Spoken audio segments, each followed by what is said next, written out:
Hello and welcome, one and all,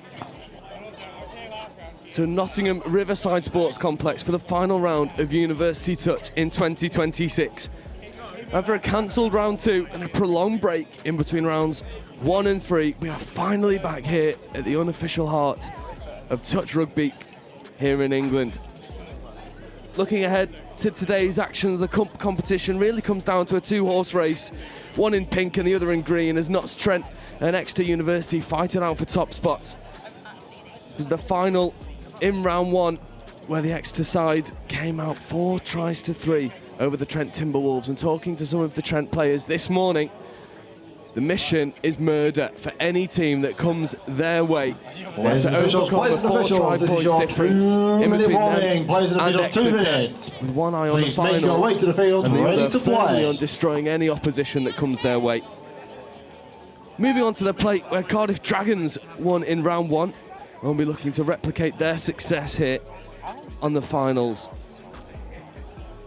Similarly, what would have been Southampton Uni a shoe-in for the plate competition. And with their talismanic strike player Seb Conhan, unfortunately not here today, backed out last minute. So that plate competition is open wide for any newcomers ready to take on the challenge. And representing the University of Bath, Chickens last round, officials, 1 minute. Taking silverware in the bowl. And last but not least, the salver taken by the Raiders, the combo team from Falmouth and Exeter University Cornwall. We're trying to pillage another treasure to take home today. And with the 1 minute warning going off, I'm Joe Wright, and I'll be bringing you all of the action as it unfolds today, courtesy of Next Gen Live, England Touch and Cima.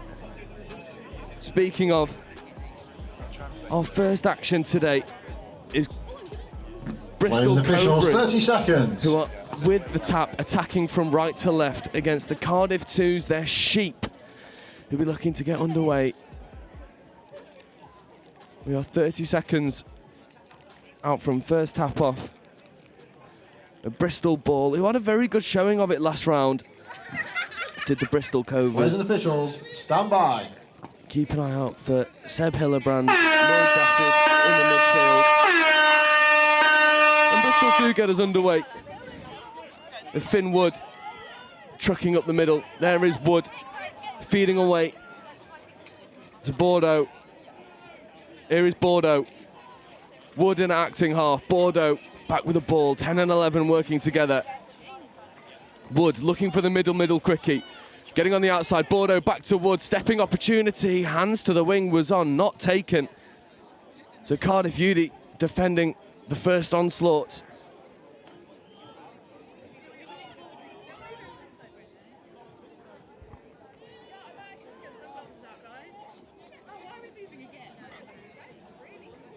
There's good yards made up the box. This is fourth touch, so fifth coming, and unfortunately, as Cardiff found their momentum, ball going to floor. So it gives Bordeaux and Wood an opportunity to potentially strike or sub. It looks like they're taking the latter. As Wood gets it over, there's a 2-on-1 on the outside edge. If they can execute, they do. That looks like touch might be given. It is. It's unfortunate for number 8, Noah DeBeer. Bordeaux playing away. Now coming back over to the open side. There is Bordeaux getting the ball back from Wood. But it's good cover defence from 14, Morgan. From number 14, Aidan O'Boyle.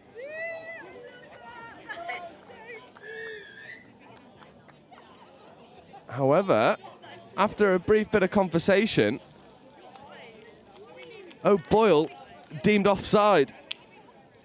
And the opening score of today, well, is one for the purists of touch, recognising the offside defender. So Bristol do get the opening score, and it gives me a good opportunity to bring in these games are played all the way through. Touchdown turnaround for 20 minutes. No half times. So this time it's Cardiff Uni attacking from right to left. Open side quickie for Cardiff Uni, checking away, looking for the ball to the wing, which was available.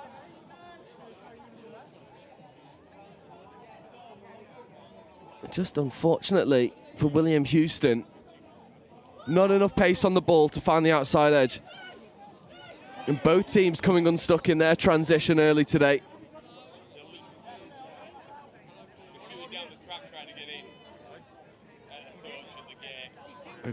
Cardiff Uni with a roll ball and a fresh set of 6 to strike against the Bristol line.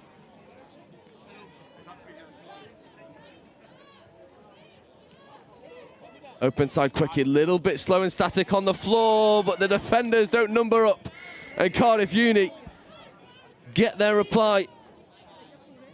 William Houston checking away. In the end, it's a nice little step back play. Houston feeding back to Aidan O'Boyle, who was guilty of not being onside for Bristol's opening score. Gets the bit between his teeth and makes something happen for his side, bringing us back to a try apiece. 3.5 minutes into this opener, sweeping play coming around the outside. Wood. There is Wood working with Bordeaux, but that is a forward pass. And once again, Cardiff Uni do well.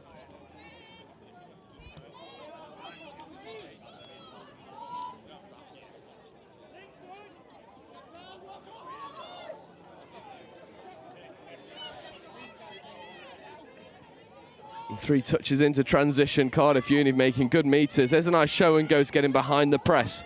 This is fifth coming. Cardiff Uni need to set a strike. Cummings-Candle. And unfortunately, just a bit of overplaying there from Houston and Cummings-Candle, giving Bristol a really good platform to get their fresh legs on.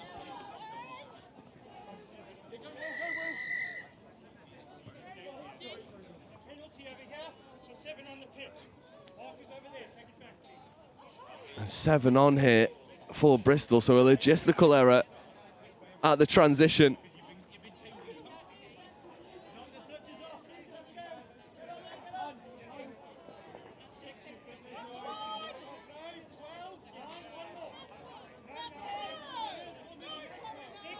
And Cardiff Uni now.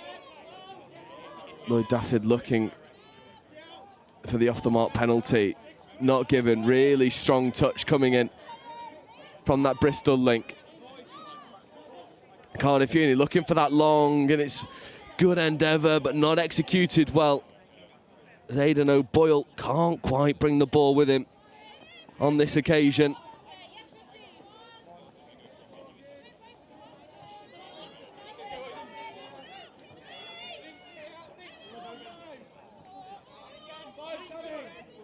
This is fifth coming, so need to set a platform. They do.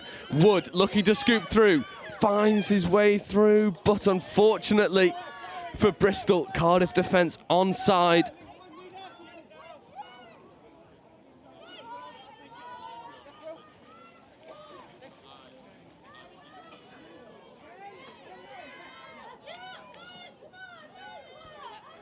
Bordeaux getting up, missing touches.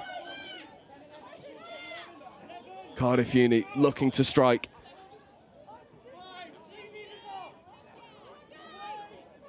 And Flynn was looking for that long ball to the left-hand wing, and there's good endeavour from Cardiff Uni, just lacking a little bit of accuracy in the final moments that'll help unlock this Bristol defence. Good hands. Bristol rolling with a good bit of momentum. There's third touch. Supporting players a little bit late, and that roll ball leaves a bit to be desired. And Bristol, the masterminds of their own downfall so far, coming unstuck with the controllable errors. Lloyd Daffyd making a good touch, and now the offside penalty, the off-the-mark penalty is given.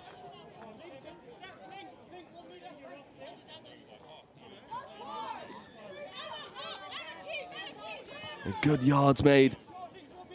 Again, this time it's Ivor Jensen. There's Lloyd Daffyd. Working with Jasmine Warrow. Here is Daffyd. Jensen to Daffyd. Daffyd looking back to Jensen. It goes, it's played out. It'll be 6 more. And it's fortunate for Bristol. That ball popped into an area. Cardiff can't help themselves but have a bite. Roll ball, there's Jensen. There's Daffyd. Checking away to Stowe. There is Stowe, looking to beat the player to the line, and does. And it's a good striking foot race, Daffyd to Stowe. Doubling Bristol's account in this first game. And Stowe getting on the outside and just putting the hammer down.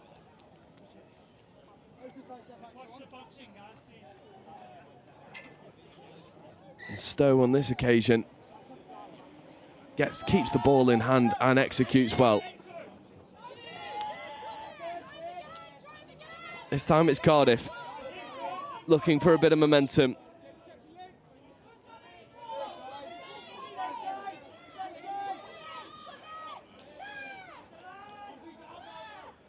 Long ball to the wing is good, just not taken cleanly. And once again, it's a combination of O'Boyle and Houston in the midfield, causing Bristol all sorts of problems, working well with Harry Cooper as well in 11 and forcing the turnover. So this Cardiff Sheep's Pod will get an opportunity to strike. There is O'Boyle, Houston, back to O'Boyle. O'Boyle looking for that middle quickie, coming back over to the open side, loses the ball on the turf. Touch is given first. And already, even though it's been a much drier week compared to round one, you can see that turf coming up. There is Houston looking on that 32 short, diving at the line, but it's well covered by Wood for Bristol. There is Houston. This is fifth touch, nothing doing now. And that is turnover. Lucy Haddock really had no choice but to take that touch ball from Houston right to the line. No real momentum coming from that Cardiff strike on fifth, giving Bristol a good opportunity to play out, but that is a loss of control at the roll ball once more, and it's a similar story. As Bristol University, the masterminds of their own downfall. And O'Doyle, good lateral meters over to the box to get fresh legs on. Checking away to Levy. Here is Levy. Working with Flynn. Levy. Flynn in an acting half. Here he is. Flynn back to Levy, trying to get the ball down. That looked to be good, if not for a wonderful defensive intervention by Zeph Stowe. Wearing number 72, Lloyd Daffyd with good vertical meters. Their second touch. Strong roll balls here for Bristol. But this third touch is where they come unstuck. And once again, it's a similar recipe as Bristol just can't quite find cohesion in that third touch.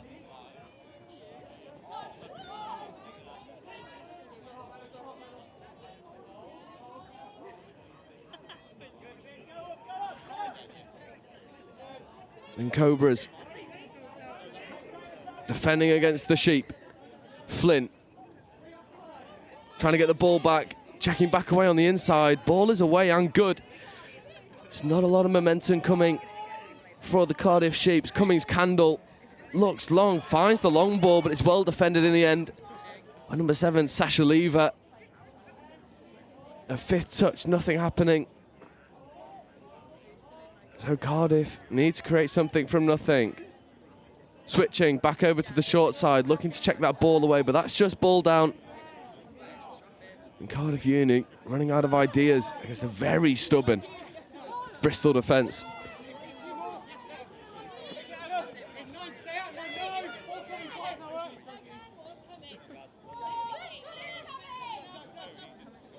Daffyd checking away.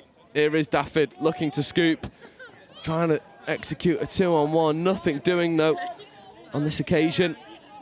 Ivy Jensen had just come underneath for the switch. Lloyd Daffyd wanted the 3-on-2. Neither option taken with any conviction, which gives the Cardiff Sheep an opportunity to transition. That's fourth touch, just having to take the ball back to the mark, struggling with momentum, and then a bit of a loss of communication at the roll ball. And compounding errors, not only turning the ball over, but throwing the ball away, so giving an extra 10 metres to Bristol University. That's a good touch coming in from O'Boyle. There is Daffyd, Jensen to Daffyd. Daffyd looking to get on the outside of his middle partner. Daffyd working with Jensen. Jensen back to Daffyd, but those hands not up to scratch. Cardiff Uni do a good job at defending. And you can't help but feel it's very characteristic of a first game in a very long tournament. Some of these handling errors, a bit uncharacteristic for these teams. Good momentum and a good check away. It's time to Houston. O'Boyle back on the inside. Maisie Hickson reeled in by Zeph Stowe. That's fifth touch. But that roll ball doesn't provide any real platform for Cardiff to strike. And 6 minutes left to go in this game. Both teams really have an opportunity to take this competition away from one another. Neither team really running with any perceived intention to do so. This is fourth, so fifth coming now. Wood needs a platform.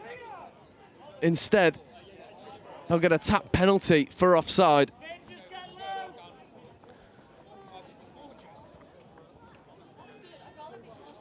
So Wood and Bodereau.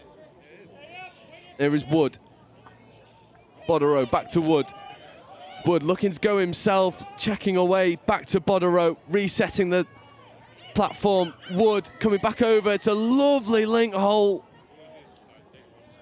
but just ball down, and it's unfortunate because Sari Howitt had run a wonderful strike in between the link and the wing. But once again for Bristol, inaccuracy at the roll ball, undoing all of their hard work. But that's good line speed, trapping the Cardiff Sheep in behind their own defensive line, and that's a bobble at the roll ball. So both teams guilty of these errors under not a lot of pressure. Here is Wood. Botero back to Wood, looking to go himself, and that could be ball down if not for a wonderful touch. Real opportunities here for Wood on both wings in acres of space as this Cardiff defence collapses. If he can identify and then execute, still he looks to go through the middle pairing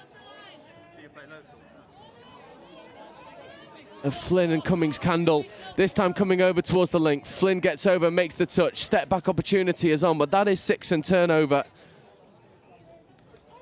And good defensive shaping for Cardiff Uni allows them a platform to finally maybe get off the field and get some fresh legs on the pitch. Flynn playing away. Good hands. That's 3, and that's a good bit of momentum. But this 4th and 5th touch is really sticky at the moment for Cardiff Uni. Houston, with not a lot on, finds a bit of an overlap, but it's reeled in easily by Bristol, and it's that 4th touch for Cardiff Uni that's causing them all sorts of problems. And Bristol are able to shoot in pairs and shut down any momentum that Cardiff might be trying to manufacture for themselves. Daffyd and Jensen working together again in this middle pairing. There is Jensen. Daffyd, forthcoming. Daffyd looking for a quickie. Gets it back from Jensen. Trying to go hard at the line. Ball goes to the wing. It's good. The option's correct. Execution, not quite for Georgina Uden. Can't help but feel like if this game was played at 12 rather than 9:30, those hands stick and become a little bit more fluid. But once more, for at least the 10th time in this game, an error at the roll ball, surrendering possession from one team to another. Daffyd, Jensen, back to Daffyd, showing a show and go, leaving a man on the floor, and Lloydie Daffyd gets the ball down for Bristol. At least he would have, if not for a forward pass at the base of the roll ball. It signals to the cameramen, get it on VAR. Well, we might have a look at that if this roll ball gets any slower, which it does, and it would be good to have a look, because it seemed like the hand signal from the referee was that Lloyd Daffyd hadn't stepped over the ball, and we'll see it here. And it looked pretty good. I mean, the finish is good and legal. It's that little play beforehand. We want to see that roll ball again. But Daffyd and Stowe have the ball back now. We'll be looking to make amends for what they perceive as an unjustified call. Here is Daffyd, Jensen on his outside, checking back on the inside, diving at the line. It's a good touch. In the end, gets his shirt. Daffyd not happy. Cardiff are. 90 seconds left to go in our opener. Coming down to a line attack possession for Bristol against what has been a very stubborn Cardiff side, and a lapse of communication. And Daffyd checks away. 6 and turnover. And unfortunately for Bristol, just losing communication between Warrow, Jensen and Daffyd surrenders possession back to Cardiff. A minute left. Cardiff needs to go forward and find some momentum, and they do. A little show and go, and he's through the gap.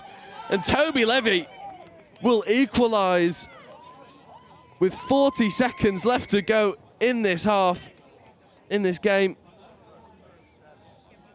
You'll see it here. Just when they needed a good bit of go forward, touch 4 is good. And then the show and go by Levy goes through the gap, and Bristol, in a game that they felt like they probably should have coasted through, have been dragged into a dogfight, and so far it's all square. Finn Wood trying to get over for his team. There's Botero, back to Wood, there's Tutor, last play, back to Botterill, that falls away. Can Botterill finish? He can indeed. And it is a buzzer beater by Bristol University to take the victory over Cardiff. That combination of Wood and Botterill coming to fruition for their opener and then their third. Checking away, and maybe the defence of Cardiff just not quite staying alive to the plate. And Botterill accelerates over to bring us to full time, where Bristol University win 3-2 over the Cardiff Sheep, the second team coming out of Cardiff University, in our opening game of round 3.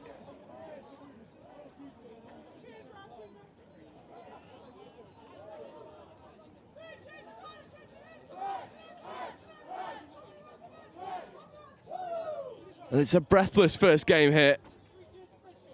And Bristol University coming out in a nail-biter, and if that's what the first game has to offer, we can't wait for the rest of the games today. Speaking of which, we'll be bringing them all to you live here on Next Gen, here from Riverside. I'll be right back with you in 5 minutes' time. We actually looked to Warwick a few years ago when we came out of the pandemic for a potential venue for the Atlantic Cup 2 years ago in England. So we already knew what the facilities were like. When Kevin started in the events role, he also looked at it, and we had an early conversation and they showed willing. And I think that the big thing for us here is, as we're already seeing, is a joined up approach to working across departments and trying to uncover some of those links more globally, international relations, more locally, the marketing and communications. I think they're really important for us. So, you know, we've got Warwick Touch celebrating their anniversary, we've got the Wildcats in the region, and University of Warwick with their 60th anniversary. So there's a whole load of stuff going on, and we're just going to capitalise on that, really, you know, feel-good factor of what's going to happen here in the summer. It's a great experience. Hopefully it'll be a successful tournament for England, and hopefully we can bring it home. So much being at home. Home crowd, there's going to be a lot more supporters this time, meaning we've got more support on the pitch, and so we're actually going to perform a lot better, I think. Hopefully it'll bring more people to touch, and especially to Warwick and society in Warwick. We're just finishing off our schools programme in terms of submission to the Youth Sport Trust, so we hope we can build up in the lead up to the games some work with local schools so they get the benefit of it coming here, and then also the local club infrastructure, and can we develop that club infrastructure to deliver more opportunities for more people to play touch right across this sort of sub-region of Warwickshire.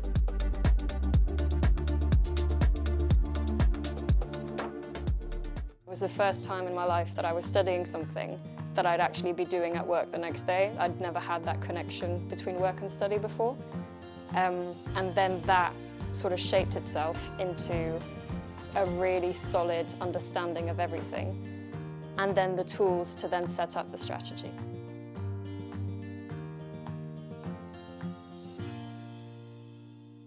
My name's Anne, and I play for the England Women's Touch Rugby team, as well as helping the England Touch Association with introducing touch rugby to schools across the country. Hi, I'm Dom Tripp. I'm the England Touch Schools lead, and I've also played touch for England. In terms of coaching touch in schools, it really is the simplest form of rugby to get started. It's awesome because you can play at mixed gender, you can play mixed age groups, so getting that first team together to get games started is super simple. So we've spent quite a long time going into schools, both primary and secondary, to develop these resources with the youth voice in mind. The kids have been really creative, given their input, and we've named some rules or some superpowers after the kids, and it just really gamifies it. Touch rugby as a game is awesome for physical literacy, really works on agility, you've got forwards, backwards and evasive running, really good for catch pass, so that hand-eye coordination, and lots about finding and using space well, both individually and as a team. Kids are always moving, so your 30 active minutes are pretty much guaranteed in this. One of the awesome things about touch as well is it's been played since the 1960s and is now played across the globe, and so there is a huge amount of technical and tactical stuff that as players get older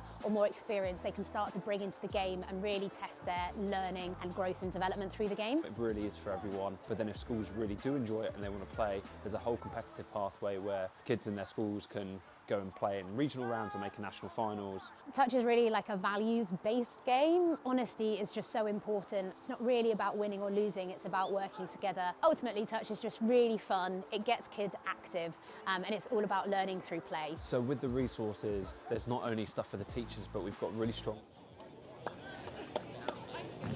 Players and officials, so welcome back to our second game of the day. Again, another Division 2 tie. Attacking from left Raiders, who took the salver in the first round, overachieving by all means in a very composed and competitive salver bowl and plate competition. As we see Loughborough threes looking to open the scoring, trying to execute a 3-on-2 over on that short side. There's a 2-on-1, but that ball needed to go at the first asking by Josh Almer. Emily Hart was in acres of space on this right-hand wing. Almer not giving, maybe a few cobwebs to brush off early for this Loughborough University side. Here's Falmouth.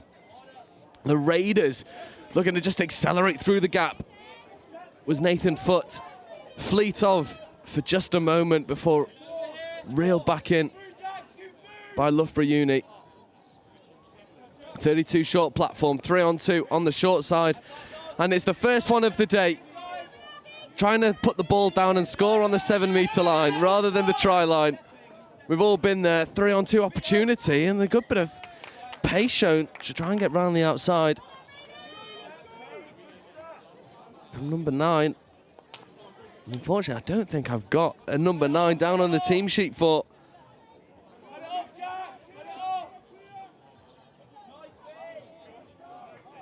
And Loughborough Uni getting through there. Transition early. And the first 3 games of the day are all in Division 2.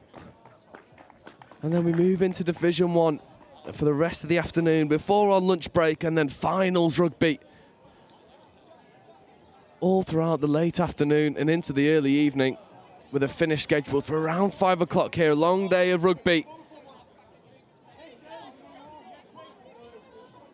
And Loughborough threes looking to unlock the Falmouth defence. A little bit static, bit stop-start at the moment, and good call in the middle there. Shawnee Gilding stepping over the mark were the Loughborough threes. And it's a good opportunity to really highlight some of these universities bringing 3 teams with them. Bath, Loughborough bringing 3 apiece, just highlighting the growth of the sport in these areas of the world. Both universities boasting an incredibly strong union outfit, and that translating now into their touch programs. The largest ever university series here in England. It's been a talking point of a lot of touch outlets across the globe, namely 7th Touchdown in New Zealand and Australia, all looking towards what England Touch and the University Touch series are doing.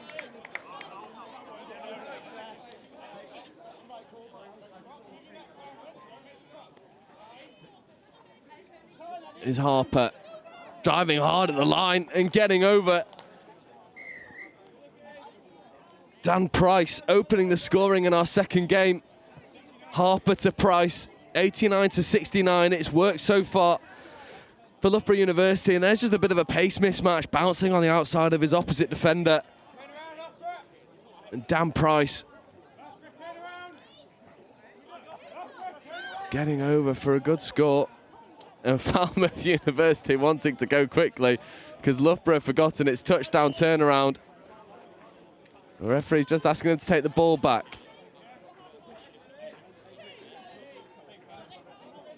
Falmouth with Eleanor Finch getting up to the 7 efficiently.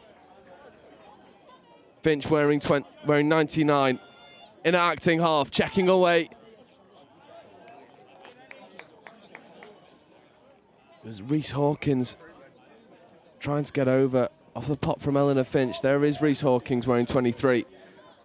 Falmouth come towards the wing, stepping back on the inside. It's a good covering touch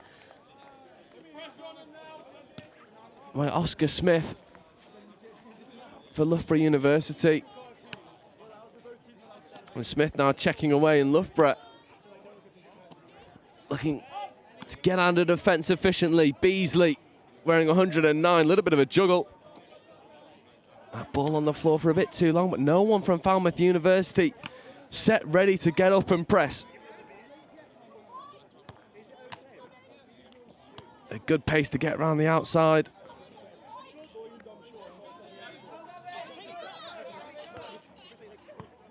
And that's 5th touch now for Loughborough Uni.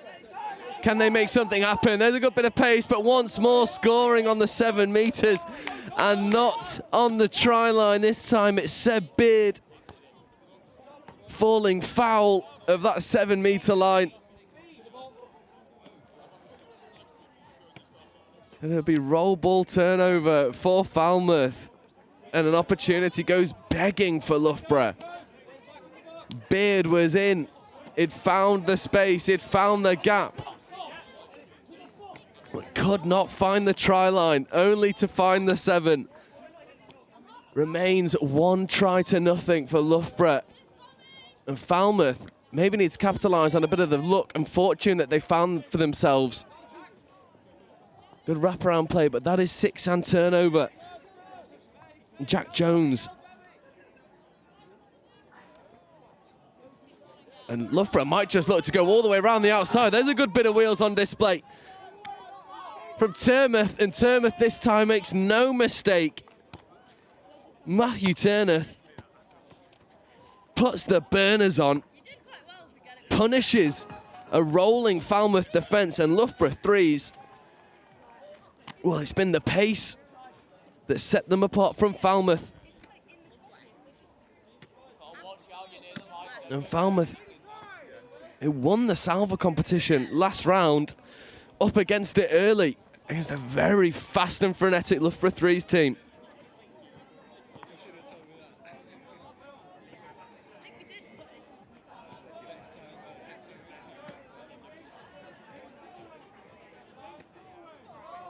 Early, we're in 13, and a good long ball out to the wing, and there's a foot race around the outside, and there is only one winner, and it's our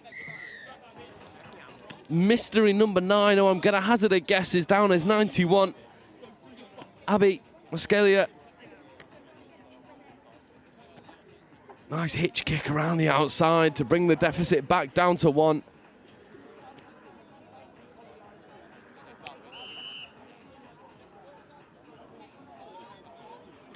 Seven and a half minutes in. Loughborough should have had 3. Falmouth should have had a couple more than they have. Both teams not really capitalising on the opportunities afforded to them. Needs to change here. There's Beasley. Beasley wearing 109, looking to just go straight around to the wing. Does. One more will do it. But unfortunately, touch and pass over on the far side.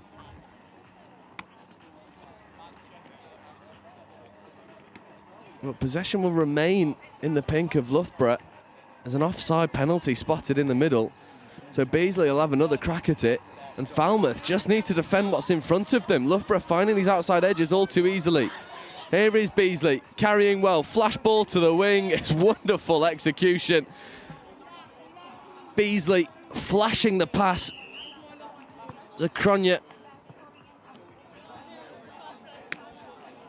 And Cronker.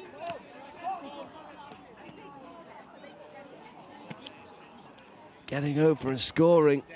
And once more, just the pace of Loughborough, causing all sorts of problems for Falmouth Uni.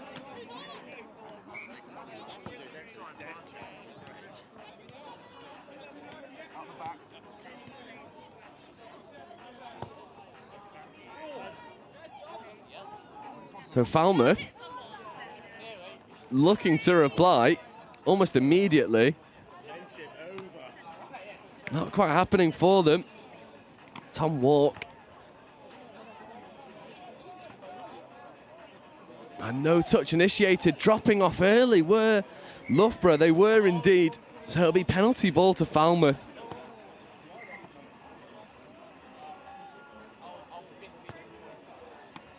And Falmouth need to capitalise on these opportunities when they present themselves. Here is Walk. Walk running that 32 short. Walk trying to get over. There's a 3-on-2. Was the defender offside? No, she wasn't. And Bryn Rees-Hawkins trying to dive through a player to get the ball down. There is Walk. Walk to Bryn Rees-Hawkins.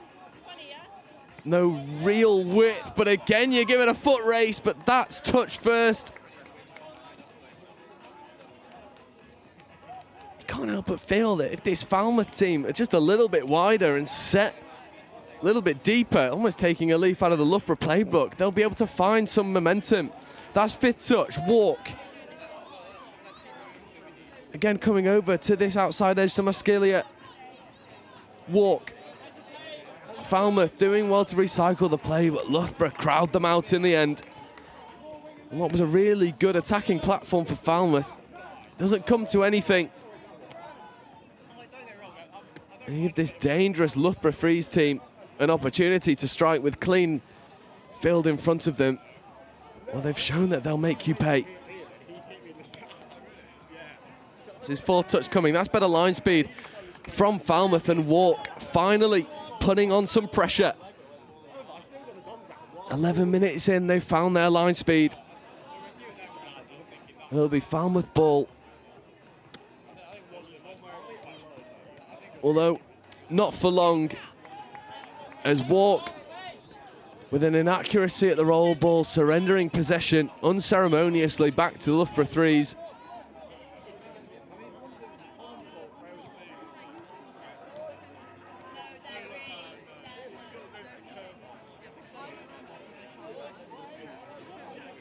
There's good hands around the outside. Beasley with a little hitch kick, trying to get around the outside. Checking back on the inside to Beasley was Smith. Beasley in at half, Smith on his right. Here is Smith. Again, Smith in at half. Start working with Kroenke. There is Kroenke, there's Smith. Beasley on the right-hand edge is calling for the ball. It does find its way to Beasley. Little hitch kick, give and go. Is that try time? It is indeed. And Smith, Kroenke and Beasley conducting the Loughborough Orchestra in the midfield. And on this occasion, it was 44. Emily Hart finishing in the corner, getting the ball down well. And 44 makes it 4 for Loughborough Threes.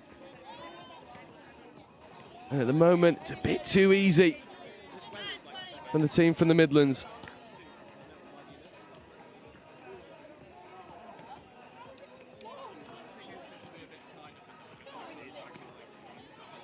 And Falmouth looking to execute. A nice ball out to the wing.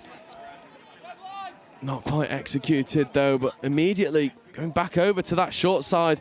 But that ball's picked off in the midfield, and now there's a foot race, and there might only be one winner. And unfortunately for Matthew Turner, he won't go and get a second because Jack Jones reeled him in. And Loughborough just work it from wing to wing and execute once more. And it's heartbreak for Jack Jones. He put in such a shift to reel in Turner. Undone immediately by Josh Aylmer. And this Loughborough side, with 6 minutes to go, will have one eye on potential points difference conversations later on in the tournament. And they'll look to stat pad a little bit and flesh out that try scored tally in their favour. And it is a very assertive statement made by this Loughborough team. They're here to challenge for silverware. And Falmouth Uni doing a good job setting up a lovely strike on this occasion.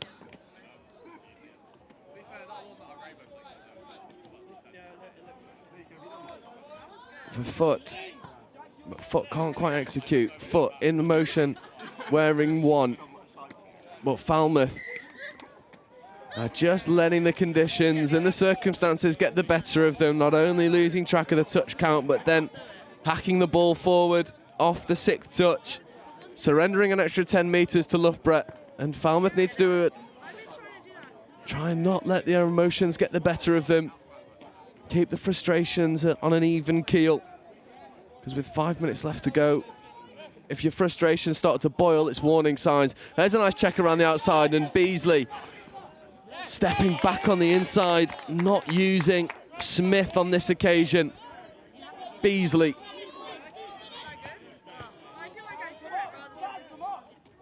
With Smith on his outside, trying to find Anna Sloan. The pass leaving a lot to be desired, but Loughborough get another opportunity. Offside penalty for Falmouth.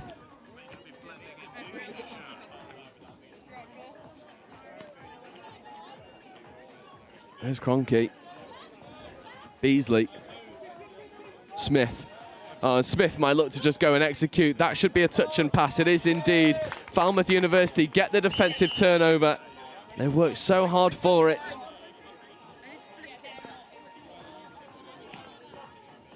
And they've done their first job well, and now need to sub effectively. That's a good first touch, and that's a really good second touch. Not a lot of line speed coming on the way of Loughborough. Good roll ball coming in by Eleanor Finch. Finch wearing 99. There is Finch trying to strike down the short side. That's ball away in try time. So Falmouth Uni staying it well, and Finch gives them a good bit of go forward. And it was number 23, Breesrin Hawkins, who benefits from Finch just committing players and checking around the outside. And it's not outside the realms of possibility for a Falmouth comeback, but they need to go quickly. An early turnover in this possession will give them a platform to do so. But as we've seen so far, Loughborough will carve through you with ease at times.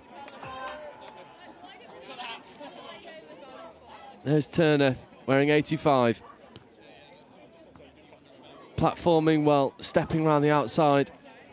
Back infield, into a little bit of trouble, and then potentially just going all the way around the outside on Loughborough. Unfortunately, on this occasion, Emily Hart can't quite get that pass firmly in hand off the back of Josh Aylmer. Aylmer and Hart looking to combine for Loughborough's 6th. Falmouth do defend well. There's Finch. Unfortunately, that's ball down turnover.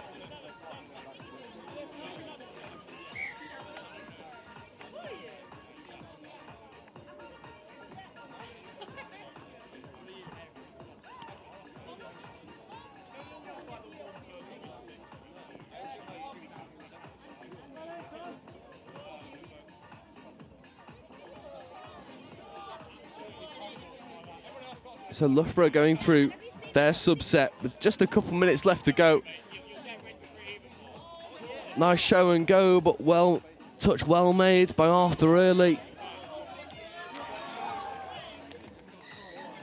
However, an offside penalty just going early. This time it was Walk on the receiving end of the referee's whistle.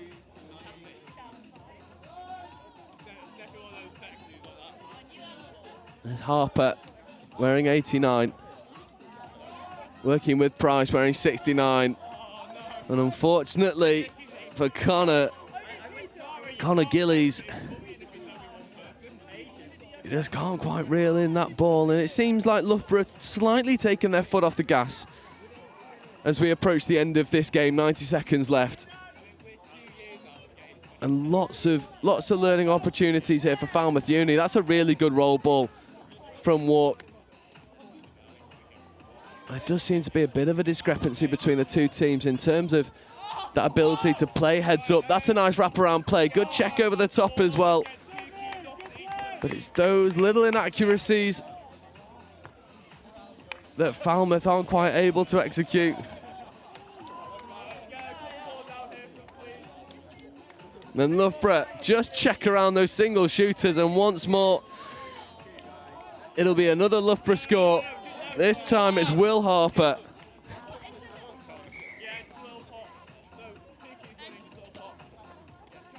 And Harper does make it 6th for Loughborough University and finishes this game with a bit of an exclamation. They've done well. Played the game that's in front of them, checked around the shooters when they found it. It's a frustrated Falmouth outfit right now.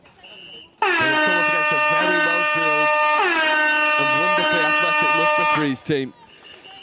And that will bring us to full time in our second game, where Loughborough Threes take a commanding victory over Falmouth, the Salva victors, 6 tries to 2. And we'll take a very quick break before bringing to you game 3. And it is Cambridge Ones again. It's in Division 2, but it's 2 first teams. It's Cambridge Ones versus the Oxford Brookes Bears, and that'll be with you in 5 minutes' time. If you haven't already.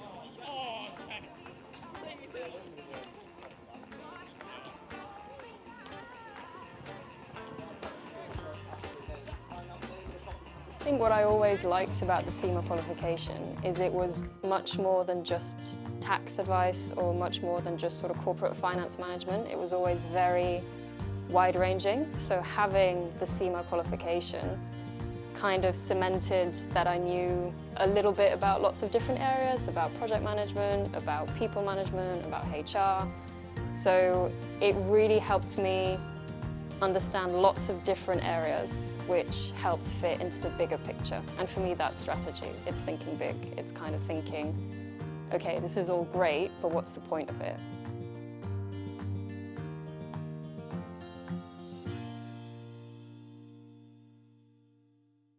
I think accounting and finance has become much more about risk and much more about being able to manage the unknowns.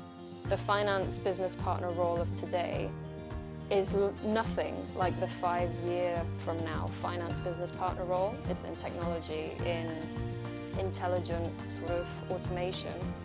It means that accounting and finance really has to focus on adding value and adding value for money more than anything.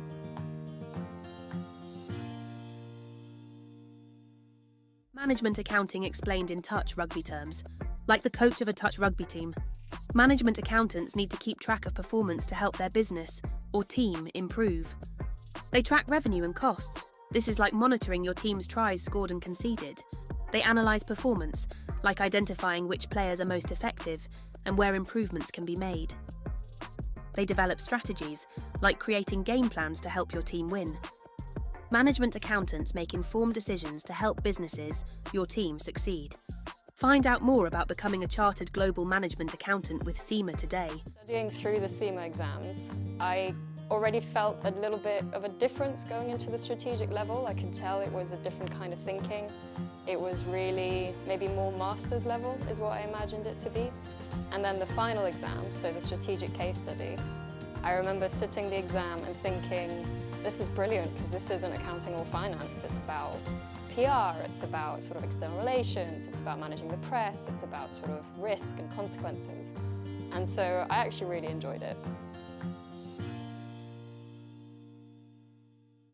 The CGMA designation has a really wide-ranging breadth of subjects, and that's so valuable because it gives you that expertise and that credibility across a variety of different topics, and that means that in any industry that you go into, you'll already have an inkling of what to expect and you'll already know what the climate is like. It also provides you with a mindset for innovation.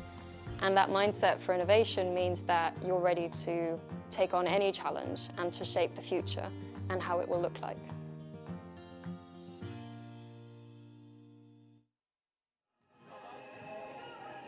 Players and officials, this is your 1-minute warning.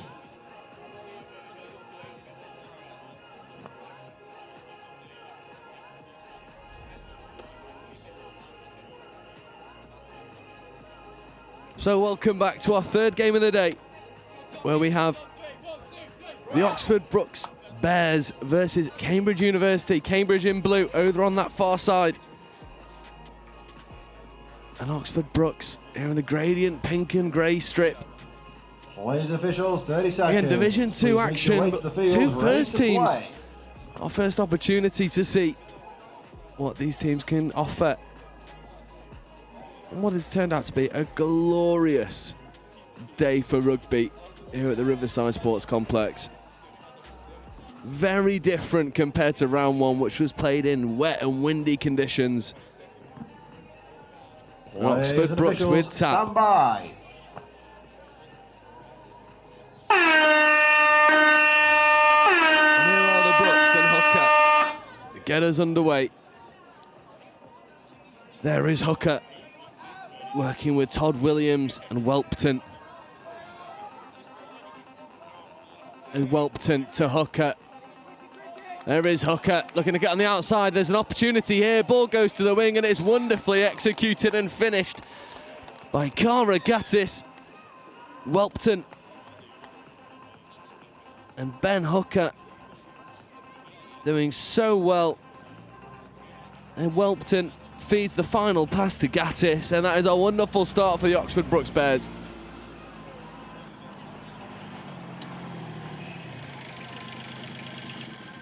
And both of these teams, not really old names in the touch world from the club competition point of view. Cambridge boasting a very strong team. And we'll see if that translates to the University Series. That ball just falling to floor. So Cambridge on first opportunity, just letting the surrendering possession a bit too easily, but that's half court. And there's a sigh of frustration from Todd Williams. Thinks, oh God. Silly error, gives Cambridge the ball back. There's Chisholm. Getting the ball down, but on this occasion, it's the turn of Cambridge to surrender possession. There's Joe Williams just taking a few bites at getting that ball up. Just as soon as Cambridge turn it over, Oxford turn it over. Neither team taking great care of that ball. Surrendering possession to one another. There's Williams.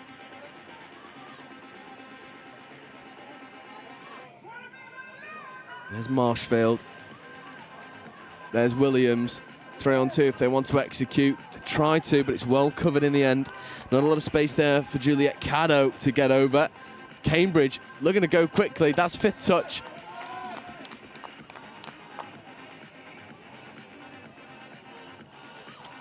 No touches remaining. It's well crowded out in the end by Benedict Welpton. The Brookes might look to sub or drive. Welpton getting up well on this occasion, working with Oakes and Haynes.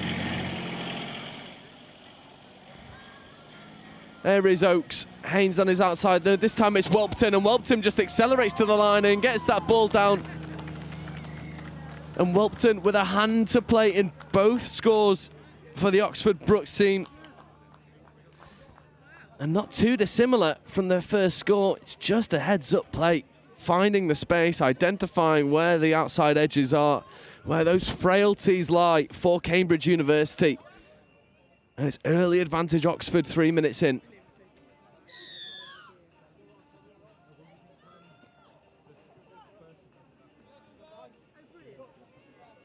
So Oxford Uni in the driver's seat. Cambridge need to find a foothold in this game. It's been worrying signs early for the team in blue. And again, diving at that 7-metre line on 3 occasions so far today. With 3 games in, 3 times players have tried to score on the 7.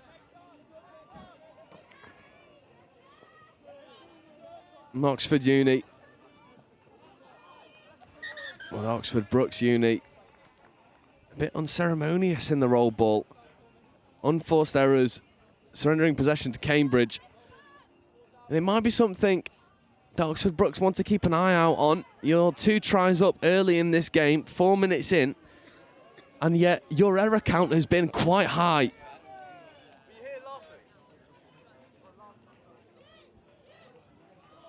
So Cambridge, they're going to strike at the line. Wraparound play was on, but unfortunately for Cambridge and Freddie Smith wasn't quite on the same page as his midfield partner. To Oxford Brookes, second touch. This is third coming. Really good transition, getting up into midfield. This is fifth coming. If they want to set a platform, they might look to just bounce around the outside first. They do, and they lose a lot of momentum. Hooker trying to expose an outside edge, takes a very static roll ball on fifth. Surrenders possession to Cambridge. Once again, Cambridge well drilled in their defence. It looked like the referees maybe were going to stop it for something. And now there's a 2-on-1 on this outside edge. If they look to execute, that's played out from Cambridge. Or from Oxford Brookes. So Cambridge, fresh set of 6. Is Chamberlain.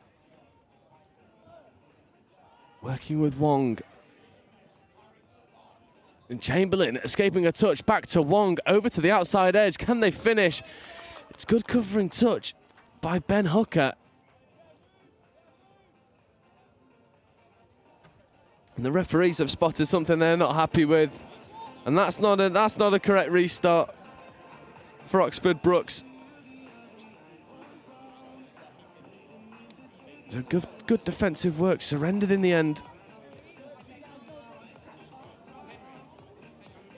And Hooker looks to bounce around the outside. It's good roll ball, but then half is late to the plate. They're losing momentum. Oh, the Brookes in attack. Hooker has really looked to make something happen. Every time he gets on the ball, Ben Hooker gets over for Brookes third. And once more, Oxford Brookes looking for a good bit of momentum. And they look to the tall. Number 18. Hooker accelerating through the gap. Passive defence from Cambridge. Hooker makes them pay. 3 tries to nothing for Oxford Brookes.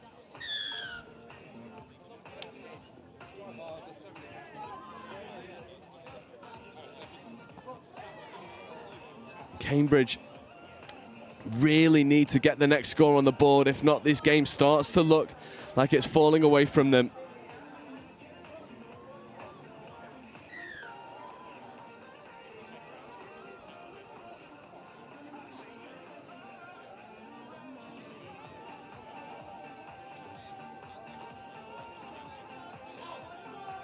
.32 short here for Cambridge, striking at the line. It's good diving touch coming up from Tom Haynes.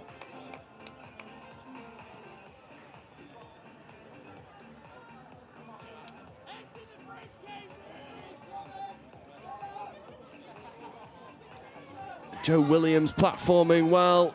Can Cambridge get over? It looks like they can, and they do get the next score on the board. Angus Chisholm dives at the line, gets the ball down, and Cambridge stop the rots for just a moment and give themselves a foothold in this game. So they orchestrate the 32 well, and Chisholm just goes hard, beats his defender. Nice little left foot step as well to get underneath the covering defence. But as we're talking about the good work from Cambridge, their defence leaves a lot to be desired as Oxford Brookes almost just go through and score. However, there's an injured player for Oxford Brookes. It's number 11, Joshua Mills, who takes a nasty tumble. Looks like he's holding that shin. So Mills out for the foreseeable for Oxford Brookes. Has the tide started to turn in favour of Cambridge?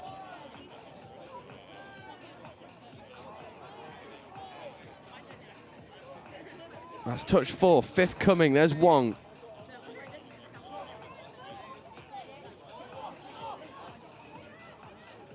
Wong checking away from a few, finding a 2-on-1. Can they execute? Unfortunately not. So on this occasion, Eve Marshfield can't get that final pass away. But really good work in the middle there from Megan Wong. He seems to be the player so far for Cambridge. It's causing Oxford Brookes issues in that midfield battle. Speaking of, there's Oakes working with Welpton. That's battered down rather unceremoniously. Again, Cambridge clutching at straws to stop the Bears from imposing their will on the try line. There's Welpton. Haynes in at 12. Welpton, though, wants to bounce around Marshfield. Welpton comes back inside. Oh, that's a lovely hole in the link wing, but that ball just goes to ground. And it's unfortunate for Oxford Brookes number 8, Emma Green. Welpton, not unlike Hooker, real talismanic player for this Brookes side.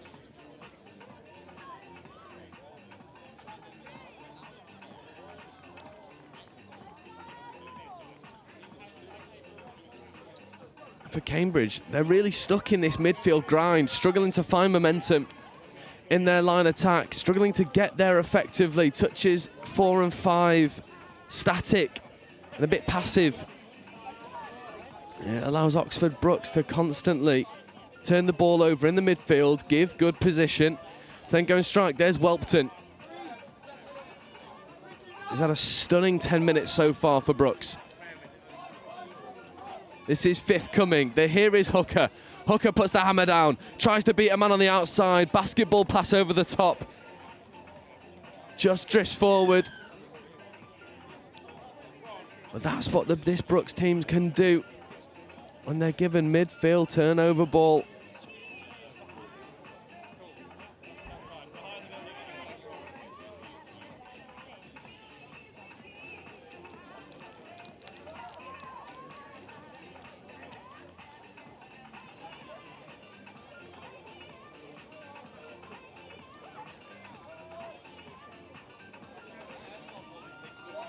So 4th touch, 5th coming now.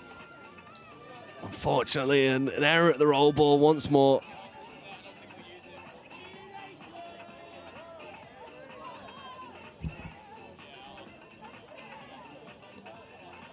Here is Hooker.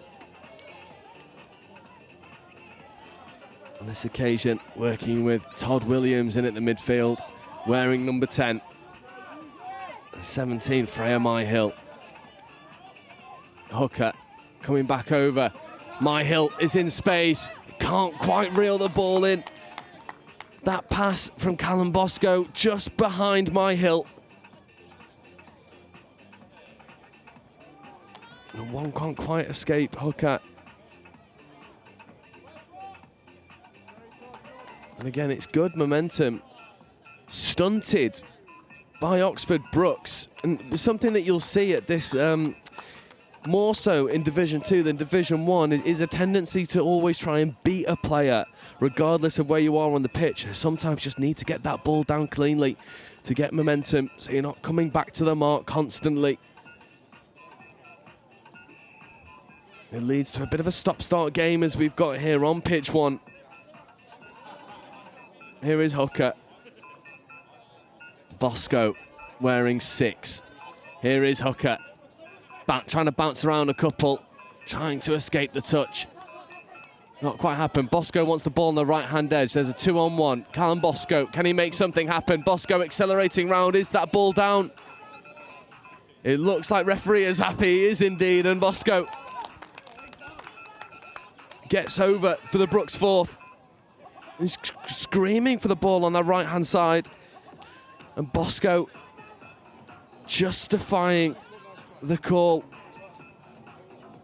Well identified, well finished. Callum Bosco, 4 tries to 1 for Oxford Brookes. And Cambridge stopped the rot for just a moment, but Brookes have come back with a vengeance.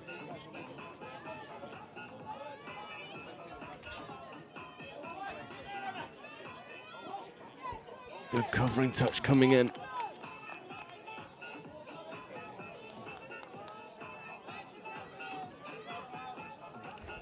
Cambridge looking to get over, have they? That was try scorer Angus Chisholm just going straight at the line once more. There is Chisholm checking away. And unfortunately for Juliet Caddo, pass not as sympathetic as it needed to be. Coming up to just 5 minutes left in this game. And if I was a betting man, it'd be all money on Oxford Brookes taking the victory here. They've looked potent in attack. Nice wraparound play, exposing a 3-on-2. It's a really good touch coming in. That looks to be Number 29, Joe Williams. Fingertip stuff for Cambridge, stopping what would have been another try-scoring opportunity for Bucs.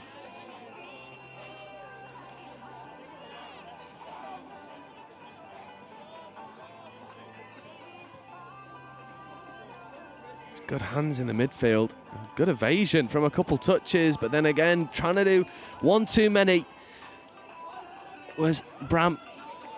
Herman Ricks. There's fifth touch. But Cambridge never quite on the same, not quite singing from the same hymn sheet at the moment. Some players looking to always beat a man. Other players looking to set up platforms. And it's all a little bit disjointed at the moment. That's good momentum from Joshua Mills, just having to take the ball back to the mark. Mills checking away to Haynes. There's Mills working with Oakes. Mills, Haynes to Oakes on the outside edge. Haynes running the wraparound play. Can he go and execute? Not on this occasion. Herman Ricks had it marshalled. Touch was made, but penalty ball for Oxford Bucs. Open side quickie. Diving at the line. Herman Ricks makes the touch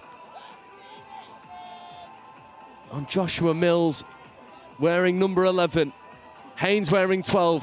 In motion. Mills to Haynes. Has to be try time. Ball given to the wing. It's well executed and finished.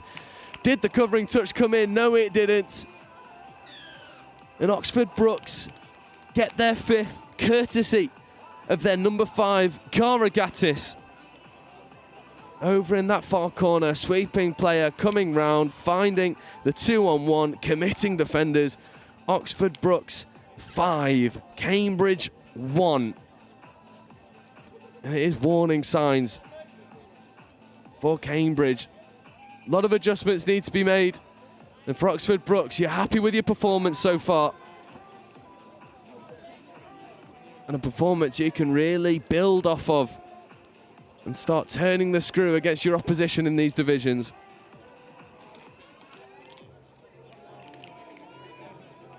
And with us approaching 2 minutes left to go, it gives me a good opportunity to shout out some of the games that we've got coming up for you. Division 1 action coming up for you next. Edinburgh Ones versus Cardiff Ones. Cardiff Ones playing their hand in some corkers in round 1. And Edinburgh Ones will be looking to right some wrongs potentially. Really tough game for them last time against Bath Ones. On the live stream, oh, that's a lovely out the back dip. Hooker. Ball back on the inside. It's hook, line and sinker for Oxford Bucs. Stunning wraparound play. Nothing on out the back. It is disgusting from Hooker and Benedict Welpton. A relatively easy job of just getting the ball down in the end, but that's one for the highlight reel.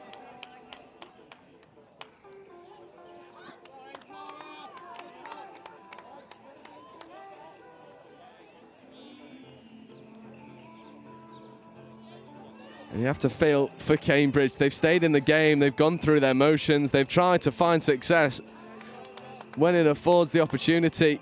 But this Oxford Bucs team, things have just gone their way. It is really encapsulated by that Welpton score.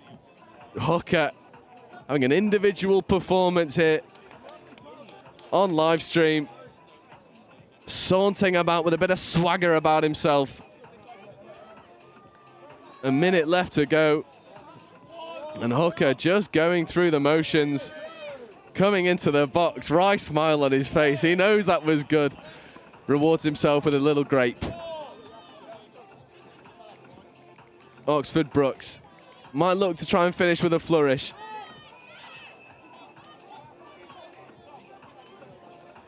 Right, ball back on the inside, but that pass wayward. Was it played out by Cambridge? It was indeed. Pass maybe should have just gone straight to hand from Tom Haynes, but it won't matter. It's 6 tries to 1. Hooker. It's not just all been about Ben Hooker. But realistically, he's the standout performer for this Oxford Bucs team, who do take the victory over Cambridge in a dominant game, a dominant performance. 6 tries to 1 for Oxford Bucs, and Ben Hooker with a hand in a hat-trick. This is a call from the Cima tent. And it gives us an opportunity again to continue where we left off. Edinburgh 1s, Cardiff 1s. That's coming up for you next at 10:45, and then 11:10. Nottingham 1s, Uni of versus Oxford 1s in Division 1. And then 11:35, Division 2, Birmingham 3s versus Wolverhampton 1s. Birmingham 3s benefiting from Southampton Uni not being here, staying in that division. And then at 12 o'clock, our last game before the lunch break is potentially game of the day. Bath 1s versus Loughborough 1s. That's at 12 o'clock. But coming up for you next at 10:45, Edinburgh versus Cardiff in Division 1 at our 4th game here at Riverside Sports Complex. I believe is now serving, sending out some fantastic hot food, and we've got boxed coffee. Management accounting explained in touch rugby terms. Like the coach of a touch rugby team, management accountants need to keep track of performance to help their business or team improve. They track revenue and costs. This is like monitoring your team's tries scored and conceded. They analyse performance, like identifying which players are most effective and where improvements can be made. They develop strategies, like creating game plans to help your team win. Management accountants make informed decisions to help businesses, your team, succeed. Find out more about becoming a chartered global management accountant with Cima today. Studying through the Cima exams, I already felt a little bit of a difference going into the strategic level. I could tell it was a different kind of thinking. It was really maybe more master's level is what I imagined it to be. And then the final exam, so the strategic case study, I remember sitting the exam and thinking, this is brilliant because this isn't accounting or finance. It's about PR, it's about sort of external relations, it's about managing the press, it's about sort of risk and consequences. And so I actually really enjoyed it. The CGMA designation has a really wide-ranging breadth of subjects, and that's so valuable because it gives you that expertise and that credibility across a variety of different topics, and that means that in any industry that you go into, you'll already have an inkling of what to expect and you'll already know what the climate is like. It also provides you with a mindset for innovation. And that mindset for innovation means that you're ready to take on any challenge and to shape the future and how it will look like.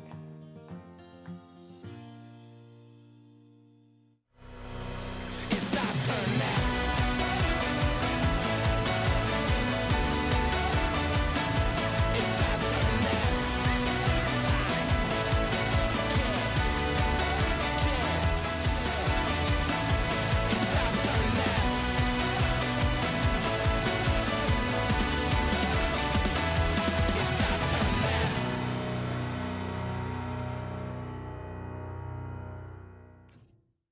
Are you interested in careers in finance and business?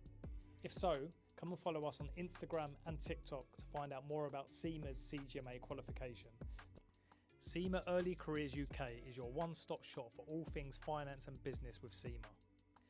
We're going to share job opportunities, career insights, employability advice, success stories from Cima members, events, competitions, and much, much more. So follow us today, Cima Early Careers UK on TikTok and Instagram. So I started on the graduate scheme, and as part of that, you do different placements in different teams, and you look after different sort of traditional roles in accounting and finance. So welcome back to Nottingham Riverside Sports Complex. I'm Joe Wright, and I'm taking you through today's action courtesy of Next Gen Live and England Touch. The University Touch series sponsored by AICPA and Cima. Players officials, Division 1 action for you. Courtesy of Edinburgh versus Cardiff. The Scots be the Welsh. Edinburgh in green, attacking from right to left. Cardiff in defence. We saw the Cardiff 2s play out a nail-biter in game 1 against Bristol. The Cardiff 1s will be looking to go a step further and take the victory against Edinburgh University. And Edinburgh get us underway with an unceremonious pass to the wing. Sean Cunningham, not a lot that's cunning about that pass early. Ella Trays with the first opportunity to get somebody to go forward for Cardiff University.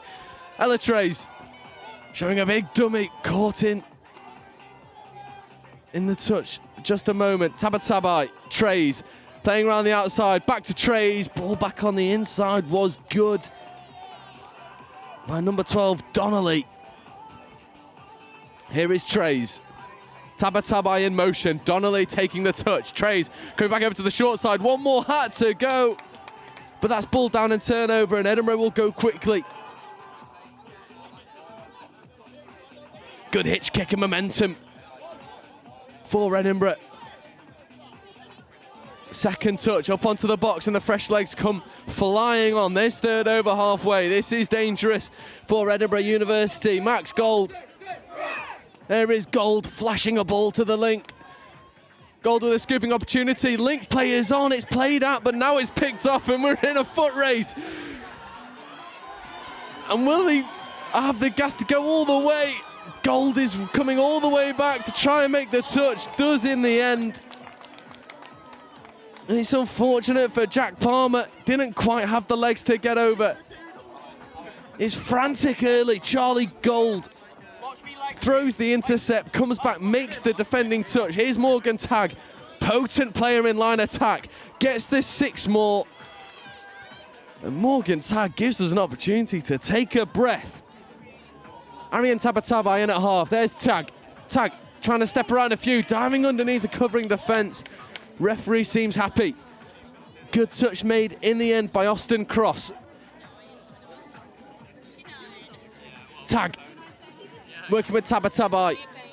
Tagg and Tabatabai. Tab with a lovely ball back on the inside. Good touch comes in by Owen Black. It's a frantic opener to our Division 1 action here on pitch 1. Tagg, Tabatabai. Tagg picks up, goes the opposite way.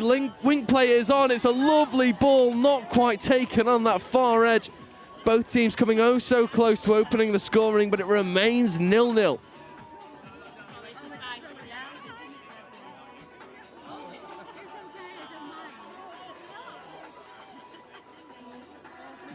Good roll ball from the Nessies.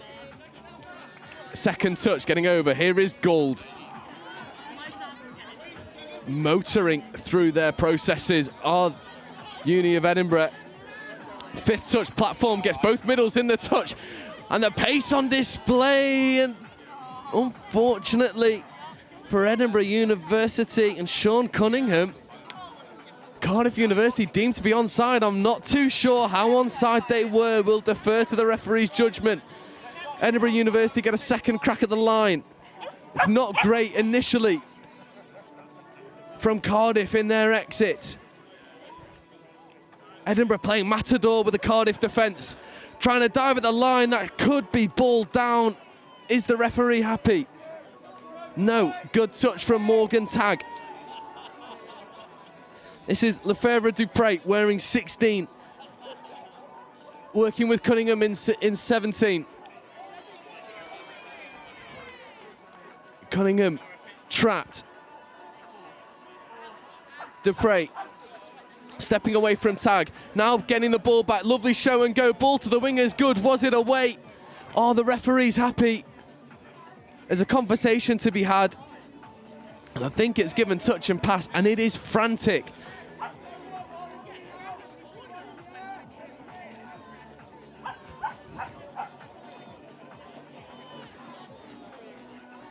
Lovely touch too, coming in from Ewan Smith, giving loads of momentum. Morgan Tad taking a dominant touch 3 as well. This is 4th touch, deep into the Edinburgh half.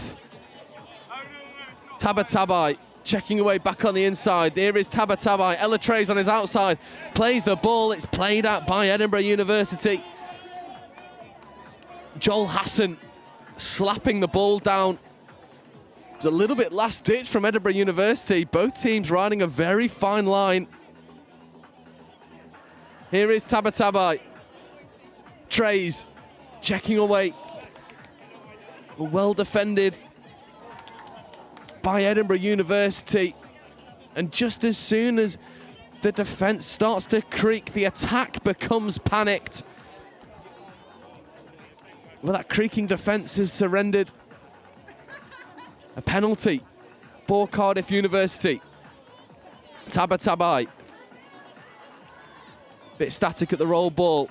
Nice bounce around the outside, but again, it's forceful attack with no real accuracy from Jack Palmer. Maybe best served at just taking that touch. And Palmer getting up and making a touch, but now here's warning signs. As Edinburgh University go for a raid down the short side. It's time by Lefebvre Dupre. Stepping back on the infield now is Edinburgh. There's Gould checking away to Austin Cross. Cross, well, it's Cross's turn to throw something that's a little bit forced and inaccurate. There's good momentum by Max Donnelly.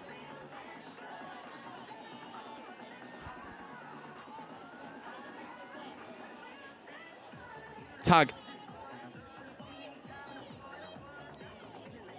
We'll be looking to unlock the door for this Edinburgh defence, as he has done so often. Tag feeds the ball back on the inside.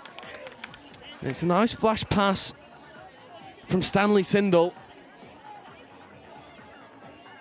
And Tag thinking about an intercept potentially. Good line speed from Cardiff University, but there's a great bit of footwork once more by Anna Dennis.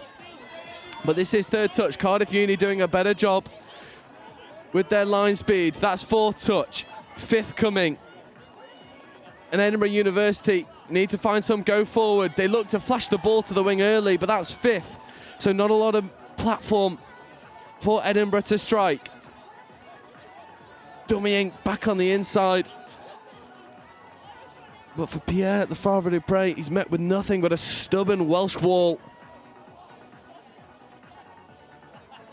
Now this game devolves into the grind. Midfield battle, subset after subset. Which defence will bend first? Ella Trays will be looking to orchestrate some attack for Cardiff Uni. Tabatabai on their outside. That's Donnelly wearing 12. Trays burns a touch. Donnelly now looking to Trays. Pop pass over the top by Donnelly. Not leading to any real success.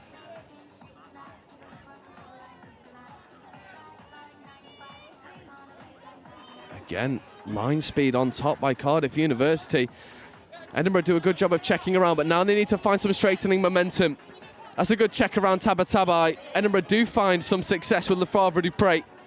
Nice show and go by Emily Neal. Gould in at 25, working with Cross, wearing 20. Gould flashes the ball back over to this link, flashes the ball back to Cross. There's good momentum. There's fifth. Can Gould orchestrate something? Tap pass back on the inside. It's played at potentially. Sideline ref having a chat with the on-field. It is played at. So the first repeat set in line attack for a minute for both of these teams. There's Cross. Gould in at half. Gould potentially looking to rip long his half. It's a lovely pill and finished superbly by Kira Lascelles. And Charlie Gould producing gold for Edinburgh University. Kira Lascelles diving finish. And thankfully, someone does open the scoring here on pitch one, because both teams having wonderful platforms to do so, and then it was a bit of magic by Charlie Gould. Nice splitter play coming from Cardiff Uni. Edinburgh wise to it. There's Chloe Hill wearing 16. Morgan Tag on the splitter. Edinburgh again stubborn in defence.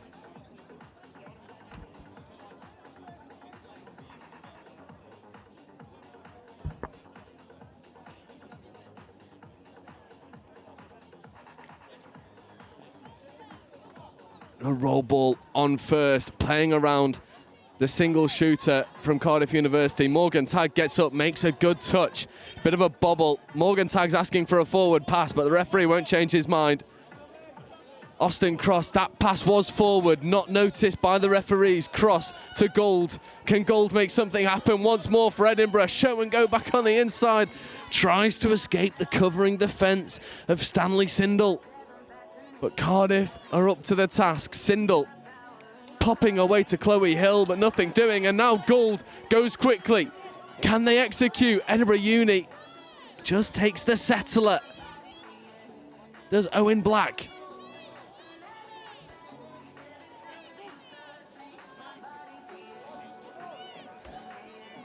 Austin Cross looks to come over to Owen Black.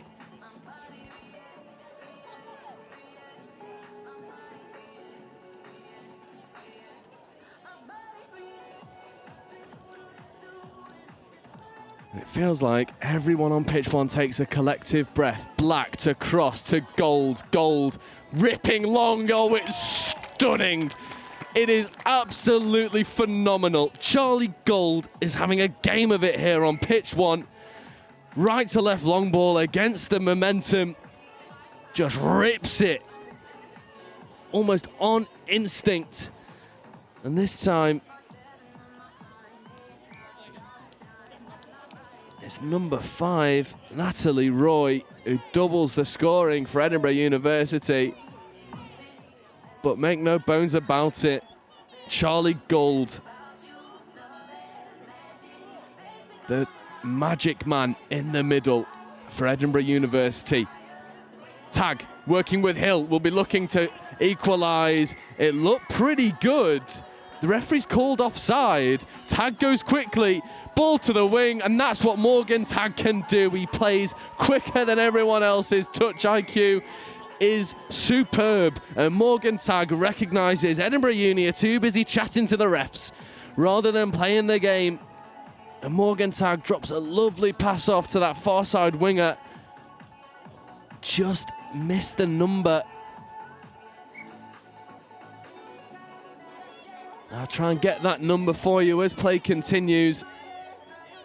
But Morgan Tagg says to Charlie Gold, well, you're having an individual game of it. Let's see if I can. Charlie Gold, though, drops a lovely little dish off. And Gold has a hat-trick of try assists.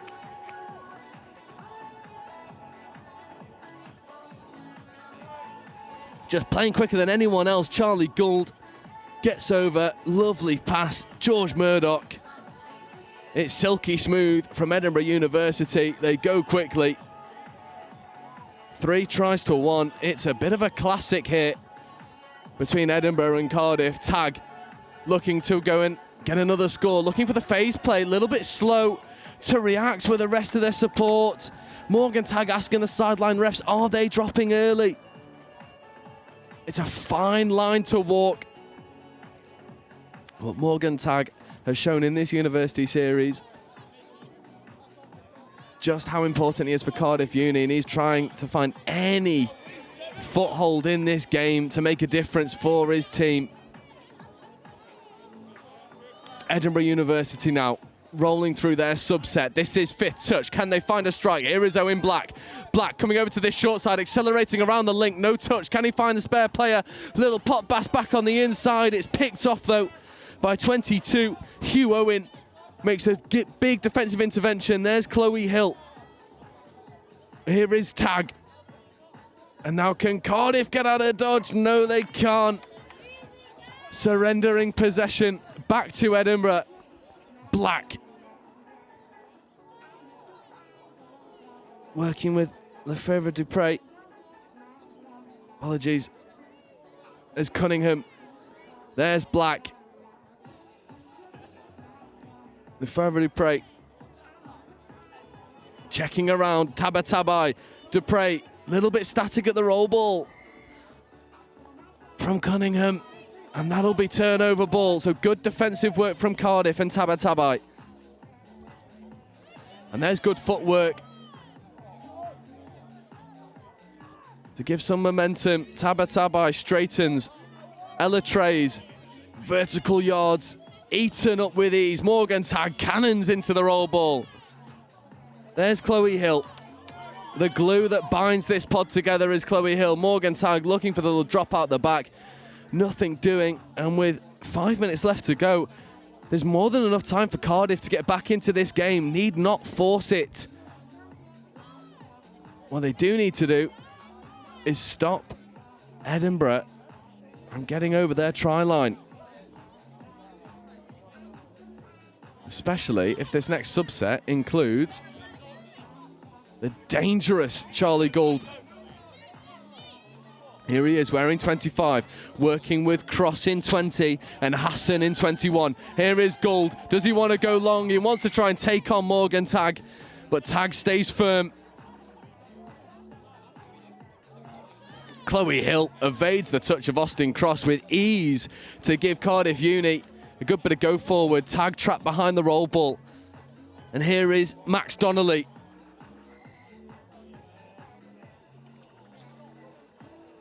The referee's just having a little bit of chat.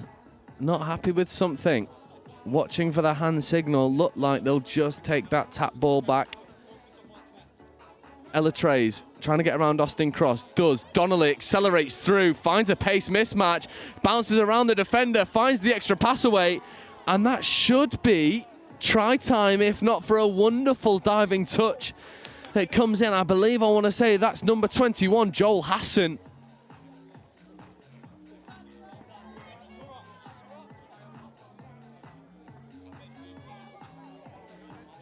There's Cross taking the touch.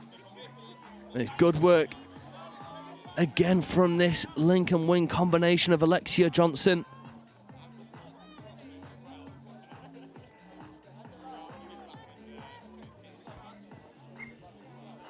Better midfield defence here from Cardiff Uni.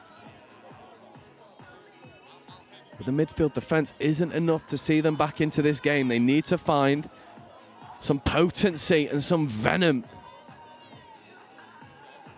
in their strike. It's the Cardiff Dragons versus the Edinburgh Nessies.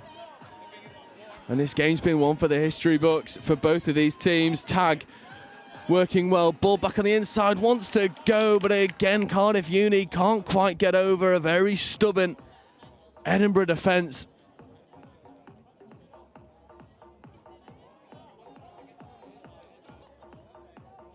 With 2 minutes left in this game.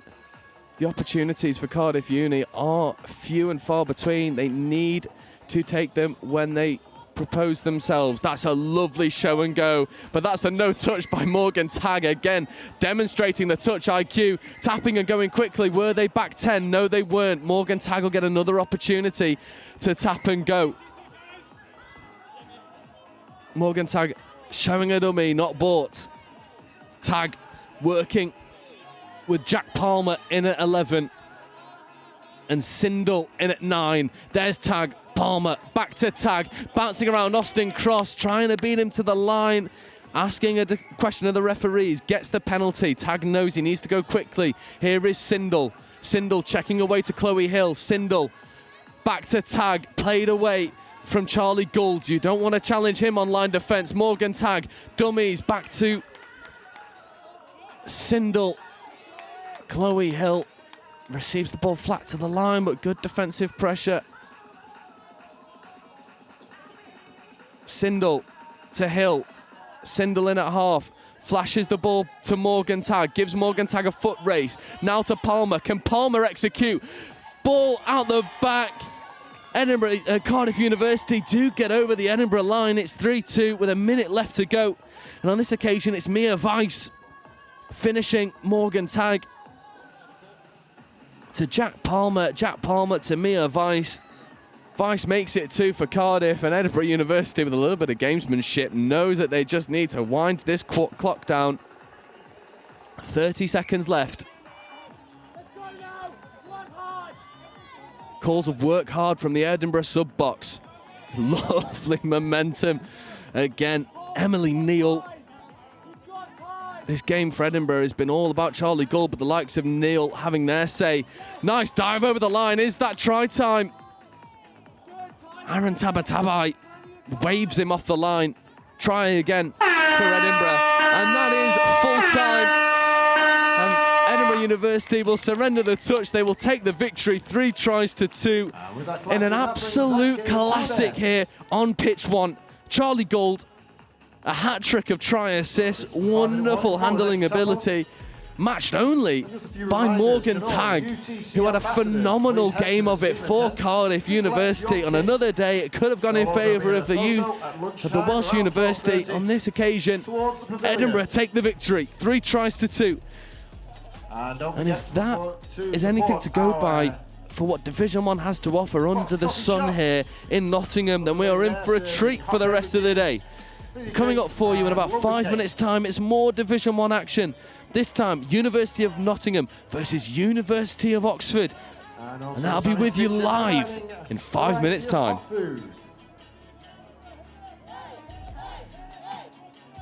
My name's Anne and I play for the England Women's Touch Rugby team, as well as helping the England Touch Association with introducing touch rugby to schools across the country. Hi, I'm Dom Tripp. I'm the England Touch Schools lead and I've also played touch for England. In terms of coaching touch in schools, it really is the simplest form of rugby to get started. It's awesome because you can play at mixed gender, you can play mixed age groups, so getting that first team together to get games started is super simple. So we've spent quite a long time going into schools, both primary and secondary, to develop these resources with the youth voice in mind. The kids have been really creative, given their input, and we've named some rules or some superpowers after the kids, and it just really gamifies it. Touch rugby as a game is awesome for physical literacy, really works on agility, you've got forwards, backwards and evasive running, really good for catch pass, so that hand-eye coordination, and lots about finding and using space well, both individually and as a team. Kids are always moving, so your 30 active minutes are pretty much guaranteed in this. One of the awesome things about touch as well is it's been played since the 1960s and is now played across the globe, and so there is a huge amount of technical and tactical stuff that as players get older or more experienced, they can start to bring into the game and really test their learning and growth and development through the game. It really is for everyone, but then if schools really do enjoy it and they want to play,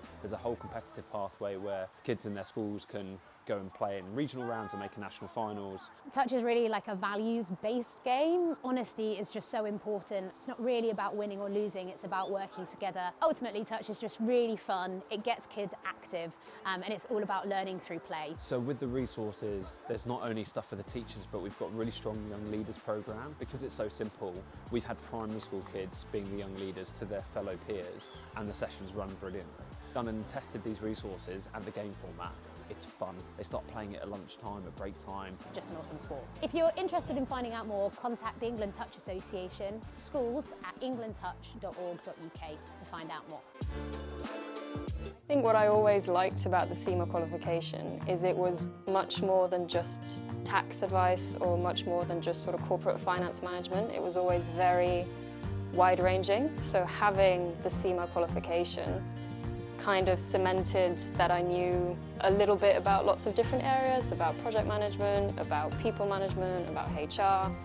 So it really helped me understand lots of different areas which helped fit into the bigger picture. And for me, that's strategy. It's thinking big. It's kind of thinking, okay, this is all great, but what's the point of it?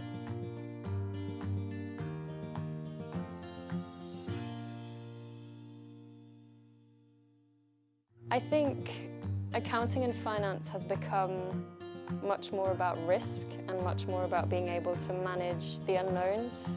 The finance business partner role of today is nothing like the 5-year from now finance business partner role. It's in technology, in intelligent sort of automation. It means that accounting and finance really has to focus on adding value and adding value for money more than anything.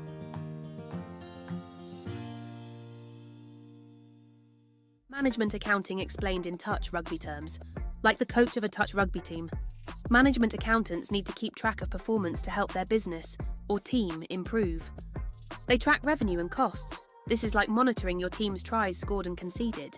They analyse performance, like identifying which players are most effective and where improvements can be made. They develop strategies, like creating game plans to help your team win. Management accountants make informed decisions to help businesses, your team, succeed. Find out more about becoming a chartered global management accountant with Cima.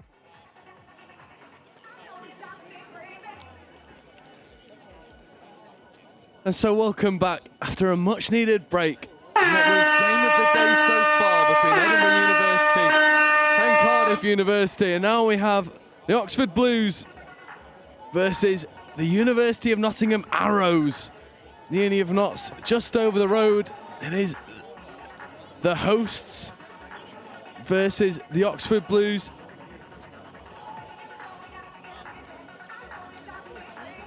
Here are Oxford Blues. Sweeper set up, trying to get over the Nottingham line, but Penicid says no. This Uni of Nottingham team stacked with ability. Sophia Rance, Rhys Neal-Davies, Tom and Max Penicid, Sam Padley, Tilly Palmer-Denning, Jared Hunter, Sean Tyrrell. A team stacked with ability that came just on the other side of a very tightly contested game against Notts Trent University last round. We'll be looking to maybe rectify what they perceived as a bit of a one that got away. This Oxford Blues team, a growing side, a growing university team, benefiting from a wonderful club setup down in the south of England. And here are Oxford Blues, checking away to the outside edge, coming all the way over to this link platform. Good meters on offer, but it was Tom Penicid getting over and shutting down that opportunity. No touch made, so this is fifth. Can they make something happen? The Oxford Blues, nice ball to the wing, not quite executed.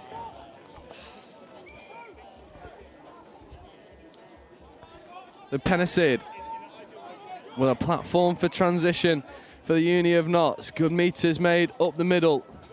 Flash ball to the wing. That's Sophia Rance working well in the subset.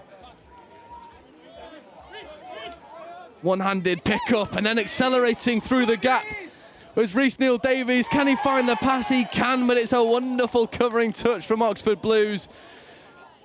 And there's early shots fired from the bow of the Arrows. Rhys Neal-Davies getting over and millimetres away from opening the score for Uni of Nottingham. Will that kick the Oxford Blues into life? They'll need to find a good bit of go forward. Try and accelerate through the gap on this occasion was John Chambers. There is Chambers. Is that ball away? Did it look good? Oh, the referee's happy with it. It's stunning if it did. And unfortunately for Chambers and Samuel Thompson, that ball will come back.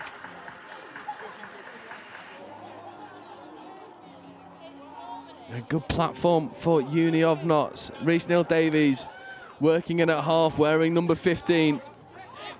Extra pass doesn't go. It's a bit of a nudge, but there's nothing illegal about it for the referees. They want physical touch.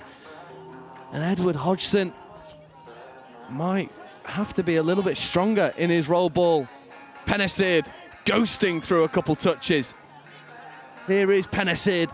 This time it's Max in his trademark cowboy hat. Reeled in by Oxford.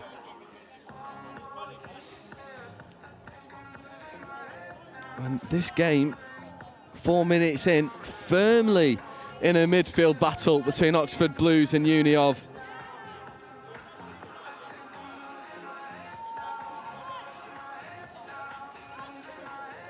Oxford Blues trying to fly around the outside. There's fifth touch. Can they go and create something from nothing? There's sixth touch and turnover. So Oxford Blues struggling to create when needed. Penicid cruising and swiping through the oncoming touch. There's Max. Now this is Tom wearing 7. Different hat. Same brother, Tom. Trying to accelerate through a gap, working with Rhys Neal-Davies in 15. Penicid checking away on this occasion to Wilkin. Wilkin to Rhys Neal-Davies. Can Rhys Neal-Davies go and execute? Questions being asked, was the touch made? I think Rhys Neal-Davies is confident that the score will be given, but it's a good covering touch in the end by number 3, Rohan Patel. Wilkin to Penisard. Rees-Neil-Davies on the switch. Penisard away to Wilkin. Is that try time? It looks like a wonderful covering touch. There is an injured player down though for Oxford Blues. Nottingham coming oh so close on a few occasions. Rees-Neil-Davies, twice the orchestrator, pulling the strings of the Nottingham boat. And the Arrows almost finding their target 5.5 minutes into this game.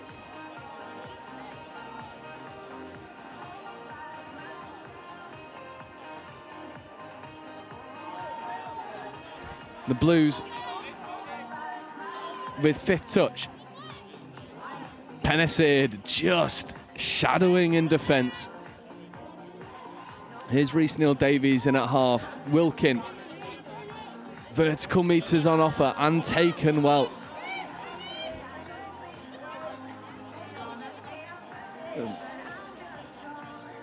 Penisard to Penisard. It's an easy job for a commentator now. There's two of them on the pitch. Penisard stepping, it's stunning. Steps him in a phone booth. Offside defender never hit that line, did Samuel Thompson.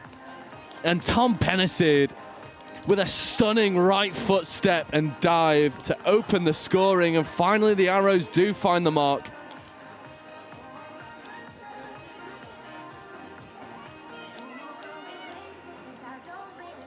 And it seems to be, when in doubt, when in trouble, just put the two Penisards on together and let them loose. Patel for Blues, creating some forward momentum.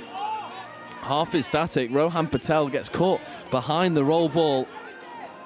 It was Jared Hunter getting up and making touches. Samuel Thompson wearing 42. Can he make something happen? Looking to play the extra pass, not given. And Tommaso Wood couldn't quite let loose that pass. Penisard checking the ball around the outside. Good meters made, and Penisard again, you'll watch him, so smooth. Good roll ball, taking on Patel. Tilly Palmer-Denning getting involved. Rees-Neil-Davies in acting half. This is where the danger signs start to appear. Is Patel onside? On pitch ref is happy. Tilly Palmer-Denning found a little pocket of space on that try line, but Rees-Neil-Davies reeled in by Rohan Patel.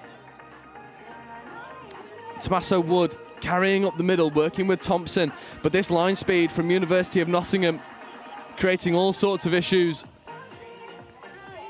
for Oxford Blues. This is fifth coming. Fifth there. Can Thompson make something happen? Samuel Thompson trying to go through a gap, finds it, a little delayed pass to Oscar Stott.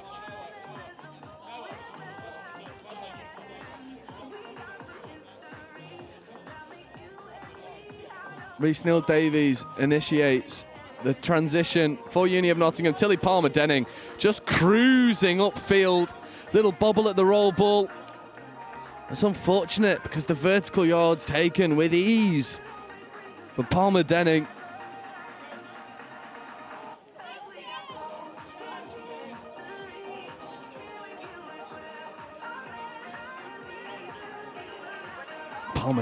making a touch and winning the ball back.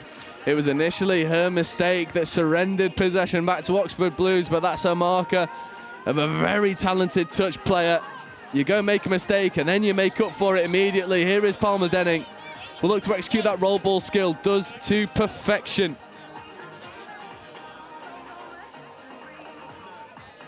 Rance orchestrating the subset. Penisard scooping, driving. Can he find the spare player? Of course he can. And Sophia Rance dotting the ball down. Could have pitched a tent and had a cup of tea. The damage was done by Penisard. And Sophia Rance has the relatively straightforward job of finishing a superb subset in which she played a crucial role in touches 3 and 4, and then it's all Penisade on 5th. And Rance finishes for Nottingham's second score of the game. Rohan Patel to Thompson. Wood wearing 9. Thompson isolated. Patel covering a lot of ground to get into half. Coming over to Thompson. That's a bit of a messy roll ball. I think the referee is going to turn that over.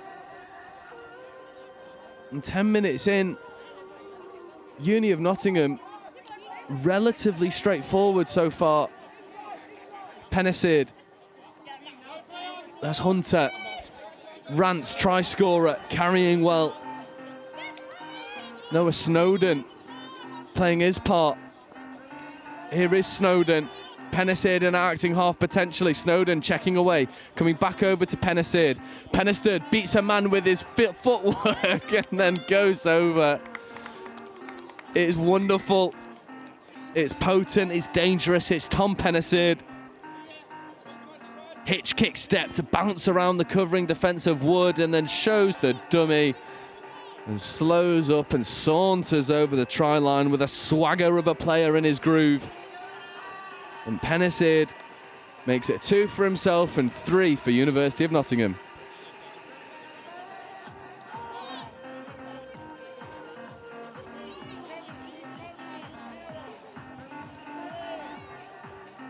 Oxford Blues with a big job on their hands. 8 minutes left to go, 3 tries down. Need to get the next score on the board. Good footwork. Thompson trying to get over the line. And does. Sam Thompson gets the next score on the board. He's been the bright spot for Oxford Blues, and it took a bit of chat coming from the referees. Well, you'll see Thompson here working with John Chambers. Good strike dump on the inside of Snowden. Bounces on the outside. Did he ground the ball? It's up for debate. I'm not fussed if the referees aren't. Sam Thompson gets the ball down. 3 tries to 1 in favour of University of Nottingham. It is Penisade. Reece-Neil Davies in motion. Reece-Neil Davies. Oh, it's easy. It is easy as you like for University of Nottingham. It took them a moment to find their mark, but now the arrows are landing. It is 4 tries to 1, and Reece-Neil Davies is having a day of it.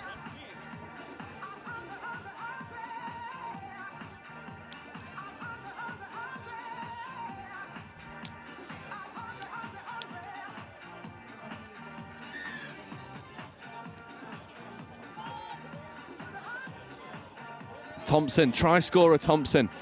We're looking to kick a little bit of emphasis into this Oxford Blues team. Here is Thompson. Stepping, trying to beat a man to the line, but engaging in a foot race with Tom Penisade is not a wise decision. Thompson trapped, and Tom Penisade flying off the line to make defensive touches. There is Penisade. Hunter as well in motion. Hunter on the outside. Here is Hunter. Carrying well. Rance orchestrating the subset. Snowden. Rance. Penisade on his outside. Here is Penisade. Sweeping player comes round. Noah Snowden. Can he make something happen? It's a 3-on-2 on the outside edge. Not taken. And Noah Snowden couldn't quite execute when needed. That's a lovely flash pass from Sam Thompson, who barely seems to have subbed for this Oxford Blues team. Very light on the ground, are they? 4 replacements over on that far sub box.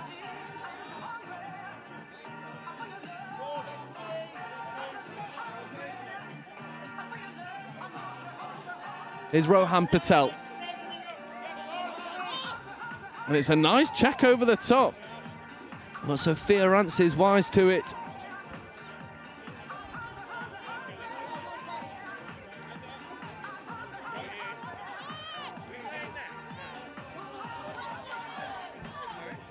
Tilly Palmer-Denning, again cruising through the meters. Tom Penisade playing against offside defenders. bouncing around a couple. Here's Rees-Neal-Davies, and Tom Pennicid might look for his hat-trick. Feeds the early pass to Jared Hunter. And the Blues are bleeding red. Hunter makes them pray. Nottingham 5-1 over University of Oxford. And Tom Pennicid, try scorer turn try assister. As easy as you like, and University of Nottingham really rolling through their playbook in terms of how they're unlocking this Oxford Blues defence. 4 minutes left to go, and Oxford Blues, really good value for the score they've got. Sam Thompson has been wonderful so far in this game, but it's the plethora of dangerous players that University of Nottingham have that's proving the difference. Thompson in an acting half, 5th touch, nothing doing. Little check around the outside, that's played through, and Tom Pennicid might just go all the way. Did he get touched? He did. So Pennicid might have to wait for his hat-trick, if it comes at all. Rees-Neal-Davies to Jared Hunter, Tilly Palmer-Denning. Straightens, carries well. There's Pennicid, Hunter straightens. Sophia Rance in an acting half once more. Crucial role she plays in this potent transition. Here is Pennicid. This time it's Max platforming. Coming back over towards Max Pennicid. Here's the University of Notts, and can they execute? Sean Tyrrell scoops, goes through, finds the extra pass. 5 turns into 6. And Tyrrell just straightens, finds the spare player, staring him right in the face in the end. It was number 10, Shona White. Gets over the white of the try line. And University of Notts feels like a bit of a marker that's thrown down from the hosts. Unhappy with their position in round 1. Come into round 3, the final round, with a bit of a point to prove. It feels like a bit of a spiteful performance. Maybe a statement to their rowdy neighbours, Notts Trent in pink, who feel like they've just got to beat everyone, and they will go and find the victory in the end of the day. However, enough said about University of Nottingham, because Oxford Blues get over for their second score of the game. 2 minutes left to go. Who else but Sam Thompson? Scored one, assisted the other. And again, just going faster, picking up against the grain, getting into the in-goal area, finding the extra player. And it's 67. Antoine Miller, who gets that ball down. University of Nottingham now with an opportunity to strike back. Rees-Neal-Davies working with Snowden. Snowden trying to bounce around the covering defender. Did he make the touch? It doesn't look like he did. It's play on, and Rees-Neal-Davies to Snowden. Gets Uni of Notts' 7th score. And it took them around 7 minutes in the first half to establish a commanding lead. And ever since then, this University of Nottingham side has turned the screw and imposed their will on this Oxford Blues team. They've really been spearheaded by Sam Thompson, who, for my mind, has barely subbed in this game. Number 42. On this occasion, working with Rohan Patel. Patel carrying. Thompson looking long, does go for the long ball, tries to find the outside edge, not taken. They will get offside penalty in a possession that might see the end of this game.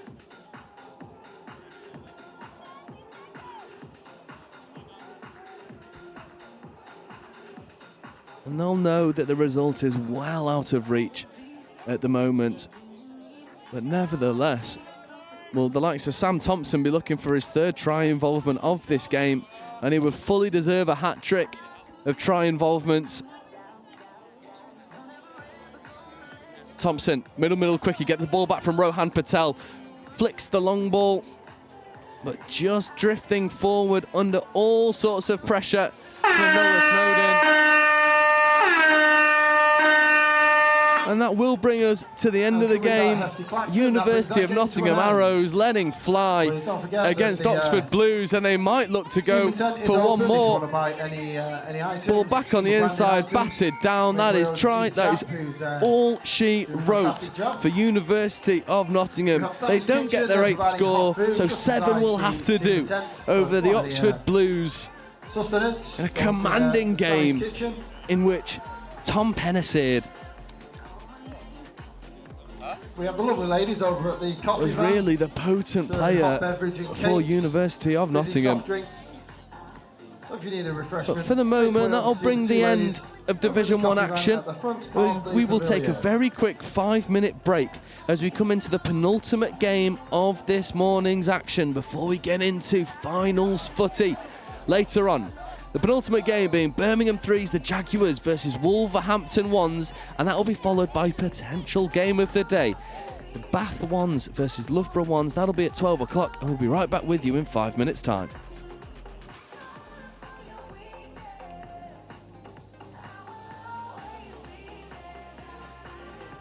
We actually looked at Warwick a few years ago when we came out of the pandemic for a potential venue for the Atlantic Cup 2 years ago in England.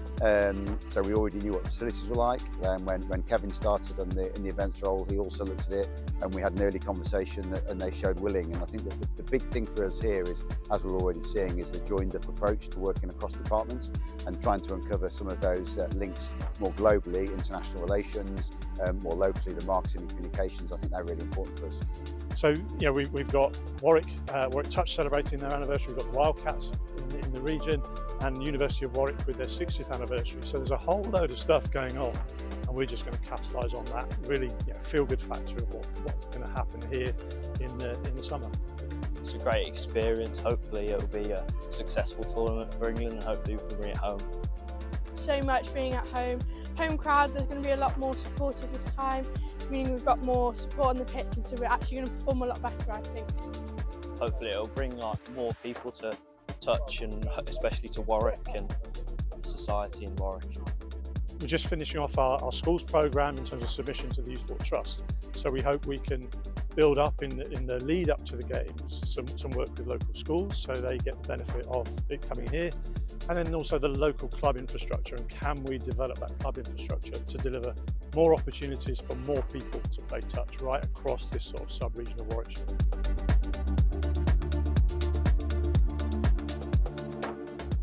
It was the first time in my life that I was studying something that I'd actually be doing at work the next day. I'd never had that connection between work and study before. And then that sort of shaped itself into a really solid understanding of everything, and then the tools to then set up the strategy.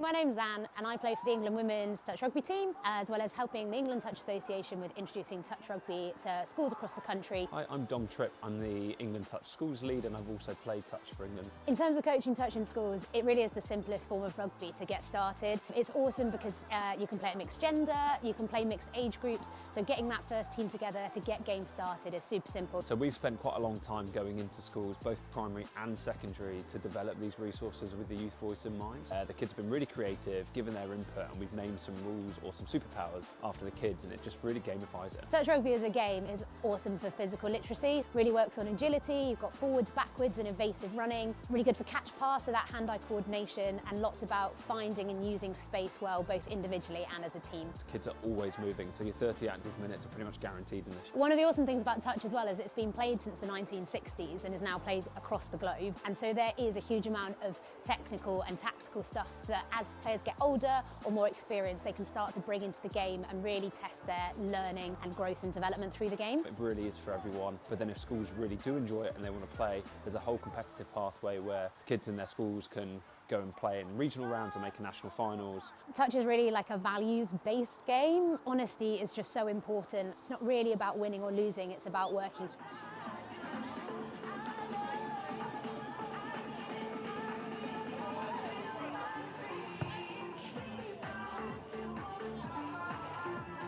Players and officials, stand by. And so welcome back to our penultimate game of the day, where we have Wolverhampton University in the blue attacking from right to left versus Birmingham Threes, the Jaguars, in defence in red. Back to Division 2 action for our penultimate game before we end with what we're touting as game of the day. Bath 1 versus Loughborough 1s. A game not to be missed.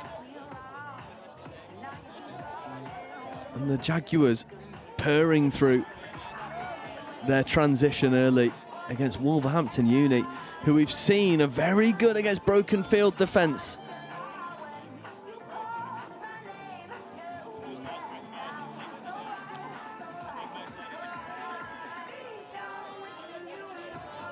Lucas Black, wearing 96, will be looking to unlock this Wolverhampton defence, but that is a good bit of momentum, and now there's a foot race from Wolverhampton, and did he get touched? He did indeed. Thomas Watson, I believe that was, almost ghosting through a gap, but nevertheless, that's good platform.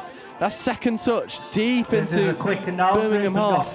Trent, can you please have Toby McDonald wearing 11, checking away to number 7, Josh Collin. Field ref on pitch 10. McDonald, Collin on his outside.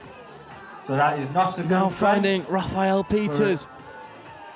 Peters coming in at half, trying to inject a little bit of pace. Peters trying to check away. It's good defence from the Birmingham Jaguars. So that's a shout for Nottingham Trent for a field ref to pitch 10. Nottingham Trent, field ref to pitch 10. And Birmingham Jaguars looking to find an opportunity on this outside edge. It's a little show and go in the end from 64. Theo Williams, and checked away. And not finding a player was Hannah Saunders. They're both teams struggling to find their momentum. They're struggling to find any real precision in their attack as of yet. And that'll be turnover ball off the restart.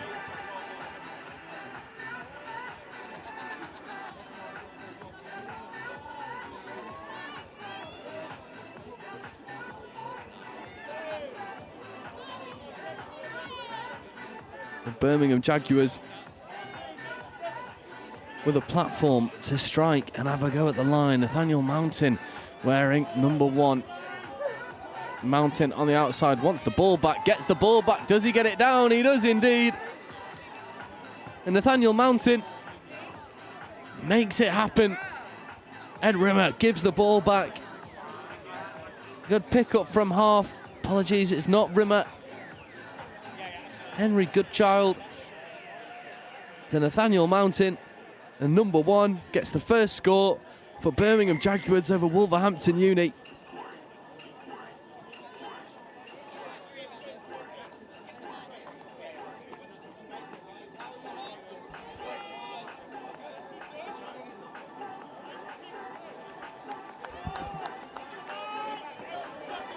And Wolverhampton striking at the line.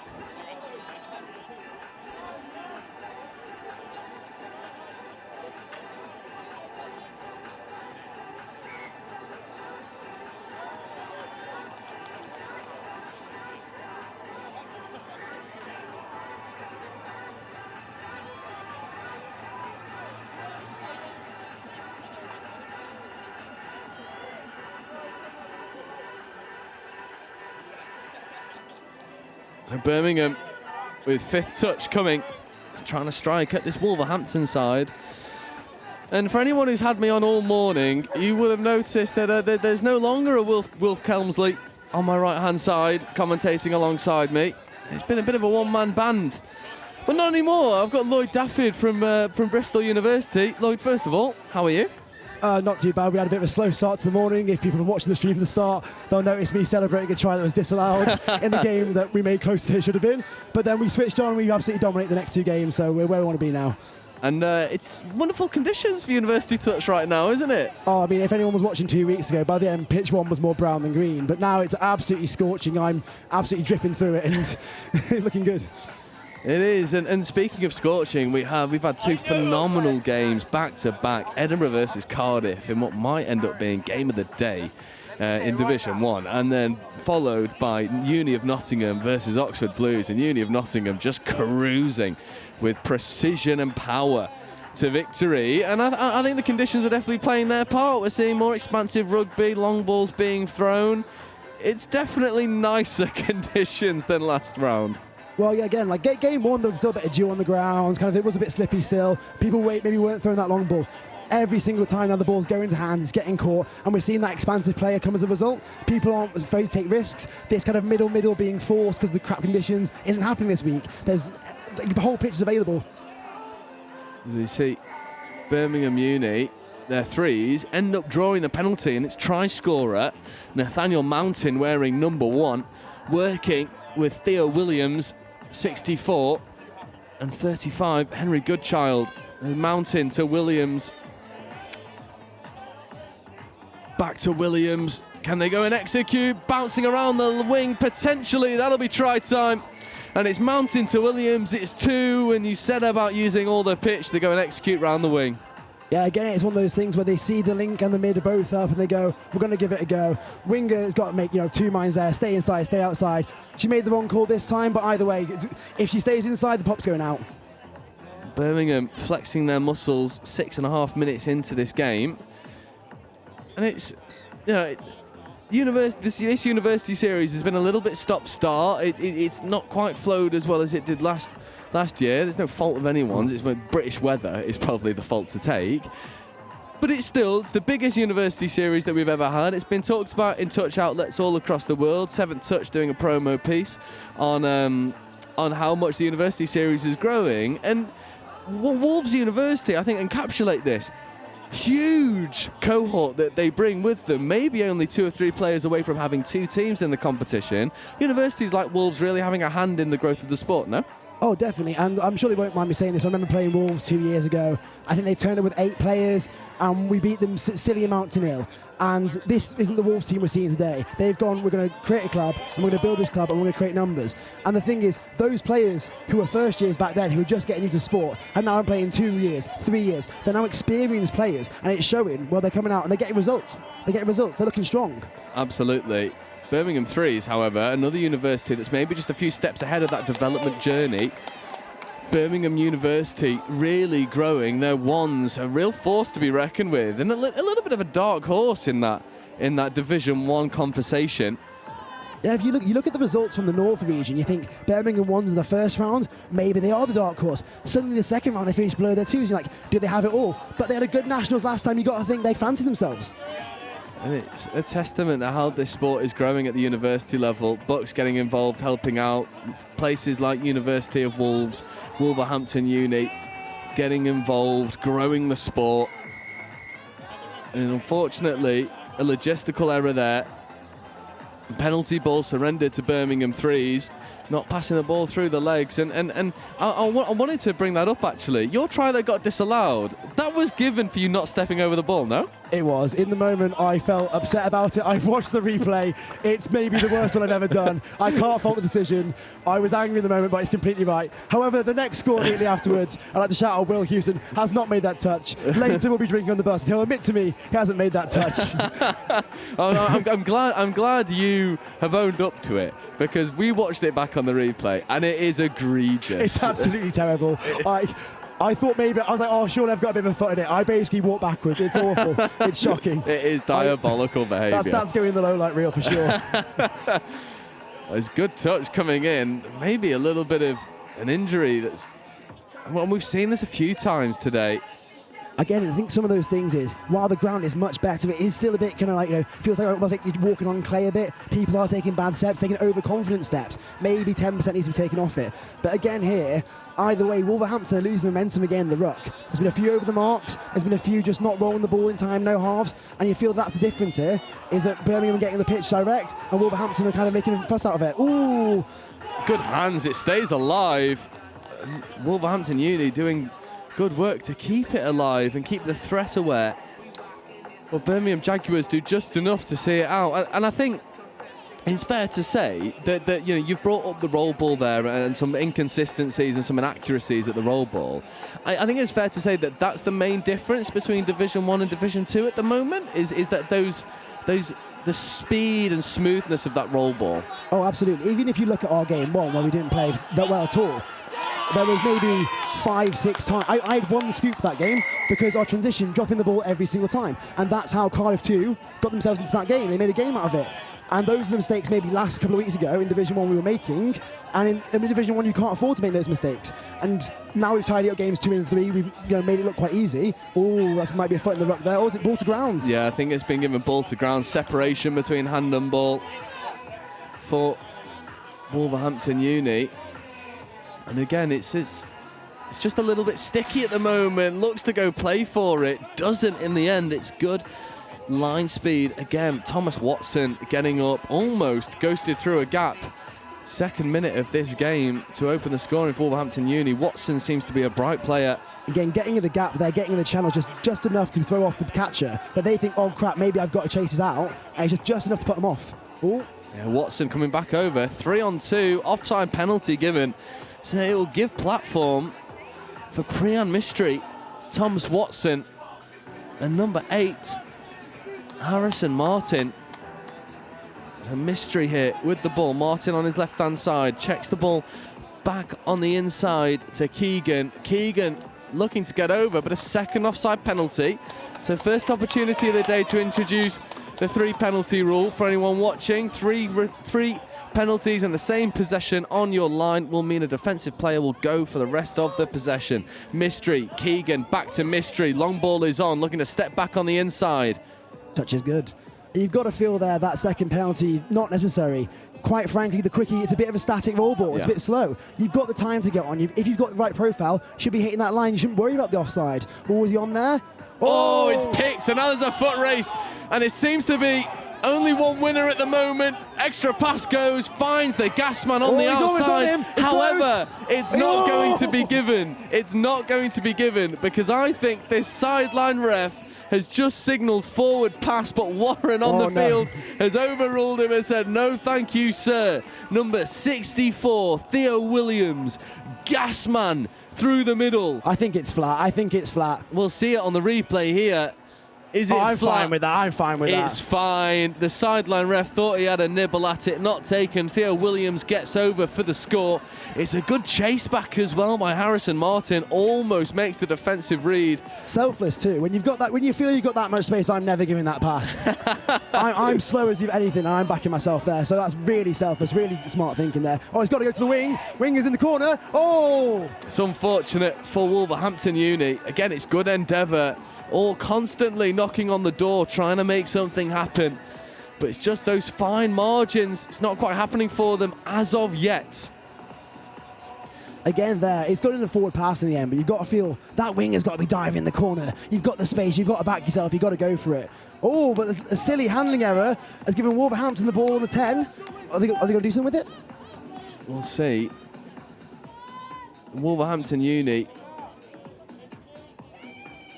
the best platform that they've had so far in this game, we'll be looking at least get over for 1 against the Jaguars' defensive line. Again, though, they've taken the ball static. I think his foot wasn't over that ball. They've taken the ball static, and as a result, they've not really got any yards from the first 2 touches. You're going to have a go on third? Is it good? It looks like the referee's happy with the touch. It's unfortunate. Good dive coming in from Raphael Peters. And Peters working, I believe that's number 11, Toby McDonald, on his left-hand side. McDonald back to Peters, to McDonald, and then there is just a little bit of a chat happening. So Warren, sideline ref, just saying, look, it's not just reset, it's offside penalty. So McDonald and Peters with a fresh set of 6. There is McDonald, open side quickie, Peters coming against the grain, shoveling the pass to the wing, it just goes down. It's unfortunate for Fleur Wood because the try line was beckoning. It's good offensive attempts and endeavour, from Wolverhampton Uni. Again, I like the idea, but on touch 1, you've got 6 goes. Let's run that quickly, let's condition that side. And then if 5th touch comes, and they're all going that way, that will be all the space this side. And again, another handling error. You've got to feel, with 5 minutes left, Birmingham 3s are falling apart a little bit. Can Wolverhampton get back into this? They'll need to get a score off this possession to have a word in the conversation. Again, the ball's looking static. Maybe the legs are getting tired. The ground is heavier than it looks.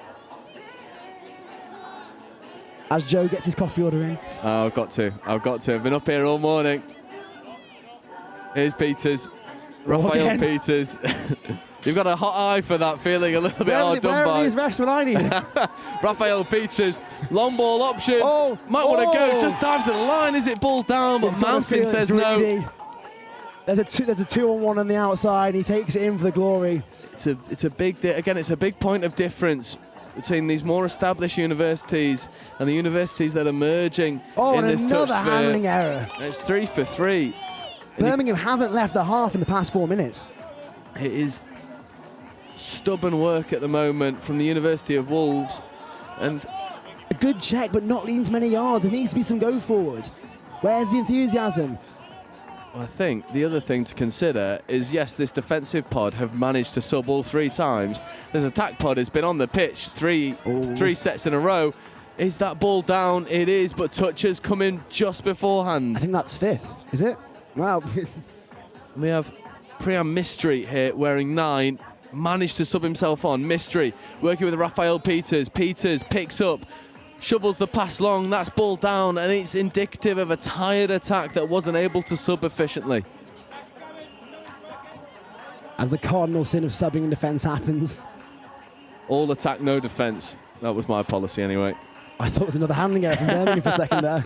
That's what we call game management right there. That's game management. They know they've got 3 minutes left. They know they're in the lead. No point burning the legs out. Every roll ball, every tap.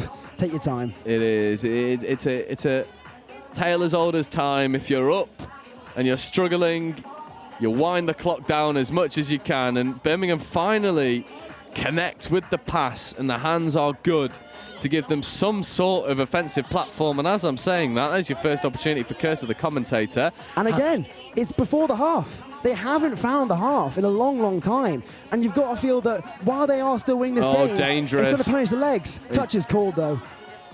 Yeah, and unfortunately for University of Wolverhampton, just losing possession of that ball as well. It's fine. Back for the touch. Back for the touch. Now, on that occasion, it's number 14, Harry Maman.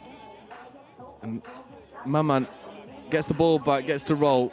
Let's get some forward momentum now, Wolverhampton. Come on. Yeah, punish play on. Punish play on. Oh, she steps inside. Counties. No.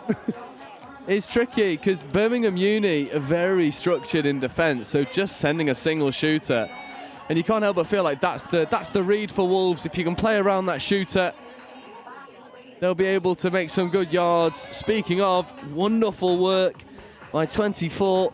Oh, and again a handling error. Freya Mullen. Good yards, sacrificed by the inaccuracy in transition. By the end of this match, this half will barely have been used. Well, it's definitely showing on the turf, looking a little bit worse for wear at the moment compared to the left-hand side of the pitch. There's Watson. Third. Oh, the pressure's on. Here's Watson again, 2-on-1. No. Oh, she spills it. It's unfortunate again for Fleur Wood. On another day, might have had 2. To be fair, we're stood in the same place as her. Sun's right in the eyes. It is a hard one. It's very low in the sky.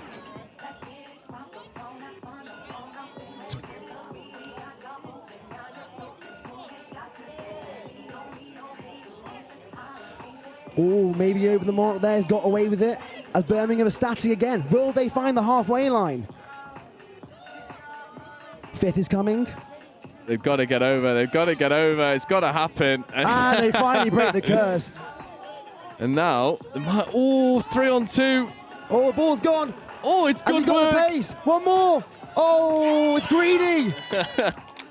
Too greedy in the end. 30 seconds left to go. Birmingham Jaguars could have had a 4th, not taken. I know we all have that white line fever, but the greed they talk about in the Bible is just on display there. There's so much space on the outside. Little step in, take the winger's shoulder, and you've given your number 36 a beautiful, beautiful score. But as a result, it's turnover. Now this game might be in the bag, 15 seconds left now, but you've got to feel Birmingham. Oh, and the handling errors work both ways. Yeah, Podmore was in acres of space around the outside, and unfortunately for her, Ed Rimmer decided he wanted to go himself, not taken in the end. But they'll get an extra opportunity to score.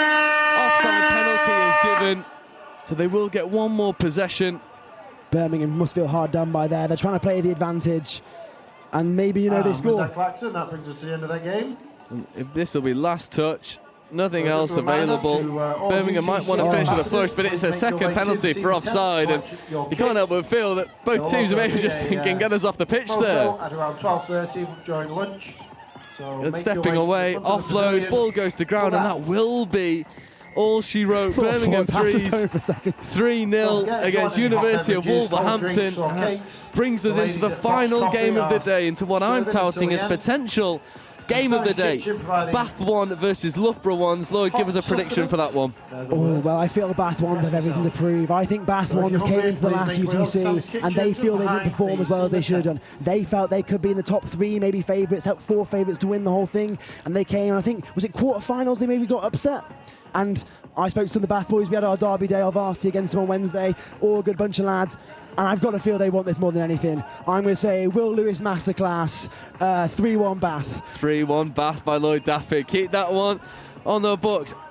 Well, that'll be with you in around 5 minutes' time as our last game in the morning before our lunch break. 12 o'clock, Bath 1 versus Loughborough 1s, and that'll be with you in about 4 minutes' time.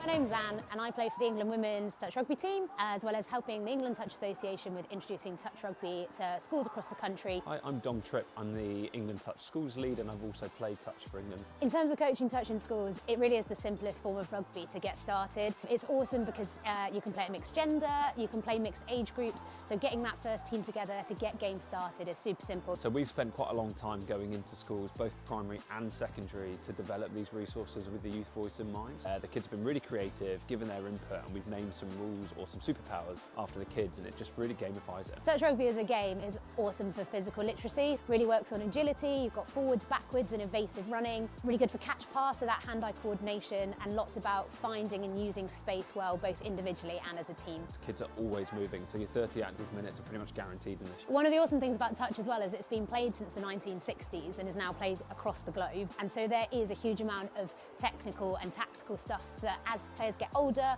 or more experienced, they can start to bring into the game and really test their learning and growth and development through the game. It really is for everyone, but then if schools really do enjoy it and they want to play, there's a whole competitive pathway where kids in their schools can go and play in regional rounds and make national finals. Touch is really like a values-based game. Honesty is just so important. It's not really about winning or losing, it's about working together. Ultimately, touch is just really fun. It gets kids active, and it's all about learning through play. So with the resources, there's not only stuff for the teachers, but we've got a really strong young leaders program. Because it's so simple, we've had primary school kids being the young leaders to their fellow peers, and the sessions run brilliantly. Done and tested these resources and the game format. It's fun. They start playing it at lunchtime, at break time. Just an awesome sport. If you're interested in finding out more, contact the England Touch Association, schools@englandtouch.org.uk to find out more. I think what I always liked about the Cima qualification is it was much more than just tax advice or much more than just sort of corporate finance management. It was always very wide-ranging. So having the Cima qualification kind of cemented that I knew a little bit about lots of different areas, about project management, about people management, about HR. So it really helped me understand lots of different areas which helped fit into the bigger picture. And for me, that's strategy. It's thinking big. It's kind of thinking, okay, this is all great, but what's the point of it?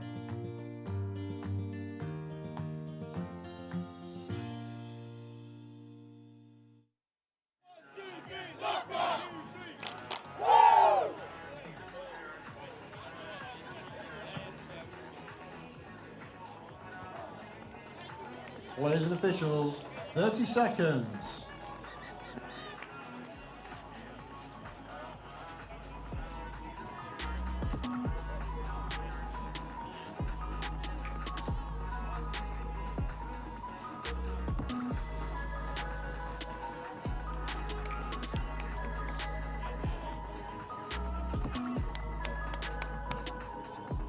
Ladies and officials, stand by. So welcome back to our last game of the day, of the morning, sorry. It's Loughborough ones versus Bath ones. Loughborough, well, both of these teams with a bit of a point to prove. Struggled in round one, Bath especially, and Loughborough, well, we'll be looking to kick into gear. Lucy Hawkrig in at half, looking for the link punish. Oh, Loughborough, and that should be the opening score. It looked pretty good. And Rory McAuliffe does open the scoring. Gets on the outside of that link punish and underneath the Bath link. There's a wonderful start for Rory McAuliffe. Bounces around the outside. That's ball down all day. And Loughborough with the first blow of this game. But now it's Bath's turn to have a go. And Bath need to find their feet in this division, really, after losing out in round one. There's lovely acceleration. That should be try time. It is indeed. And it is stunning. Annie Ainscough getting the ball down off the back of wonderful work in the midfield. Thomas Bloom feeding away, and 93 is who else but that man, Rory Fulton. And Rory Fulton, I don't recognise the name, we sung his praises in round one. Also last year, final play of the final game of the final tournament, flick pass out the back on live stream. Rory Fulton, a mainstay in this Bath team. But Loughborough will be having something to say. Long ball potentially on, scooping through the midfield. Can he find the spare player? He can. His brilliant hands. On this occasion, it's number 11, Ella Wiley.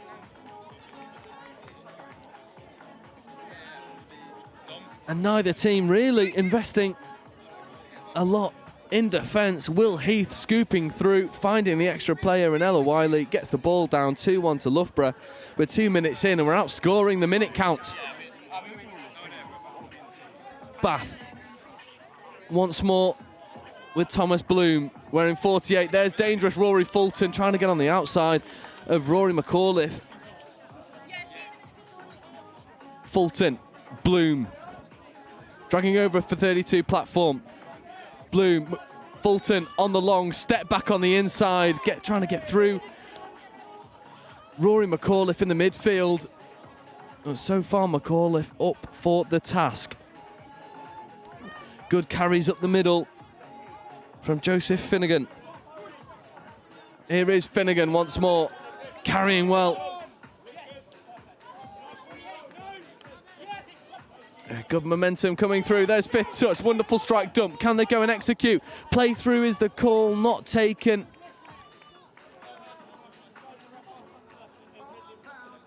On this occasion for Will Stockdale, I've got to apologise, it's not Finnegan wearing 7, but I've not got a number 7 down on the team sheet.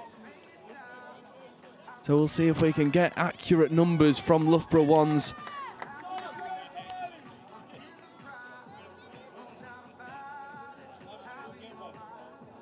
Loughborough needing a level of accuracy here in attack. There's Stockdale wearing 102. Checking away to Tamani Kambebe. Stockdale, Kambebe. Just held up in the touch, and that is turnover ball. It's a bit unceremonious from Loughborough. In their first opportunity for a repeat set on the line. Bloom checking around the outside. Lovely roll ball over on that outside edge. Second touch up towards the box. Bath need to make this count. Ainscough carrying up the middle. Just slowing down ever so slightly. And that roll ball is a little bit off the mark. Bath is saying, is he pulling out? He is, but he's not in his 7, so he doesn't have to advance. And at the moment, Loughborough edging themselves out on top. Stockdale with a good carry up the middle. Checking to the wing to Wiley. Wiley carries well. There's number 70, Lucy Brown, adding some much needed impetus. Harry Dean trying to get on the outside of number 12. Annie Ainscough getting up, making touches. Dean has to come all the way back. Here is Finnegan wearing 77, platforming well. Oh, drop pass back on the inside. Lacking just that little bit of accuracy to Lucy Brown, but it's good work from Loughborough. Starting to kick through the gears. Will Heath scooping and passing, not quite finding the execution. Finnegan getting up, making touches. Oliver Felton having to come back to the mark.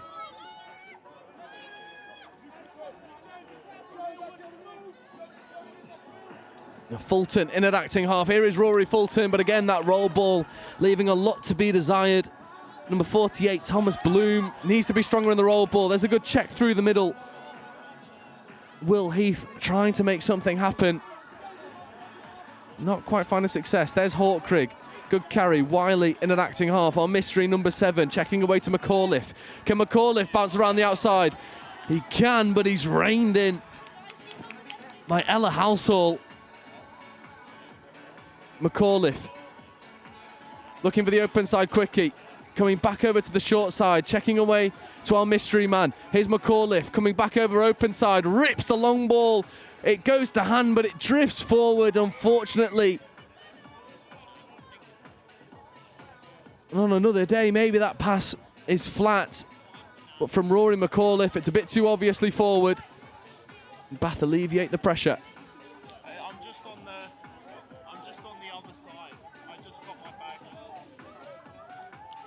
Good strike platform here. Now Bath need to get a good platform to go on 5th. This is where they've struggled. That's a better platform, even if it's a little bit sticky. Ball goes to the wing. Is it try time? It is indeed. And it's number 21 for Bath. As Hannah Lee getting over. And finally, are the boys in blue able to manufacture a striking platform on 5th. It's been hard work to do so, but on this occasion they execute. That's Will Lewis dropping the pass off for Lee and bringing us all square 7 minutes in.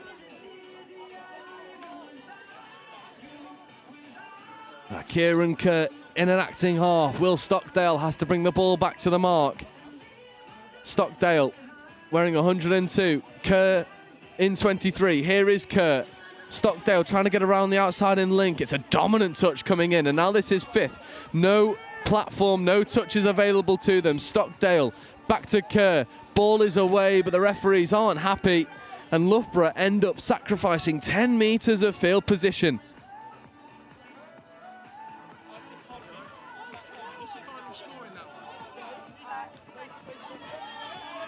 And Rory Fulton tries to bounce around the outside of a few.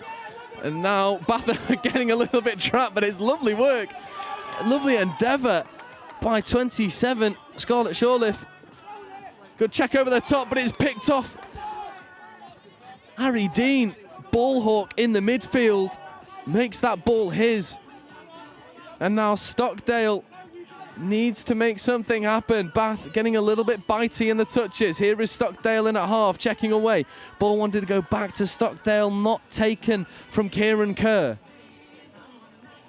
Lucy Brown now in at link, wearing 70. Kerr coming over towards Brown. Brown in at half. Stockdale, can they make something happen? Stockdale leaves a man on the floor. That is ball down, and Stockdale gets Loughborough's 3rd. And Stockdale, you see, just bounces around a couple, leaves a player in his wake. And Will Stockdale, 3 tries to 2 for Loughborough. Stockdale breaks the deficit.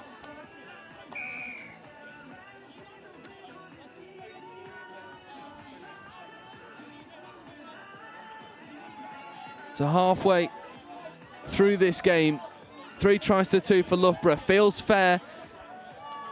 In evaluation, Bath need to get this ball down a little bit cleaner. White line fever creeping in potentially. That time it was Danny Ticehurst not predicting that touch.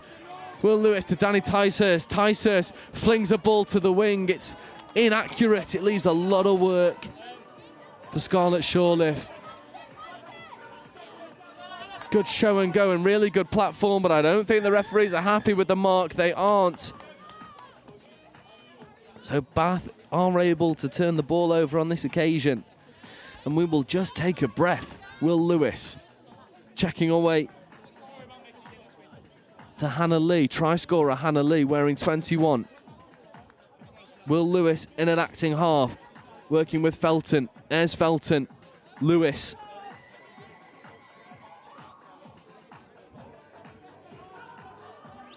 Will Lewis platforming.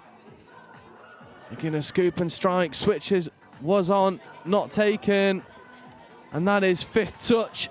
And for the likes of Thomas Bloom and Felton, they've got a lot of work to do. Bloom flings the ball to the wing. Will Lewis tries to get it in that link wing hole, but nothing doing. And Bath are struggling to find that incision when they need it. Hawkrig.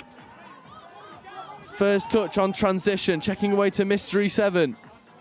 Ella Wiley carrying well.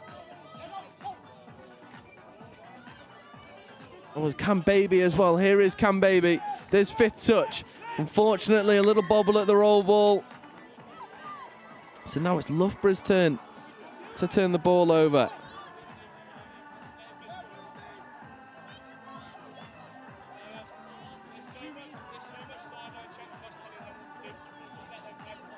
And once more, another error from Bath. Surrenders the pass.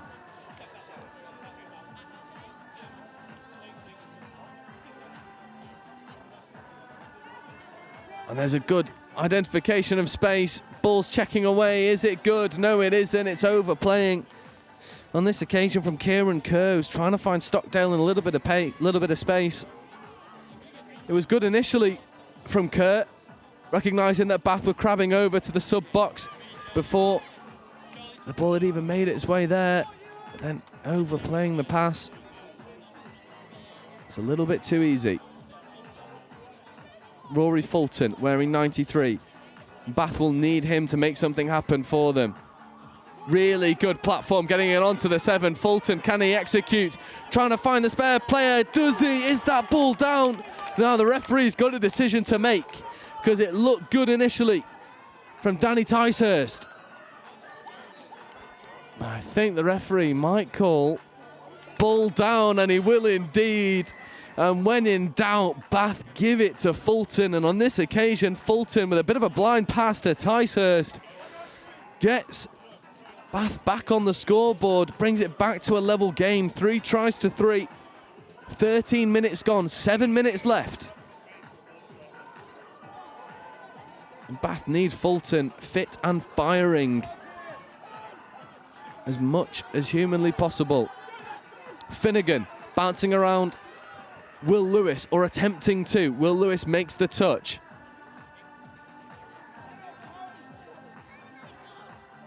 Lucy Brown in at 70. Finnegan, left to right, long ball. Manchester it goes well, but it isn't reeled in easily.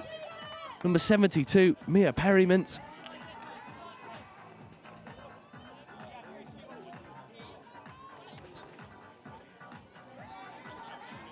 Loughborough coming to the 32 platform. Little bit static, might just look to burn a touch. Does. Too many people in movement. Finnegan trying to orchestrate a bit of go forward. Bouncing around, too many touches. And for Loughborough, it's sort of killing their momentum. Always trying to beat a man. Finnegan just ploughs into the defender. Tries to get the ball down. But not quite happening for them. Here is Finnegan. 77, Brown in at 70. She's found herself in space more often than not. Flat rip to the wing, and Ella Wiley will execute it. It is a stunning pass. A gorgeous pill. Thrown by the team in purple, flat to the line. Finnegan platforms, no messing around, gets the ball down. And Will Heath with a dagger through the Bath line to Ella Wiley to re-establish the Loughborough lead, 4 tries to 3.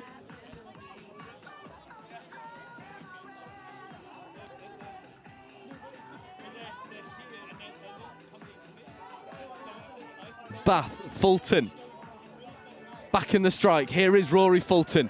needs to create something for his team. Oh, it's so good from Rory Fulton, and it's pulled down once more.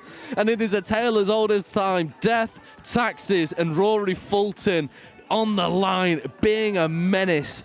It's that combination of Fulton to Ticehurst. And if Loughborough can see out and defend Rory Fulton, they'll coast to victory. At the moment, they're not able to do so. Fulton fakes the long ball rip. Danny Ticehurst gets the ball down. It's back to 4 tries apiece. And now this game is growing into what it's always threatened to be, a bit of a shootout.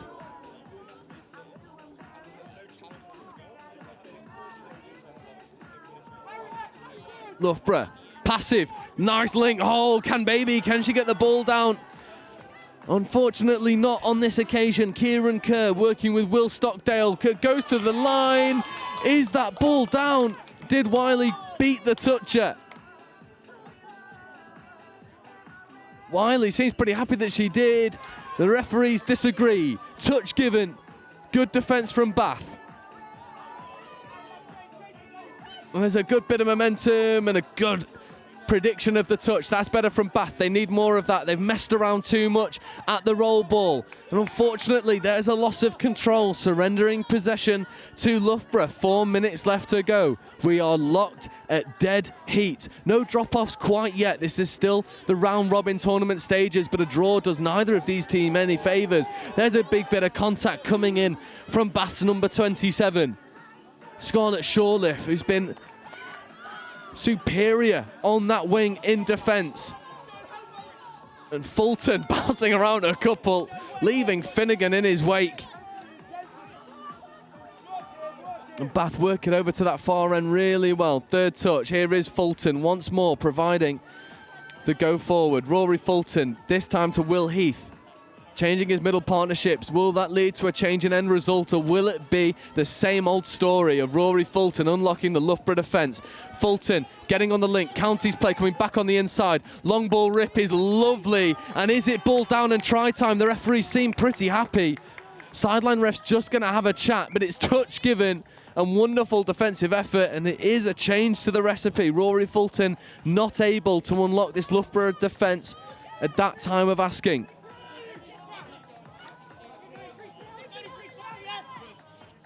Loughborough with Finnegan rolling into their transition. Here is Lucy Hawkrigg, Ella Wiley in at half. Mystery man, reveal yourself. Throws the ball over to the far link. It's good platform opportunity. Can they execute? Ball is dropped, but Rory Fulton shuts down the play. Nice check back from McAuliffe, but never quite finding the separation needed to really threaten that line. Will Heath checking away. Good momentum made. Strong touches in the midfield from Loughborough. This midfield grind has ebbed and flowed between advantage Bath and advantage Loughborough. That time it's advantage Bath. Can they find a fifth touch platform? That is fifth. Need to execute. Can they? Link hole is on. They skip the link, go straight to the wing. That's ball down and turnover. 90 seconds remain. 4 tries apiece. It's breaking down into something that's a little bit loose. It was cagey to begin with. Now it's free flowing. Both defences broken. McAuliffe receiving the ball back on the inside. That's played at, and 6 more, and that might be the platform needed for Loughborough to go and flex their muscles on the Bath try line once more. Can Baby checking away, playing around the single shooters of Bath with ease. That was Will Stockdale wearing 102. Can Baby, Stockdale to Kerr. Kerr stepping away. Stockdale, Can Baby. Kieran Kerr evading the touch. Can Baby. Here is Stockdale. It's a little bit stop-start. County's play is on. Wing is available if they want it, but Will Stockdale puts his dancing shoes on and skips through the Bath defence, taking it to 5 tries to 4. 40 seconds left to go, and Will Stockdale steps him in a phone booth, leaves him lying in the dirt, and gives Loughborough the lead once more, potentially for the final time as we approach last play territory for Bath. Will Heath Rory Fulton in 93 will be looking to make something happen. Is that turnover or is that penalty? Bath won't want the ref to have too much of a chat. There's not a lot of time left. Fulton just puts the hammer down, goes to execute. That is ball down and try time. And Bath bring it all the way back level. And you can't help but feel that without Rory Fulton, this game would have been dead and buried, but it isn't. That is full time. That is 5 tries apiece. That is 5 try assists for Rory Fulton. On that occasion, it was number 27, Scarlett Shoreliff, who gets the ball down in what we've touted as potentially game of the day, ended up delivering in the final 7 minutes. Phenomenal offensive outfits from both sides. Defence never really on the cards for either team. And we finish locked neck and neck, 5 tries apiece. And breathe. What a way to finish this morning's action and take us into knockout rugby all throughout the afternoon, starting at 1 o'clock. And that'll be with you in Next Gen Live here from Riverside Sports Complex at Nottingham. During the break, don't forget, we do have Sammy. We actually looked to Warwick a few years ago when we came out of the pandemic for a potential venue for the Atlantic Cup 2 years ago in England. So we already knew what the facilities were like. When Kevin started in the events role, he also looked at it, and we had an early conversation, and they showed willing. And I think that the big thing for us here is, as we're already seeing, is the joined-up approach to working across departments and trying to uncover some of those links more globally, international relations, more locally, the marketing and communications. I think they're really important for us. So, you know, we've got Warwick Touch celebrating their anniversary. We've got the Wildcats in the region, and University of Warwick with their 60th anniversary. So there's a whole load of stuff going on, and we're just going to capitalise on that. Really, feel-good factor of what's going to happen here in the summer. It's a great experience. Hopefully, it will be a successful tournament for England, and hopefully, we can bring it home. So much being at home. Home crowd, there's going to be a lot more supporters this time, meaning we've got more support on the pitch, and so we're actually going to perform a lot better, I think. Hopefully it'll bring more people to touch, and especially to Warwick and the society in Warwick. We're just finishing off our schools programme in terms of submission to the Youth Sport Trust. So we hope we can build up in the lead up to the games some work with local schools, so they get the benefit of it coming here. And then also the local club infrastructure, and can we develop that club infrastructure to deliver more opportunities for more people to play touch right across this sort of sub-region of Warwickshire.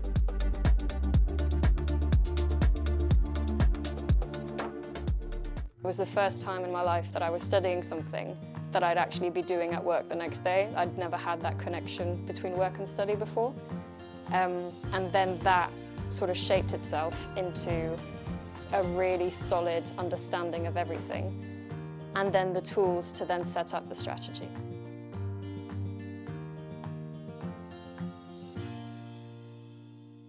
My name's Anne, and I play for the England Women's Touch Rugby team, as well as helping the England Touch Association with introducing touch rugby to schools across the country. Hi, I'm Dom Tripp. I'm the England Touch Schools lead, and I've also played touch for England. In terms of coaching touch in schools, it really is the simplest form of rugby to get started. It's awesome because you can play at mixed gender, you can play mixed age groups, so getting that first team together to get games started is super simple. So we've spent quite a long time going into schools, both primary and secondary, to develop these resources with the youth voice in mind. The kids have been really creative, given their input, and we've named some rules or some superpowers after the kids, and it just really gamifies it. Touch rugby as a game is awesome for physical literacy, really works on agility, you've got forwards, backwards and evasive running, really good for catch pass, so that hand-eye coordination, and lots about finding and using space well, both individually and as a team. Kids are always moving, so your 30 active minutes are pretty much guaranteed in this. One of the awesome things about touch as well is it's been played since the 1960s and is now played across the globe, and so there is a huge amount of technical and tactical stuff that as players get older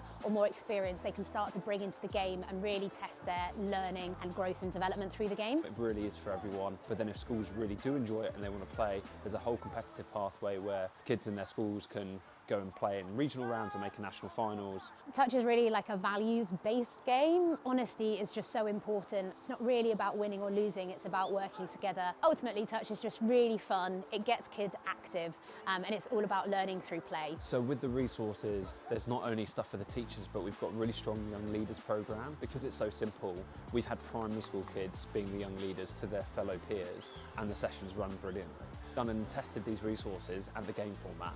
It's fun. They start playing it at lunchtime, at break time. Just an awesome sport. If you're interested in finding out more, contact the England Touch Association, schools@englandtouch.org.uk to find out more.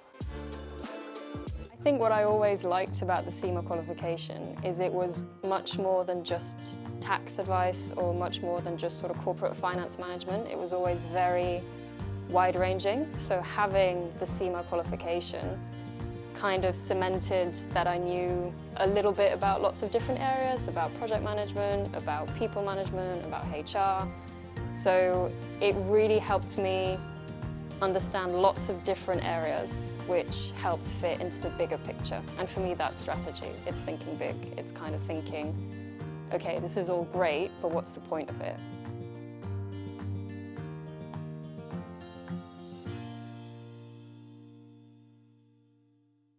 I think accounting and finance has become much more about risk and much more about being able to manage the unknowns.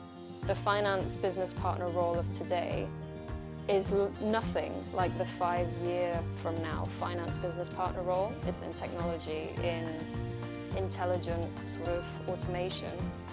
Means that accounting and finance really has to focus on adding value and adding value for money more than anything.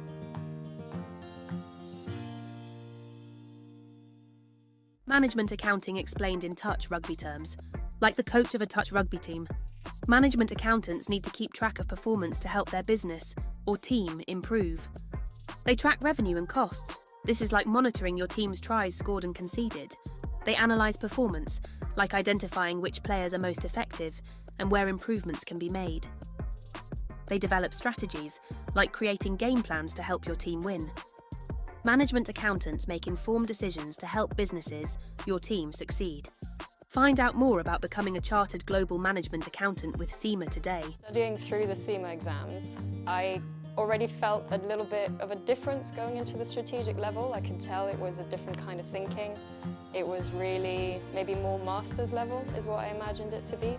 And then the final exam, so the strategic case study, I remember sitting the exam and thinking, this is brilliant because this isn't accounting or finance. It's about PR, it's about sort of external relations, it's about managing the press, it's about sort of risk and consequences.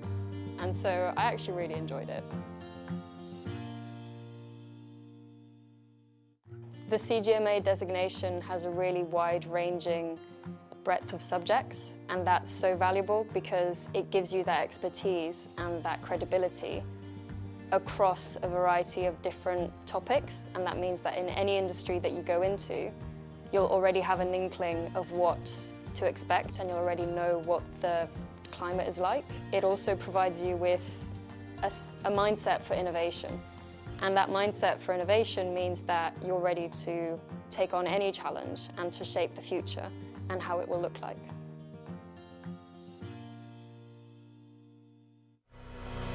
It's our turn now.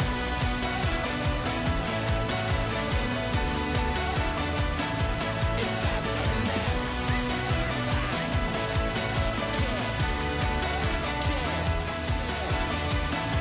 It's our turn now.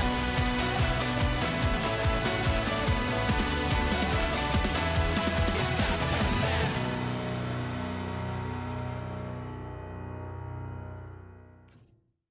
Are you interested in careers in finance and business? If so, come and follow us on Instagram and TikTok to find out more about Cima's CGMA qualification. Cima Early Careers UK is your one-stop shop for all things finance and business with Cima. We're going to share job opportunities, career insights, employability advice, success stories from Cima members, events, competitions, and much, much more. So follow us today, Cima Early Careers UK on TikTok and Instagram. So I started on the graduate scheme, and as part of that, you do different placements in different teams, and you look after different sort of traditional roles in accounting and finance. And I did a couple, and I realized very quickly it wasn't really where my strengths were. I could do it, but I think I was more interested in the strategy of finance and in particular in the people of finance and their development. So it's a little bit sort of off track compared to a traditional finance path. I am Diane Lorgerier, and I've discovered the power of opportunity with Cima. We actually looked at Warwick a few years ago when we came out of the pandemic for a potential venue for the Atlantic Cup 2 years ago in England. So we already knew what the facilities were like. When Kevin started in the events role, he also looked at it, and we had an early conversation and they showed willing. And I think that the big thing for us here is, as we're already seeing, is a joined up approach to working across departments and trying to uncover some of those links more globally, international relations, more locally, the marketing and communications. I think they're really important for us. So, you know, we've got Warwick Touch celebrating their anniversary, we've got the Wildcats in the region, and University of Warwick with their 60th anniversary. So there's a whole load of stuff going on, and we're just going to capitalise on that really, feel-good factor of what's going to happen here in the summer. It's a great experience. Hopefully it'll be a successful tournament for England, and hopefully we can bring it home. So much being at home. Home crowd, there's going to be a lot more supporters this time, meaning we've got more support on the pitch, and so we're actually going to perform a lot better, I think. Hopefully it'll bring more people to touch, and especially to Warwick and society in Warwick. We're just finishing off our schools programme in terms of submission to the Youth Sport Trust. So we hope we can build up in the lead up to the games some work with local schools, so they get the benefit of it coming here. And then also the local club infrastructure, and can we develop that club infrastructure to deliver more opportunities for more people to play touch right across this sort of sub-region of Warwickshire.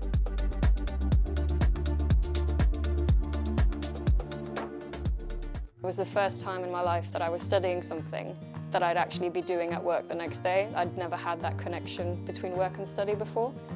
And then that sort of shaped itself into a really solid understanding of everything, and then the tools to then set up the strategy.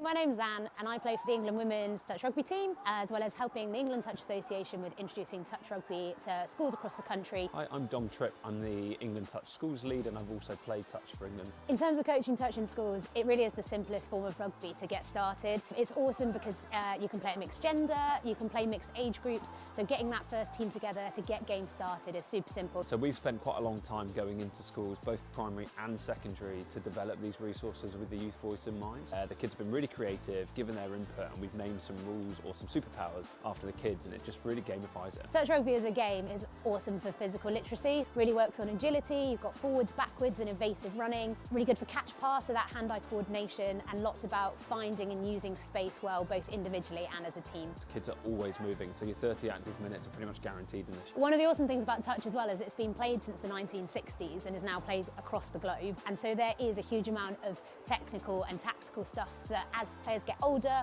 or more experienced, they can start to bring into the game and really test their learning and growth and development through the game. It really is for everyone, but then if schools really do enjoy it and they want to play, there's a whole competitive pathway where kids in their schools can go and play in regional rounds and make a national finals. Touch is really like a values-based game. Honesty is just so important. It's not really about winning or losing, it's about working together. Ultimately, touch is just really fun. It gets kids active, and it's all about learning through play. So with the resources, there's not only stuff for the teachers, but we've got a really strong young leaders program. Because it's so simple, we've had primary school kids being the young leaders to their fellow peers, and the sessions run brilliantly. Done and tested these resources and the game format.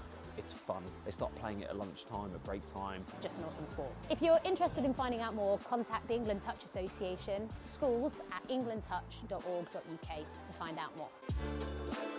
I think what I always liked about the Cima qualification is it was much more than just tax advice or much more than just sort of corporate finance management. It was always very wide-ranging. So having the Cima qualification kind of cemented that I knew a little bit about lots of different areas, about project management, about people management, about HR. So it really helped me understand lots of different areas which helped fit into the bigger picture. And for me, that's strategy. It's thinking big. It's kind of thinking, okay, this is all great, but what's the point of it?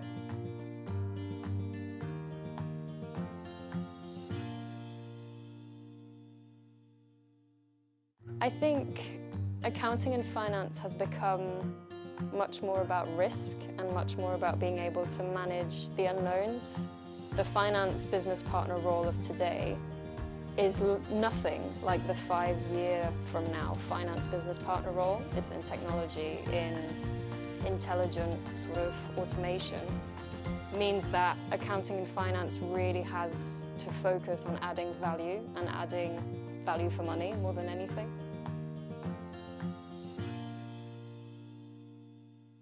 Management accounting explained in touch rugby terms. Like the coach of a touch rugby team, management accountants need to keep track of performance to help their business or team improve. They track revenue and costs. This is like monitoring your team's tries scored and conceded. They analyse performance, like identifying which players are most effective and where improvements can be made. They develop strategies, like creating game plans to help your team win. Management accountants make informed decisions to help businesses, your team, succeed. Find out more about becoming a chartered global management accountant with Cima today. Studying through the Cima exams, I already felt a little bit of a difference going into the strategic level. I could tell it was a different kind of thinking. It was really maybe more master's level is what I imagined it to be. And then the final exam, so the strategic case study, I remember sitting the exam and thinking, this is brilliant because this isn't accounting or finance. It's about PR, it's about sort of external relations, it's about managing the press, it's about sort of risk and consequences. And so I actually really enjoyed it. The CGMA designation has a really wide-ranging breadth of subjects, and that's so valuable because it gives you that expertise and that credibility across a variety of different topics, and that means that in any industry that you go into, you'll already have an inkling of what to expect and you'll already know what the climate is like. It also provides you with a mindset for innovation. And that mindset for innovation means that you're ready to take on any challenge and to shape the future and how it will look like.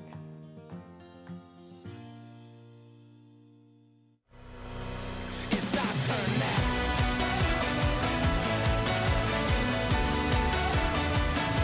It's our turn now.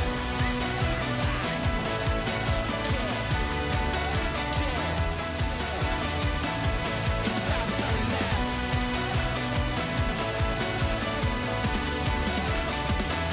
It's our turn now.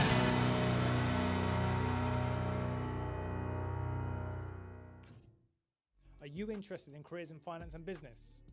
If so, come and follow us on Instagram and TikTok to find out more about Cima's CGMA qualification. Cima Early Careers UK is your one-stop shop for all things finance and business with Cima. We're going to share job opportunities, career insights, employability advice, success stories from Cima members, events, competitions, and much, much more. So follow us today, Cima Early Careers UK on TikTok and Instagram.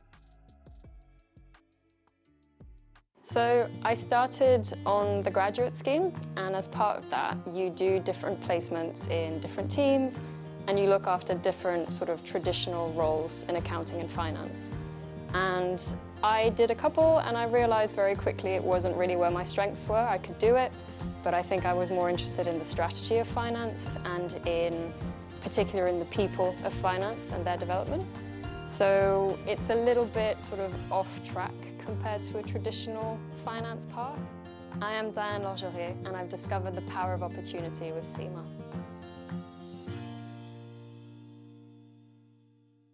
We actually looked to Warwick a few years ago when we came out of the pandemic for a potential venue for the Atlantic Cup 2 years ago in England.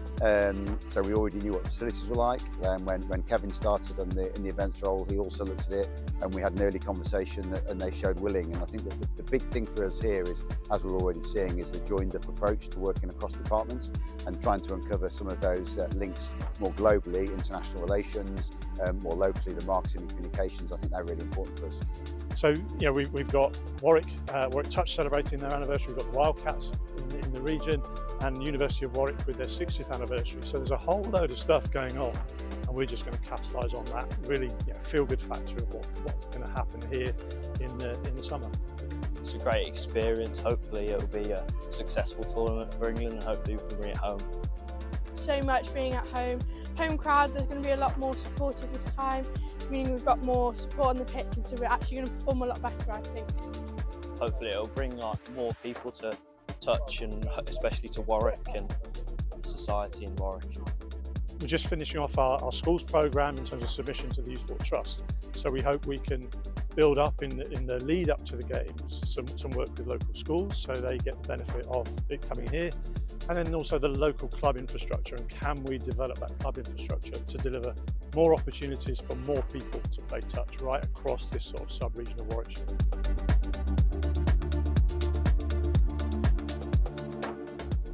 It was the first time in my life that I was studying something that I'd actually be doing at work the next day. I'd never had that connection between work and study before. And then that sort of shaped itself into a really solid understanding of everything, and then the tools to then set up the strategy.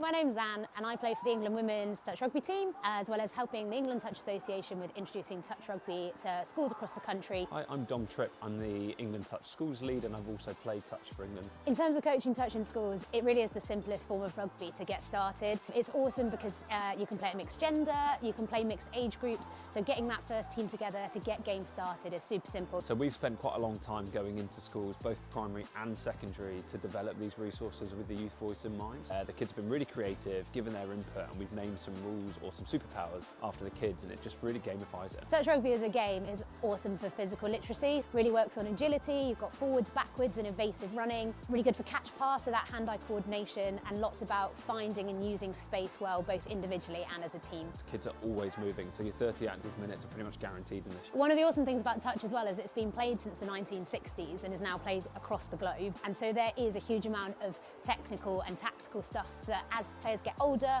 or more experienced, they can start to bring into the game and really test their learning and growth and development through the game. It really is for everyone, but then if schools really do enjoy it and they want to play, there's a whole competitive pathway where kids in their schools can go and play in regional rounds and make a national finals. Touch is really like a values-based game. Honesty is just so important. It's not really about winning or losing, it's about working together. Ultimately, touch is just really fun. It gets kids active, and it's all about learning through play. So with the resources, there's not only stuff for the teachers, but we've got a really strong young leaders program. Because it's so simple, we've had primary school kids being the young leaders to their fellow peers, and the sessions run brilliantly. Done and tested these resources and the game format. It's fun. They start playing it at lunchtime, at break time. Just an awesome sport. If you're interested in finding out more, contact the England Touch Association, schools@englandtouch.org.uk to find out more. I think what I always liked about the Cima qualification is it was much more than just tax advice or much more than just sort of corporate finance management. It was always very wide-ranging. So having the Cima qualification kind of cemented that I knew a little bit about lots of different areas, about project management, about people management, about HR. So it really helped me understand lots of different areas which helped fit into the bigger picture. And for me, that's strategy. It's thinking big. It's kind of thinking, okay, this is all great, but what's the point of it?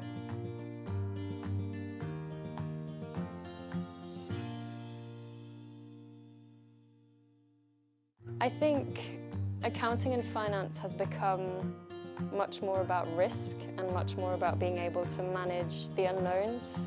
The finance business partner role of today is nothing like the 5-year from now finance business partner role. It's in technology, in intelligent sort of automation. It means that accounting and finance really has to focus on adding value and adding value for money more than anything.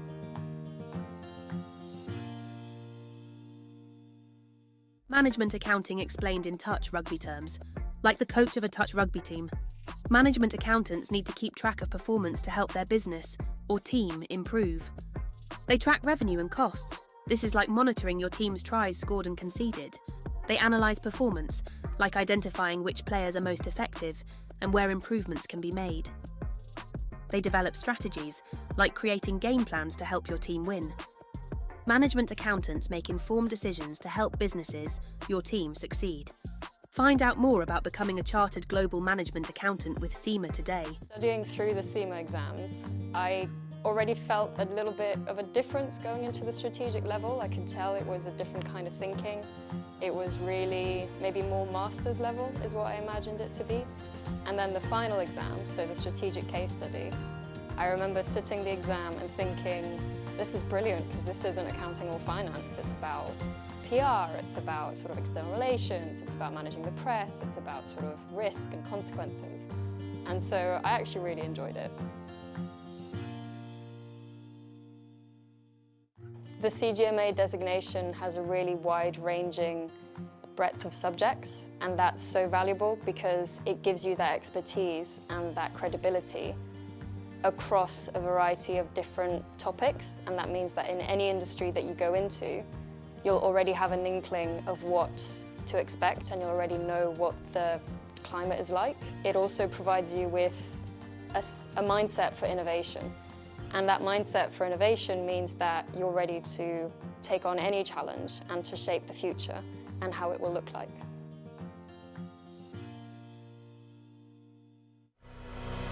It's our turn now.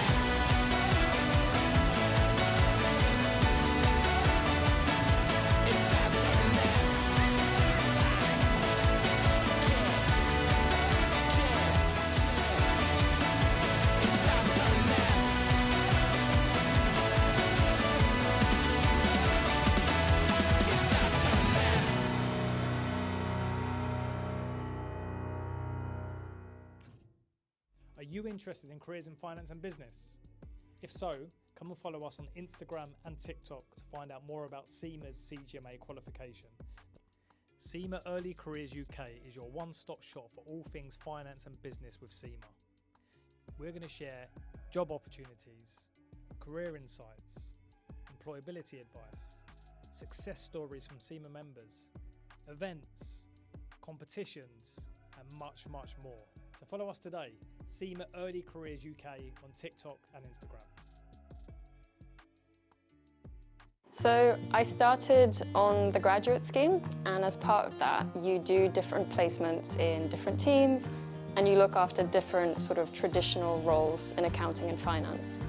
And I did a couple, and I realized very quickly it wasn't really where my strengths were. I could do it, but I think I was more interested in the strategy of finance and in particular in the people of finance and their development. So it's a little bit sort of off track compared to a traditional finance path. I am Diane Lorgerier, and I've discovered the power of opportunity with Cima.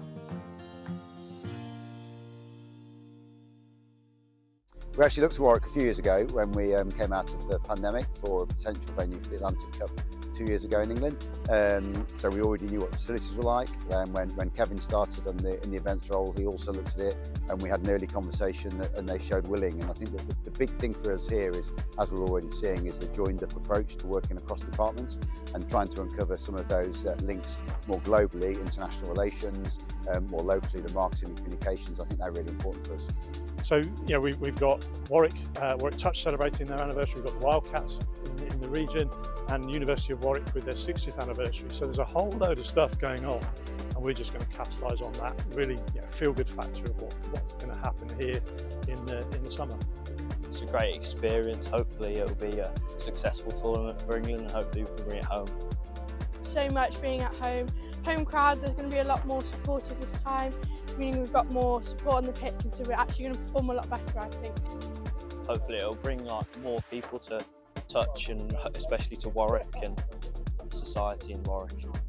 We're just finishing off our schools programme in terms of submission to the Youth Sport Trust. So we hope we can build up in the lead up to the games some work with local schools so they get the benefit of it coming here. And then also the local club infrastructure, and can we develop that club infrastructure to deliver more opportunities for more people to play touch right across this sort of sub-region of Warwickshire.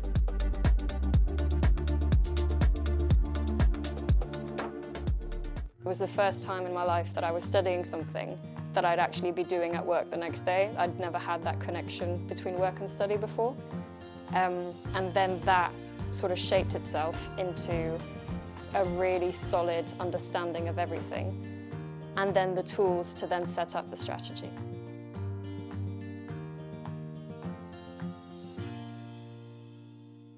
my name's Anne and I play for the England Women's Touch Rugby team, as well as helping the England Touch Association with introducing touch rugby to schools across the country. Hi, I'm Dom Tripp. I'm the England Touch Schools lead and I've also played touch for England. In terms of coaching touch in schools, it really is the simplest form of rugby to get started. It's awesome because you can play at mixed gender, you can play mixed age groups, so getting that first team together to get games started is super simple. So we've spent quite a long time going into schools, both primary and secondary, to develop these resources with the youth voice in mind. The kids have been really creative, given their input, and we've named some rules or some superpowers after the kids, and it just really gamifies it. Touch rugby as a game is awesome for physical literacy, really works on agility, you've got forwards, backwards and evasive running, really good for catch pass, so that hand-eye coordination, and lots about finding and using space well, both individually and as a team. Kids are always moving, so your 30 active minutes are pretty much guaranteed in this. One of the awesome things about touch as well is it's been played since the 1960s and is now played across the globe, and so there is a huge amount of technical and tactical stuff that as players get older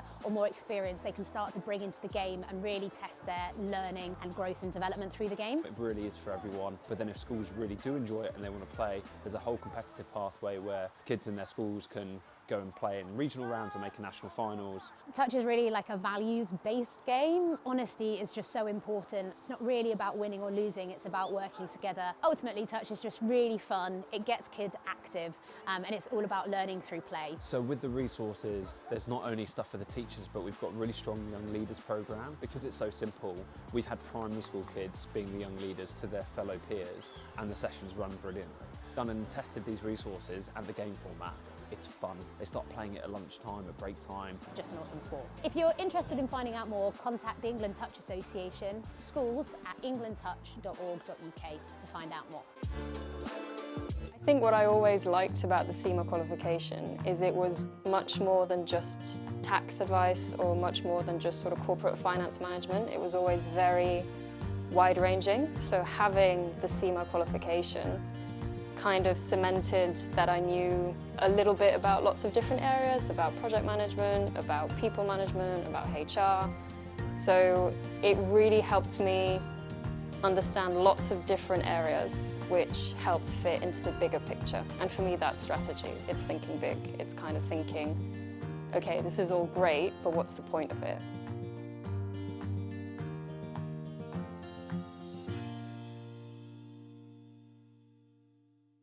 I think accounting and finance has become much more about risk and much more about being able to manage the unknowns. The finance business partner role of today is nothing like the 5-year from now finance business partner role. It's in technology, in intelligent sort of automation.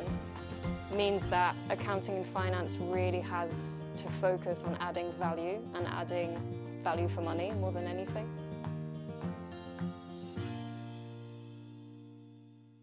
Management accounting explained in touch rugby terms.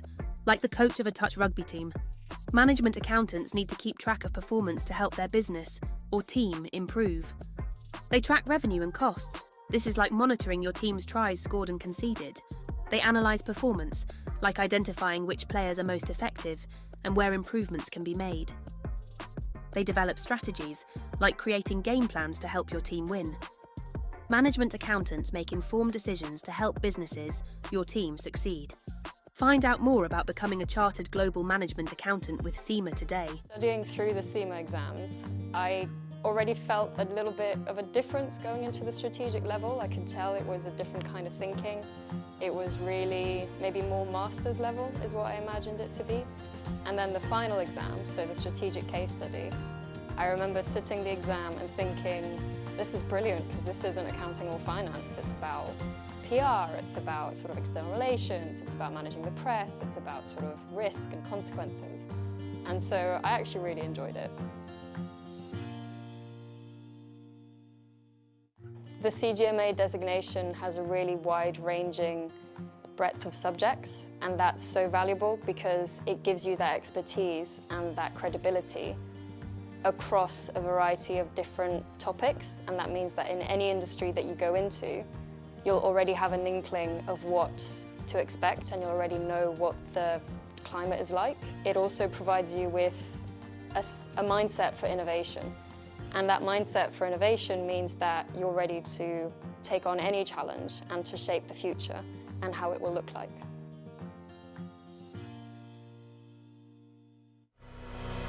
It's our turn now.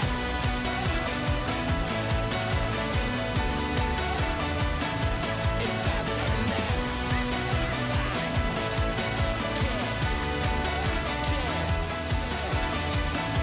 It's our turn now.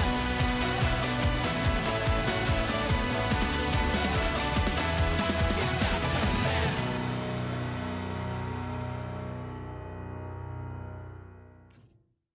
Are you interested in careers in finance and business? If so, come and follow us on Instagram and TikTok to find out more about Cima's CGMA qualification. Cima Early Careers UK is your one-stop shop for all things finance and business with Cima. We're going to share job opportunities, career insights, employability advice, success stories from Cima members, events, competitions, and much, much more. So follow us today, Cima Early Careers UK on TikTok and Instagram. So I started on the graduate scheme, and as part of that you do different placements in different teams and you look after different sort of traditional roles in accounting and finance.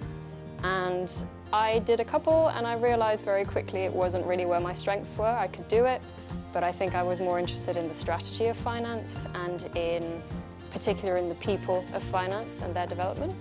So it's a little bit sort of off track compared to a traditional finance path. I am Diane Lorgerier and I've discovered the power of opportunity with Cima.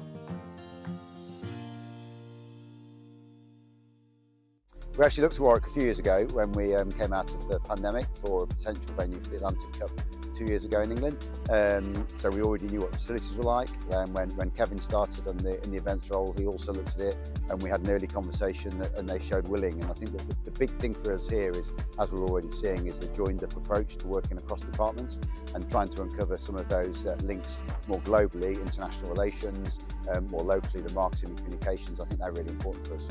So yeah, we've got Warwick Touch celebrating their anniversary, we've got the Wildcats in the region, and University of Warwick with their 60th anniversary. So there's a whole load of stuff going on, and we're just going to capitalise on that. Really, feel-good factor of what's going to happen here in the summer. It's a great experience. Hopefully it'll be a successful tournament for England and hopefully we can bring it home. So much being at home. Home crowd, there's going to be a lot more supporters this time, meaning we've got more support on the pitch, and so we're actually going to perform a lot better, I think. Hopefully it'll bring more people to touch, and especially to Warwick and the society in Warwick.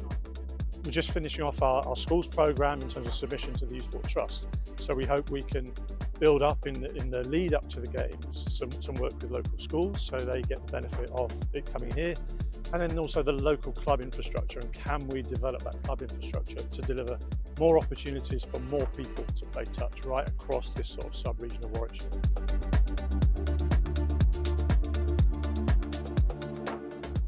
It was the first time in my life that I was studying something that I'd actually be doing at work the next day. I'd never had that connection between work and study before. And then that sort of shaped itself into a really solid understanding of everything, and then the tools to then set up the strategy.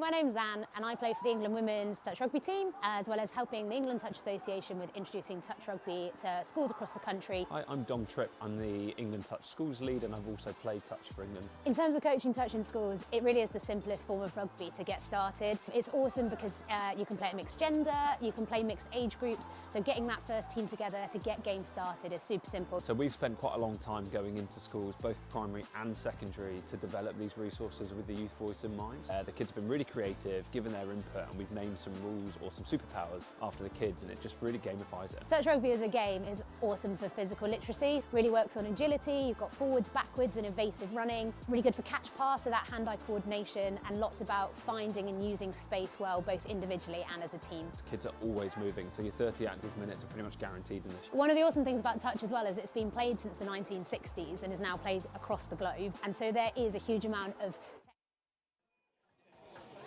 So welcome back. The first game of this afternoon of the final round of the University Touch Series. And it is Exeter Fours versus Loughborough Fours. Two clubs that boast a wealth of players, talent all through the ranks, all the way down to the Fours team. It's this Exeter Storm with Tapoff going from left to right against the Loughborough Ford, and this is the Shield quarter-final. And both of these teams will be looking to leave with silverware at the end of the day. And it's Exeter to get us underway. 2 touches up to the 10.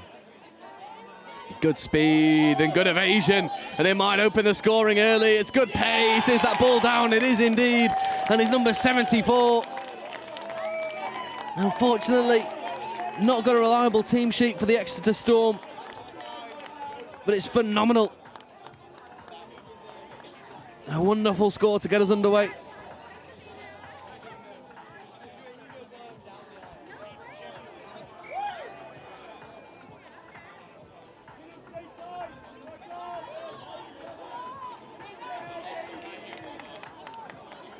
And Loughborough bouncing around a couple touches themselves to try and create a manufacturer reply off the back of a very fast and frenetic opening score from the Storm. Scooping opportunity, hands to the wing is good. It's a lovely flick pass out the back, just not quite connecting. It's wonderful endeavour from Alexander Cook, just not quite happening for him.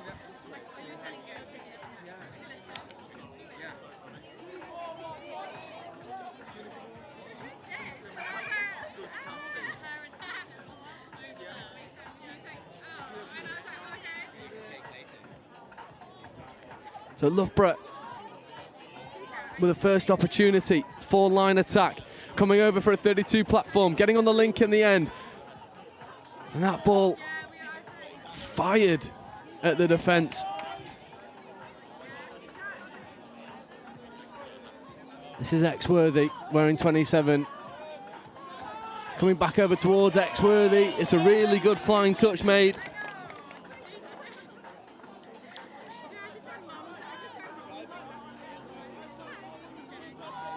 He's cut. Exworthy coming back over, trying to go for a little short side raid. But it's well defended, not a lot of space to work in that corner. It's got to go long now.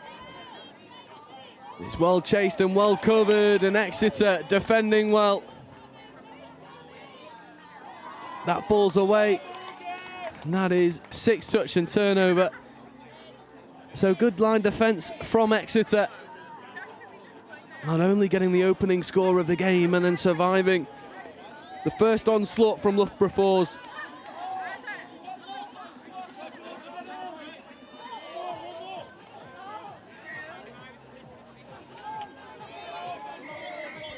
However, not able to get out effectively. Brought all the way back for turnover. So this Loughborough pod will get another opportunity to level the scoring. Unfortunately, they won't. Just running out of ideas early, trying to force something that was never really on the cards, and Loughborough give up a glorious opportunity to equalise. And now Exeter taking a little bit more care to try and get off the pitch and get some fresh legs on. And we'll do our best with the team sheets that we've been provided. Here is 68, Shemit. That ball's away, and it's a nice show and go trying to get back on the inside. But nothing doing in the end. And it's relatively easy for Loughborough to see it out. 4 minutes in to this quarter-final. This is knockout stages. So same format of games, 20 minutes all the way through. Touchdown turnaround, but not just that. If a game ends all square, we go to drop-off. And that is a knockout format where 2 minutes are played 4v4. If we're all square at the end of those 2 minutes, then we go to 3v3. Next try wins. And that will happen if ever we get a draw at the end of these games in the afternoon, as Loughborough look to go through and manufacture a scoring opportunity for themselves, but nothing doing so far.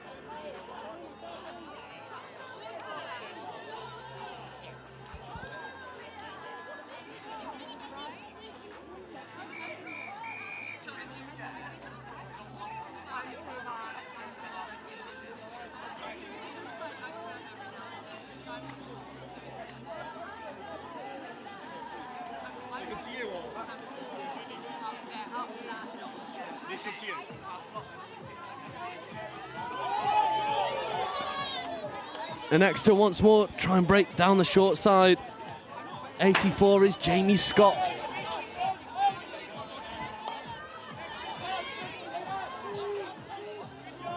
And good yards made up the box. And that ball was batted up but not retrieved cleanly from number 95, William Gilbank.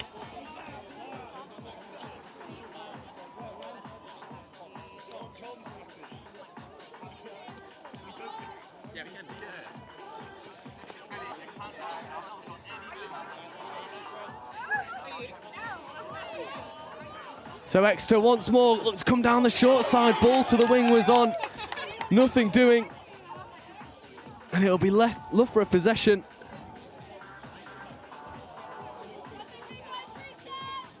So now it's on Loughborough to get out of defence. Big contact coming in the midfield again. That's William Gilbank carrying well. Good hands as well from 115, Jessica Morefoot. And good pace on display on the transition. This is fifth coming, so Loughborough need to find some sort of platform to get a scooping opportunity. That's well checked away, and now there's a bit of a mismatch, but that is fifth. Bit of white line fever coming in this occasion. Alex Davies trying to go through a gap. It's wonderful hands, but the ball's always drifting forward, and Exeter are able to defend it also well.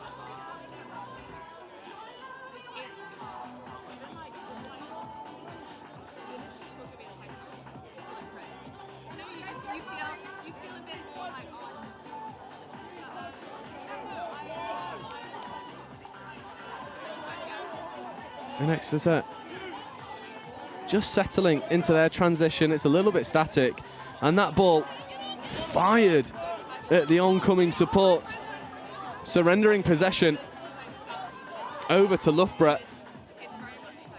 And there is Alex Davies wearing 101. And I've got to shout out the Exeter boys. I did not have a team sheet with any numbers as Alex Davies looks to go over for Loughborough. Is it ball down? It isn't. It's a wonderful covering touch that comes in.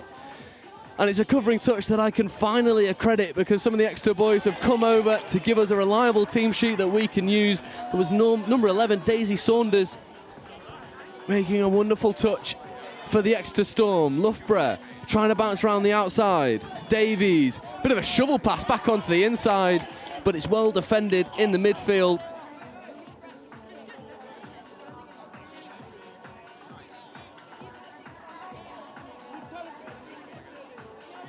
And that was a good bit of pace shown to go all the way around the outside, and Exeter Storm go and execute once more. And it is just a mismatch of pace. And for Loughborough, when it rains, it pours, and a big Selly as well. He flies all the way around the outside. Just puts the hammer down, bounces around the outside, makes players miss, goes and executes. And Exeter double their lead.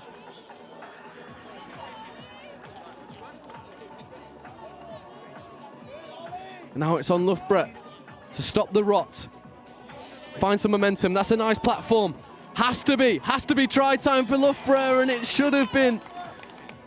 Unfortunately, Erin Regan couldn't quite get that ball to nestle firmly in the breadbasket.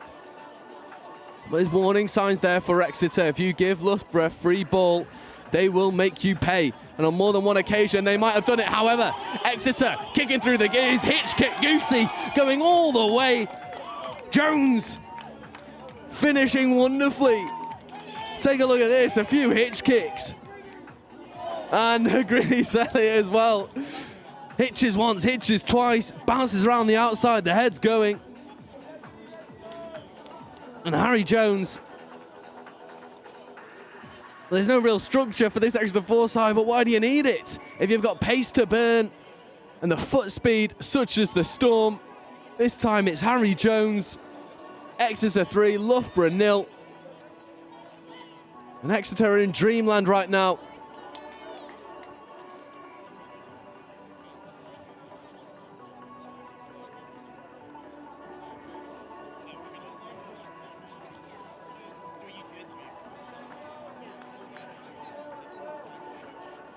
And there's a good bit of footwork once more.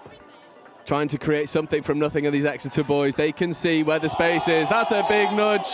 And the Exeter sub-box, they don't like that. The on-field ref is saying, come on, fellas, I know what it is.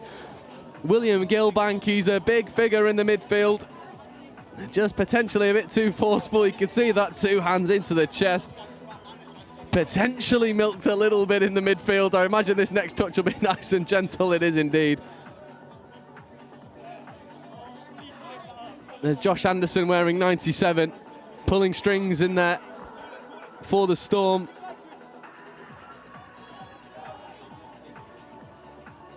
Here is Anderson in an acting half, picking up, checking away. Ball round the outside is good. It looked to be pretty fair, but the referees pull it back for a touch and pass.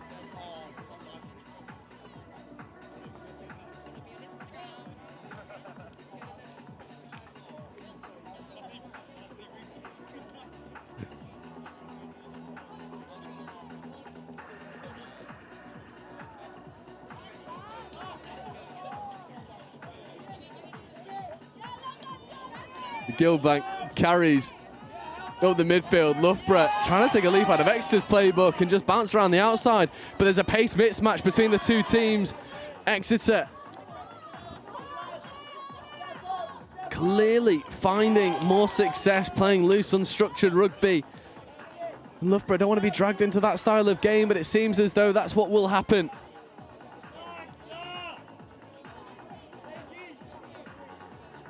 It is Anderson. Just checking away. Very smooth customer is Anderson. There's a big contact as well, this time from Meredith Regan. And Anderson just ghosting around a few, taking it all the way over to this sub-box. Unfortunately, just stepping out because Daisy Saunders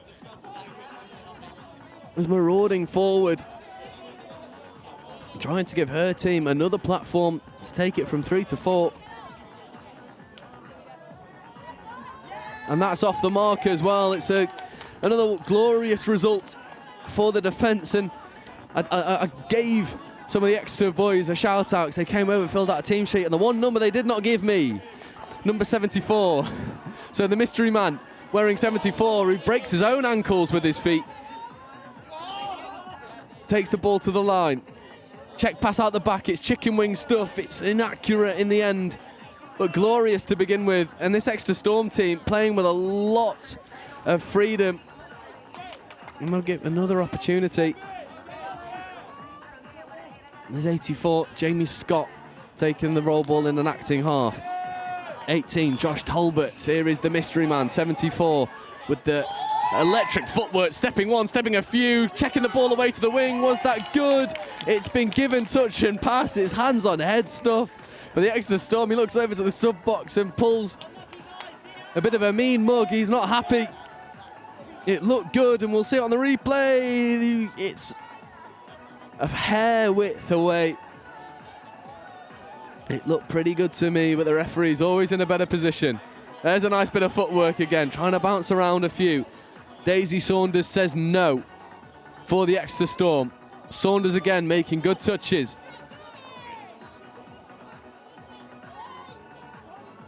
Exworthy has to bring that ball back. Loughborough with not a lot of momentum. Here is Exworthy. Can he make something happen? But Loughborough end up being caught in behind the gain line. There was nothing there for Annalise Langdon to do. Mystery man 74 bouncing around. It's like a jackrabbit out there. Can't stay still. And that's a mistake at the roll ball. So Exeter Storm giving Loughborough another platform to potentially do something in this game. But with 5 minutes left to go, it's now or never for Loughborough. They need to get the next score on the board. If they don't, I imagine this game will be beyond their reach. Langdon, Exworthy. Checking away to Cook, Exworthy. Foreign, Cook, Foreign, Exworthy. Balls away to Langdon. Langdon finds the extra pass to the wing, stepping back on the inside.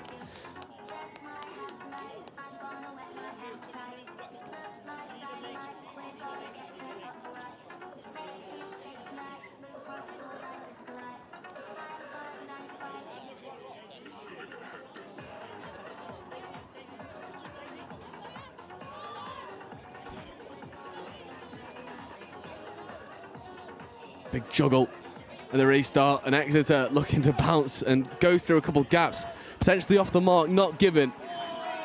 And Harry Jones, try scorer Harry Jones getting the ball back on the inside, trying to accelerate away from the covering defence of Alexander Cook. But Exeter Storm have been pulled back for a forward pass.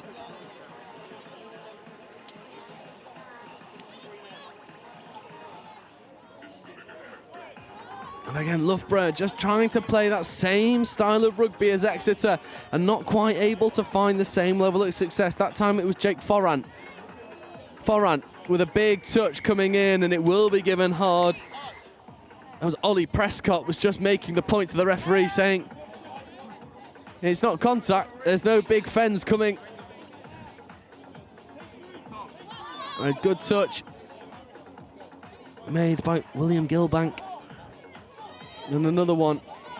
And Exeter maybe just trying to take the sting out of this game to allow themselves the platform to play well. There's Harry Jones in at 93. Feeding away to 80. Steele wearing 80. Here is Steele. 32 short coming in, trying to bounce around the offside defender, but he had hit that onside line, so unfortunately for Ollie Prescott, there's no getting over the gain line just yet. 3 minutes left to go in this game. Exeter, 3 to the good.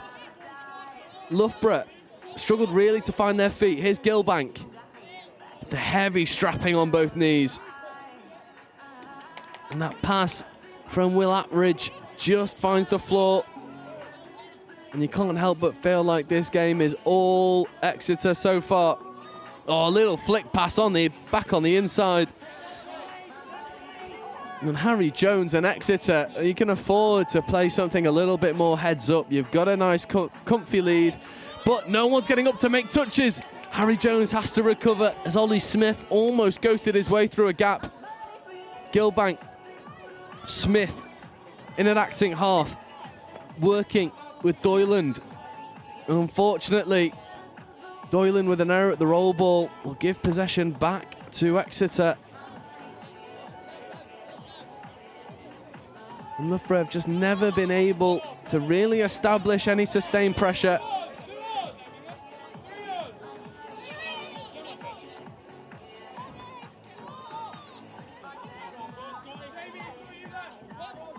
And there's fifth touch. Can Exeter make something happen? There's a 2-on-1 on this outside edge. Ball goes. But it's well crowded out in the end by William Gilbank. A big skip pass in the midfield.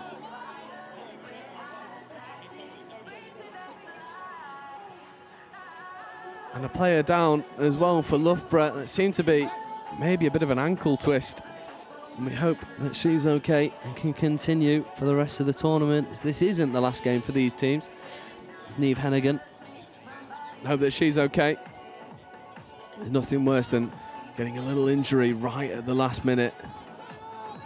But Loughborough bouncing around a few, trying to get around a few more, and finds good momentum. There's Alex Davies wearing 101. There is Davies. There's another big contact. And both teams just need to be cautious. The level of physicality doesn't want to bubble beyond something that the referees are happy with. and it is given as a hard touch by the offensive player going in with a shoulder, and it's a hard one to take for Jake Foran, but it's a fair call from the referee. And with that, barring any unforced error, Exeter will finish this game with possession and a place in the plate semi-final. Spearheaded by the likes of Josh Anderson, Ollie Prescott, our mystery man, number 74, Meredith Reagan, Daisy Saunders, all had a hand to play in it. There is Saunders checking away for another 32 platform. Long ball is on, it finds its way to the Link. Link trying to bounce around, that's ball away and play on. Little passive to Saunders, not given, and Exeter won't mind that too much. As our opening game of the afternoon, and Exeter 4's 3, the Storm marching on against Loughborough University 4's 0.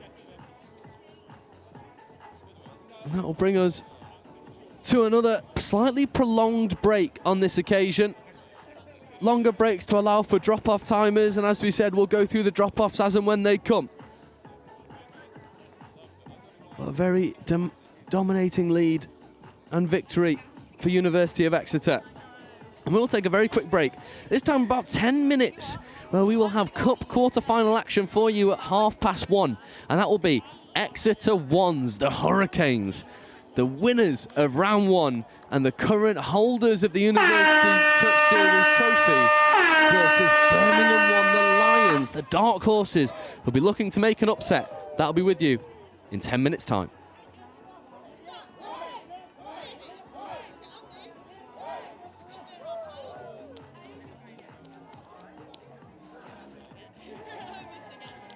We actually looked to Warwick a few years ago when we came out of the pandemic for a potential venue for the Atlantic Cup 2 years ago in England. So we already knew what the facilities were like.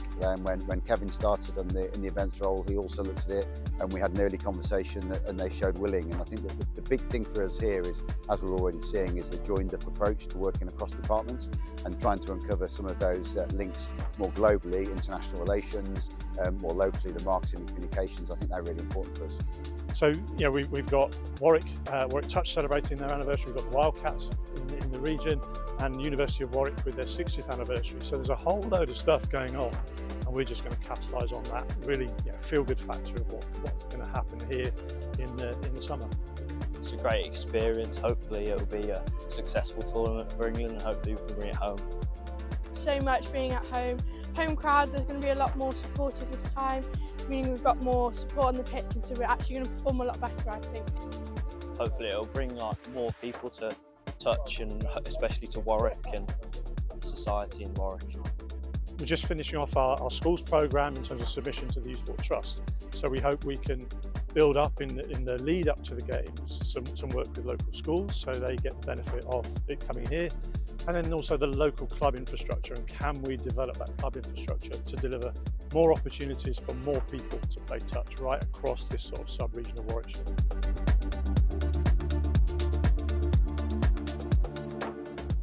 It was the first time in my life that I was studying something that I'd actually be doing at work the next day. I'd never had that connection between work and study before. And then that sort of shaped itself into a really solid understanding of everything, and then the tools to then set up the strategy.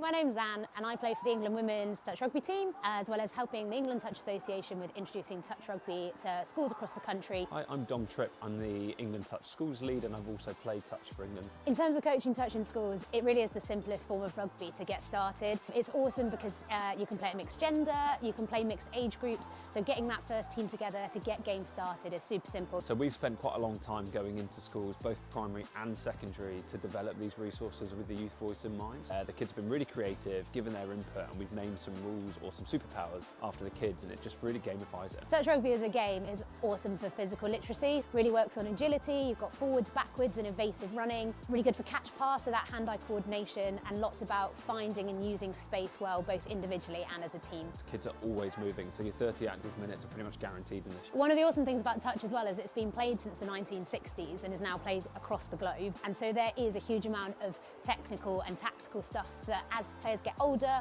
or more experienced, they can start to bring into the game and really test their learning and growth and development through the game. It really is for everyone, but then if schools really do enjoy it and they want to play, there's a whole competitive pathway where kids in their schools can go and play in regional rounds and make a national finals. Touch is really like a values-based game. Honesty is just so important. It's not really about winning or losing, it's about working together. Ultimately, touch is just really fun. It gets kids active, and it's all about learning through play. So with the resources, there's not only stuff for the teachers, but we've got a really strong young leaders program. Because it's so simple, we've had primary school kids being the young leaders to their fellow peers, and the sessions run brilliantly. Done and tested these resources and the game format. It's fun. They start playing it at lunchtime, at break time. Just an awesome sport. If you're interested in finding out more, contact the England Touch Association, schools@englandtouch.org.uk to find out more. I think what I always liked about the Cima qualification is it was much more than just tax advice or much more than just sort of corporate finance management. It was always very wide-ranging. So having the Cima qualification kind of cemented that I knew a little bit about lots of different areas, about project management, about people management, about HR. So it really helped me understand lots of different areas which helped fit into the bigger picture. And for me, that's strategy. It's thinking big. It's kind of thinking, okay, this is all great, but what's the point of it?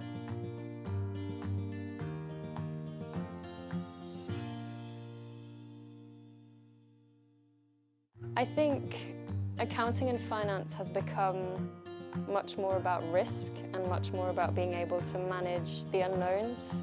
The finance business partner role of today is nothing like the 5-year from now finance business partner role. It's in technology, in intelligent sort of automation.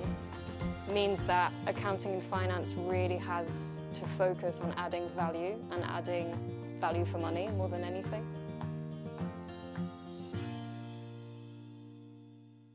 Management accounting explained in touch rugby terms. Like the coach of a touch rugby team, management accountants need to keep track of performance to help their business or team improve. They track revenue and costs. This is like monitoring your team's tries scored and conceded. They analyse performance, like identifying which players are most effective and where improvements can be made. They develop strategies, like creating game plans to help your team win. Management accountants make informed decisions to help businesses, your team, succeed. Find out more about becoming a chartered global management accountant with Cima today. Studying through the Cima exams, I already felt a little bit of a difference going into the strategic level. I could tell it was a different kind of thinking. It was really maybe more master's level is what I imagined it to be. And then the final exam, so the strategic case study, I remember sitting the exam and thinking, this is brilliant because this isn't accounting or finance. It's about PR, it's about sort of external relations, it's about managing the press, it's about sort of risk and consequences. And so I actually really enjoyed it. The CGMA designation has a really wide-ranging breadth of subjects, and that's so valuable because it gives you that expertise and that credibility across a variety of different topics, and that means that in any industry that you go into, you'll already have an inkling of what to expect and you'll already know what the climate is like. It also provides you with a mindset for innovation, and that mindset for innovation means that you're ready to take on any challenge and to shape the future and how it will look like.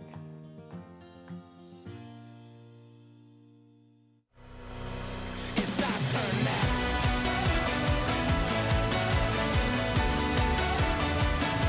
It's our turn now.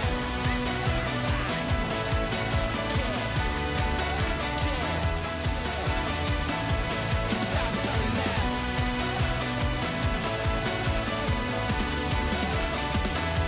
It's our turn now.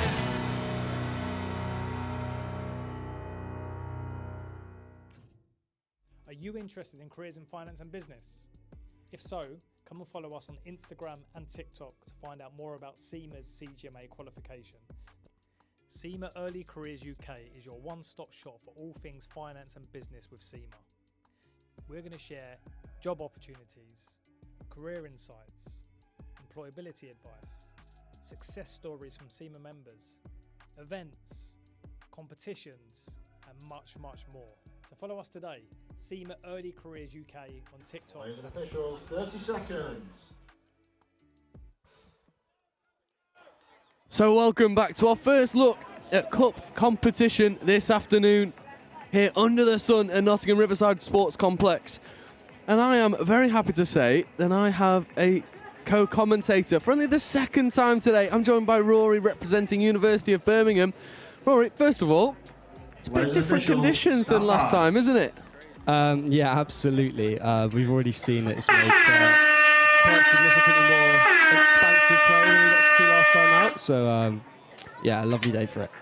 It is, and talking of expansive play, University of Exeter, their ones, the Hurricanes, will be looking to bask in the sunshine and make something happen. Here is Anush Analanko looking for the middle quickie.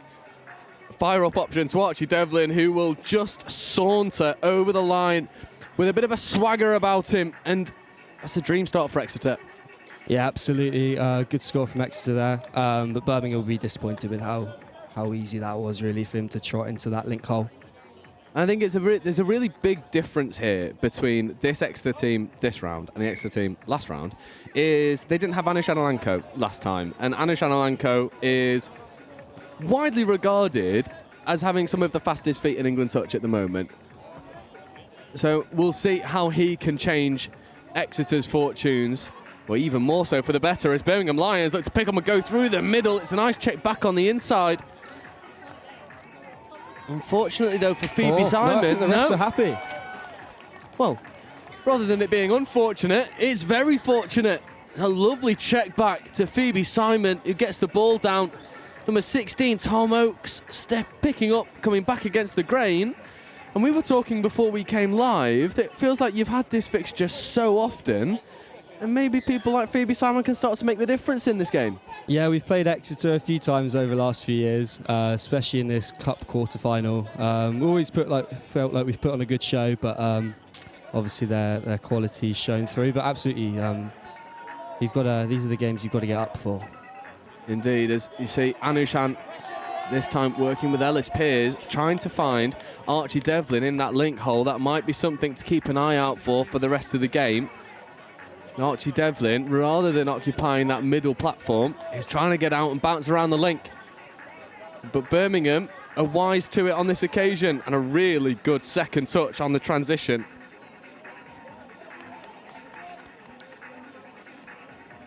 Low turnover ball. Bibby Pools with the tap penalty. Devlin. Alanko on his outside. There is Alanko. There's Pearce. Devlin in motion. Archie Devlin. Oh, he's dangerous when he gets going, but it's well marshalled. There's Rory Hawkins there making a touch on Archie. Anushan. Devlin to Alanko. Pearce in at half.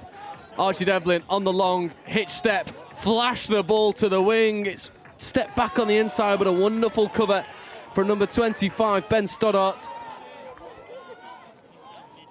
And Archie comes back over to this short side, and Stoddart once more makes a touch, although the referees call no touch. So Archie Devlin to Ellis Pearce, and just when you think you've defended the Exeter onslaught, there comes a second wave, and that's 2 tries now to 1 for Exeter. Yeah, it felt like those Exeter tries maybe caught Birmingham sleeping a little bit on their 2 scores so far. I think Birmingham will be pleased with how they started the game, though. They'll be looking to just have a bit more possession, I think, a bit more control of the territory. And I think also just being able to bring that error count down, that possession comes from turnover in their own transition. And I think that'll be an area in which they can really focus on just keeping those unforced errors to a minimum, not giving Exeter any more possession than they already will get. As we see Birmingham roll into their middle platform. Nice check away, but it's picked off. And Exeter look to go quickly. Ben Lenori cannoning up towards the sideline. That's first touch. Matty Horst with the second. Yeah, they've got Birmingham rolling well here. That's fourth touch. Oh, but an error at the roll ball. And we say that Birmingham need to keep their error count down. But you force an error from Exeter. And so far, it's been anything but plain sailing for Exeter. Good yards there on first touch for Birmingham.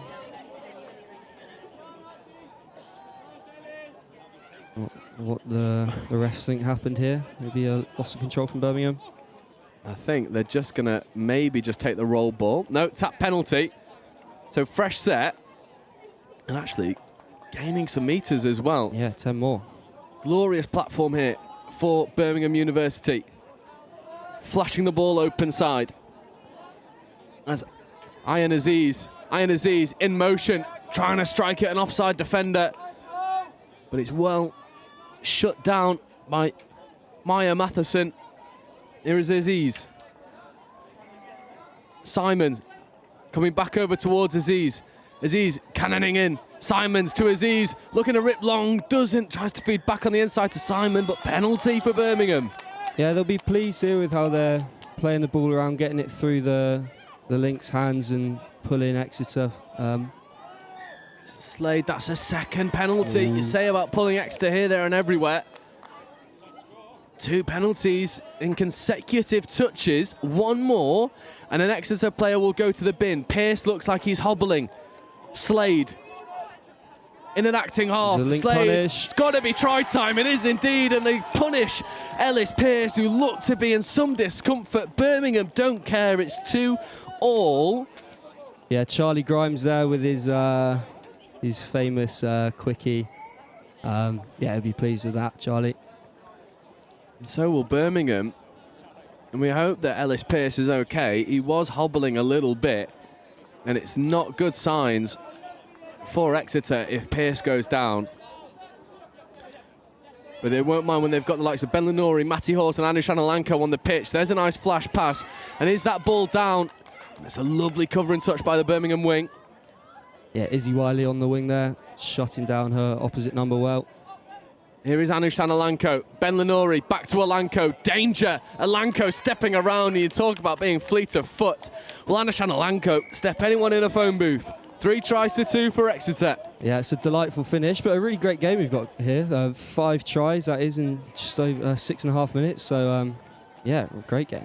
You know it's good if we're almost outscoring the minutes gone. That's the marker for a cracker. Absolutely. Is Ayan Aziz working with Slade and Simon. Aziz, Simon, good momentum. Coming back over to Aziz, good hands. Maybe not so expected. Simons coming back against the grain, then stepping to Aziz. Can Aziz finish? Archie Devlin gets off the line to make a touch. If I know anything about Birmingham, they'll be looking to kill it far side. Here we go. Yeah, that ball goes on its... If that ball is taken, there's a 2-on-1 opportunity. Yeah, if that went to hand, it could have been a level game. Devlin taking first touch over on this far side. Harrison Cross with a really strong roll ball. Could have maybe been given a little bit wobbly. Not done. Matty Horse looking to drive around the outside of the Birmingham defence, walking the touchline ever so slightly. Hawes back on the inside. Here is Pearce. Ankles looking good now. Anu Shanalanko looking to get on the outside of Slade, checking away. It's wonderful hands. It is superb. There is no way that she's able to pick that ball up off the toe. Katie Nicholas, stunning hands. And Exeter, well, when things like that are going your way, it is danger signs for Birmingham Uni. Yeah, that's a lovely finish. I don't think they can be too upset about that one. Yeah, lovely finish from the Exeter number 4 there. Yeah, and I think, you know, it's something that maybe we're a bit guilty of, especially like I'm a bit guilty of in commentary. It's focusing on the play of these middle players, Anu Shanalanko, Cole Graham, Archie Devlin, Matty Hawes. But the external players as well play such a big part in how successful this Exeter team has. Maya Matheson, Bibi Pulls, Katie Nicholas on that occasion, Ruby Salides, all playing a part in the success that Exeter University have found over the past few years. But Birmingham will be looking to change that. That's played out. That'll be 6 more.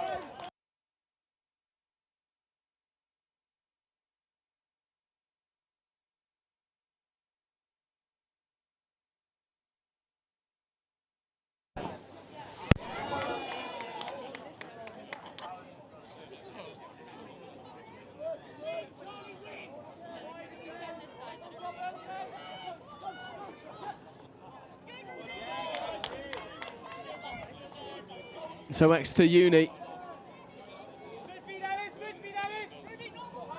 Anu Shanalanko, you hear the call from the Exeter sub-box, foot speed, and my word, are they marauding up that far side. Maya Matheson getting up and drawing the offside penalty, and what can you do against a transition like that? Yeah, they do. They certainly get you rolling, this Exeter Ones team. Devlin, Lenorian at half. There's Cole Graham. Not seeing enough of Cole Graham so far. He'll be looking to change that. Devlin, back to Graham, Lenori.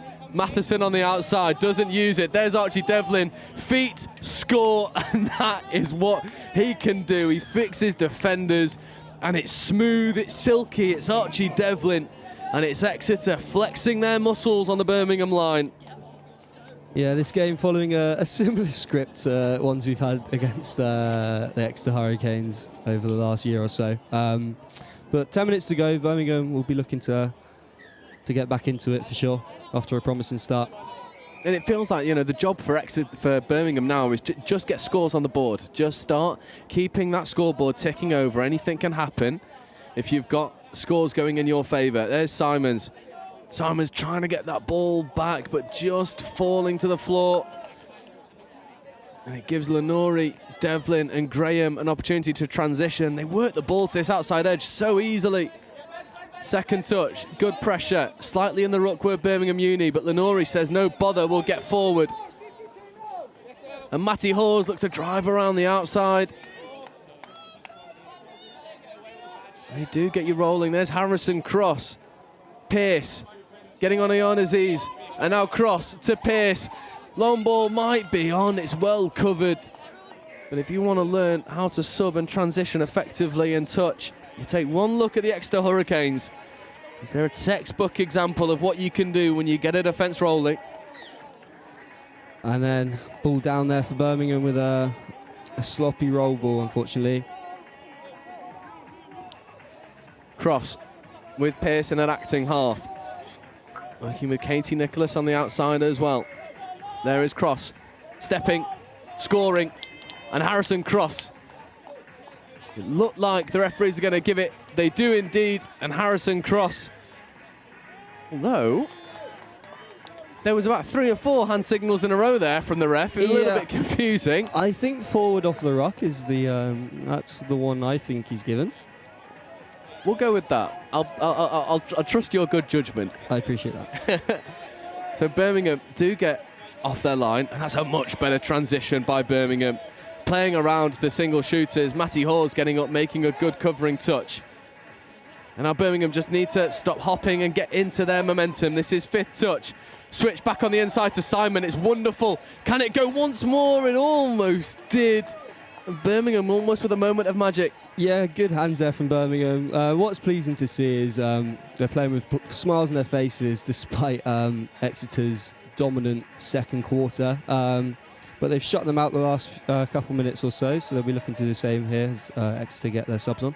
Yeah, Pearce, a little bit more of a static roll ball. Devlin cannoning into the next. This is 3rd, 4th coming on halfway. Much better defence here. Cole Graham, 5th coming with Anu Shanalanko in at half. There is 5th, and here is the dangerous Anu Shanalanko. Just accelerates through a gap. The pace is killer, and for Birmingham, it is the poison to the rot. Exeter University and Anu Shanalanko, well, it's furious attack when it works. Yeah, it's a great scoop from Malanko there. And I think you see the quality of the Exeter wingers there as well. He's fizzed the ball out to the wing, and I'm not sure who scored in the corner there, but she's dotted it down very well. I want to say that's Ruby Solides over there on that far side wing. Never quite given an opportunity. In fact, no, I can tell you exactly who it is. It's the person who's missing her trademark cowboy hat. It is Bibby Pools over there on the far side wing. And she won't like me for getting her name wrong, that's for certain. But that might be try time for Ayan Aziz. Penalty ball instead. Yeah, Birmingham managed to draw a few of these offside penalties, so they'll be looking to make them count like they did in the first few minutes of the game. Yeah, Ayan Aziz maybe should have given that extra pass when it was afforded to them. Yeah, I think that link hole was on. The Exeter link really shooting up out of the line there. 25 Ben Stoddart's got to hit that hole for me. Yeah, Stoddart, it does find its way to Stoddart, bouncing around a couple. Is that ball down? No, because Anush Analanko gets over and makes a wonderful touch. Exeter Link pushing back on the inside. Ayan Aziz coming back over, long ball, left to right rip. It's unfortunately not quite taken cleanly, but it's good industry from Isabel Wiley and Birmingham to almost get over that Exeter line. Yeah, definitely a better last few minutes of Birmingham after Exeter got a few scores on the trot. Alanko initiating this roll ball, and there is Devlin checking away.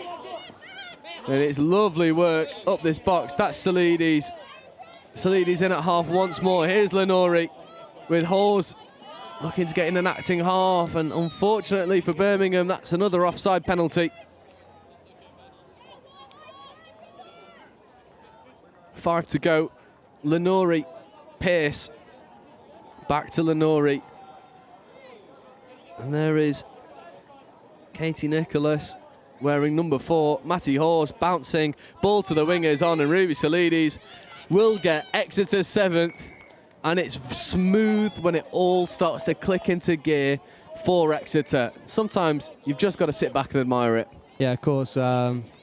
Making it look easy there. Matty Hawes, I believe that was, with the long ball, and a good finish in the corner. This is James Eriksson looking to tap off here for Birmingham, or Tomic, sorry. Birmingham, well, they'll just look to get, again, more scores on the board, keep it ticking over, starting really well, and then Exeter just growing into this game and growing in potency. That's the big difference so far. It's a nice link splitter. Flash to the wing is there. Not a lot of space to work in down that short side. No, the splitter was certainly run well, but I think they'd be looking to do it more central in the pitch next time. I think that was probably the issue there with the long ball. Poppy Priest, number 31, had very little to work with there on the wing.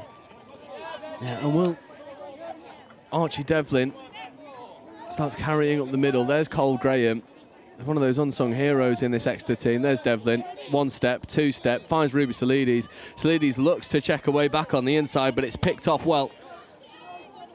On that occasion, it was number 52 for the Birmingham Lions, who I've actually not got down on the team sheet, which is a rare admin error from Birmingham Lions, normally one of the more reliable teams.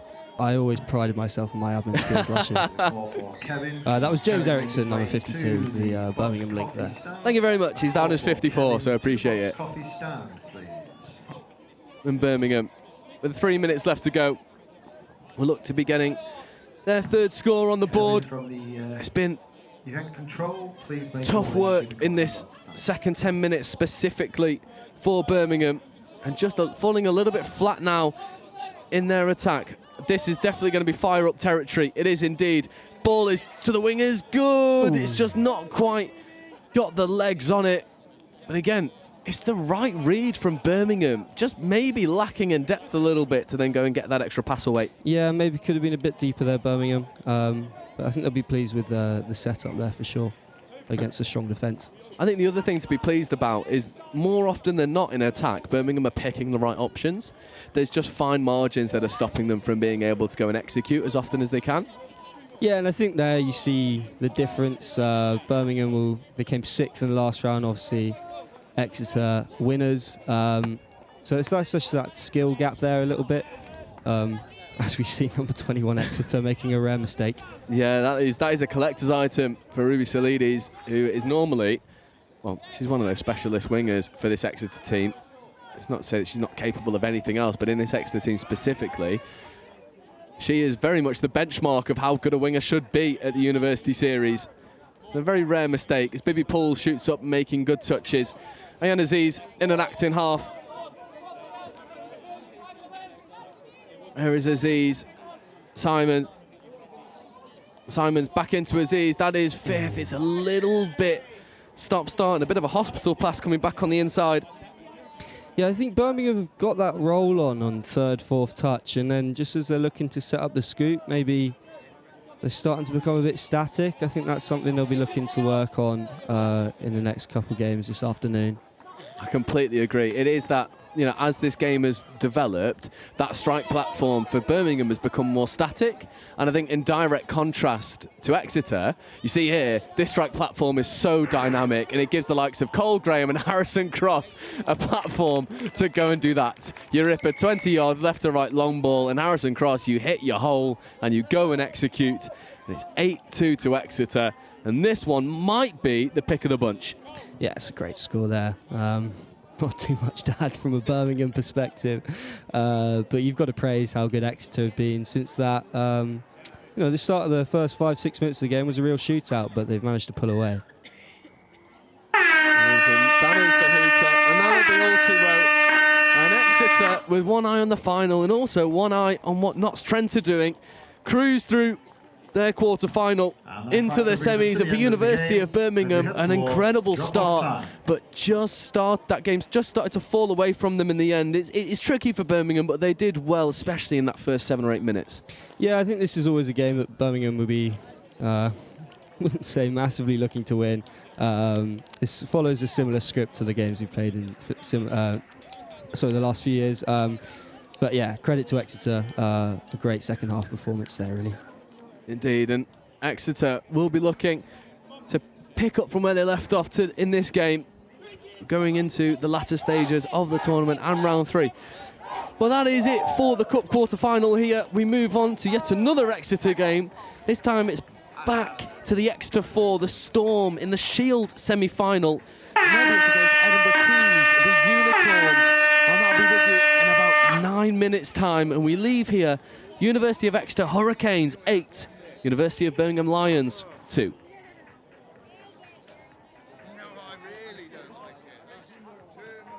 My name's Anne, and I play for the England Women's Touch Rugby team, as well as helping the England Touch Association with introducing touch rugby to schools across the country. Hi, I'm Dom Tripp. I'm the England Touch Schools lead, and I've also played touch for England. In terms of coaching touch in schools, it really is the simplest form of rugby to get started. It's awesome because you can play at mixed gender, you can play mixed age groups, so getting that first team together to get games started is super simple. So we've spent quite a long time going into schools, both primary and secondary, to develop these resources with the youth voice in mind. The kids have been really creative, given their input, and we've named some rules or some superpowers after the kids, and it just really gamifies it. Touch rugby as a game is awesome for physical literacy, really works on agility, you've got forwards, backwards and evasive running, really good for catch pass, so that hand-eye coordination, and lots about finding and using space well, both individually and as a team. Kids are always moving, so your 30 active minutes are pretty much guaranteed in this. One of the awesome things about touch as well is it's been played since the 1960s and is now played across the globe, and so there is a huge amount of technical and tactical stuff that as players get older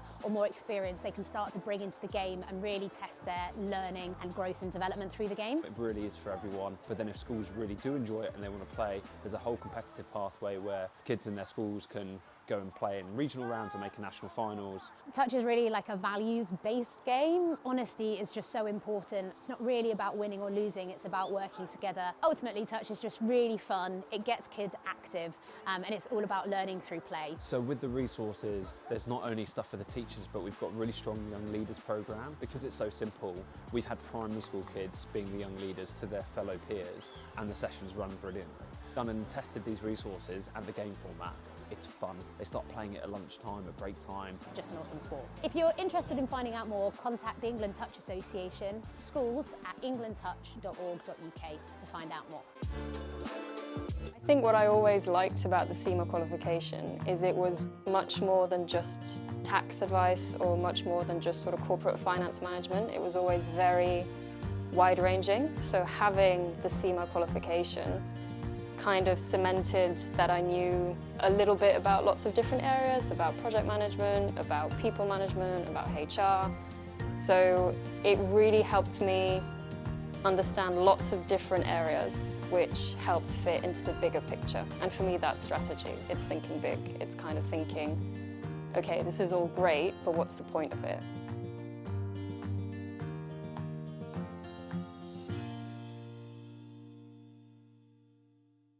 I think accounting and finance has become much more about risk and much more about being able to manage the unknowns. The finance business partner role of today is nothing like the 5 year from now finance business partner role. It's in technology, in intelligent sort of automation means that accounting and finance really has to focus on adding value and adding value for money more than anything.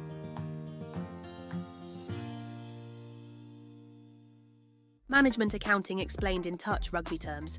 Like the coach of a touch rugby team, management accountants need to keep track of performance to help their business or team improve. They track revenue and costs. This is like monitoring your team's tries scored and conceded. They analyse performance, like identifying which players are most effective and where improvements can be made. They develop strategies, like creating game plans to help your team win. Management accountants make informed decisions to help businesses, your team, succeed. Find out more about becoming a chartered global management accountant with Cima today. Studying through the Cima exams, I already felt a little bit of a difference going into the strategic level. I could tell it was a different kind of thinking. It was really maybe more master's level is what I imagined it to be. And then the final exam, so the strategic case study, I remember sitting the exam and thinking, this is brilliant because this isn't accounting or finance. It's about PR, it's about sort of external relations, it's about managing the press, it's about sort of risk and consequences. And so I actually really enjoyed it.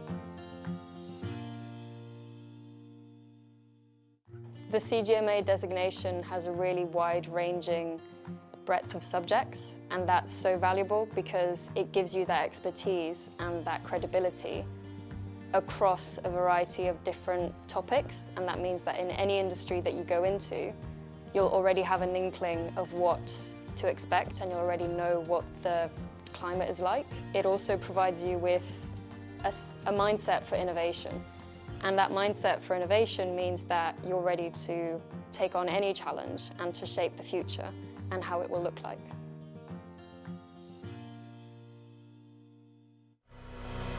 It's our turn now.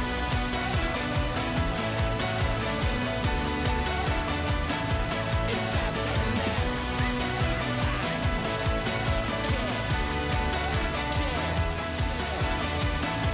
It's our turn now.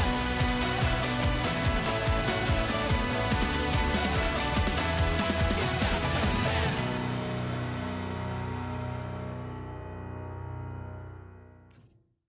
Are you interested in careers in finance and business? If so, come and follow us on Instagram and TikTok to find out more about Cima's CGMA qualification. Cima Early Careers UK is your one-stop shop for all things finance and business with Cima. We're going to share job opportunities, career insights, employability advice, success stories from Cima members, events, competitions, and much, much more. So follow us today, Cima Early Careers UK on TikTok and Instagram. So I started on the graduate scheme, and as part of that, you do different placements in different teams, and you look after different sort of traditional roles in accounting and finance. And I did a couple, and I realized very quickly it wasn't really where my strengths were. I could do it, but I think I was more interested in the strategy of finance and in particular in the people of finance and their development. So it's a little bit sort of off track compared to a traditional finance path. I am Diane Lorgerier, and I've discovered the power of opportunity with Cima. We actually looked to Warwick a few years ago when we came out of the pandemic for a potential venue for the Atlantic Cup 2 years ago in England. So we already knew what the facilities were like. When Kevin started in the events role, he also looked at it, and we had an early conversation and they showed willing. And I think that the big thing for us here is, as we're already seeing, is the joined up approach to working across departments and trying to uncover some of those links more globally, international relations, more locally, the marketing and communications. I think they're really important for us. So, yeah, we've got Warwick Touch celebrating their anniversary, we've got the Wildcats in the region, and University of Warwick with their 60th anniversary. So there's a whole load of stuff going on, and we're just going to capitalise on that. Really, feel-good factor of what's going to happen here in the summer. It's a great experience. Hopefully it'll be a successful tournament for England, and hopefully we can bring it home. So much being at home. Home crowd, there's going to be a lot more supporters this time, meaning we've got more support on the pitch, and so we're actually going to perform a lot better, I think. Hopefully it'll bring more people to touch, and especially to Warwick and the society in Warwick. We're just finishing off our schools programme in terms of submission to the Youth Sport Trust. So we hope we can build up in the lead up to the games some work with local schools so they get the benefit of it coming here, and then also the local club infrastructure, and can we develop that club infrastructure to deliver more opportunities for more people to play touch right across this sort of sub-region of Warwickshire.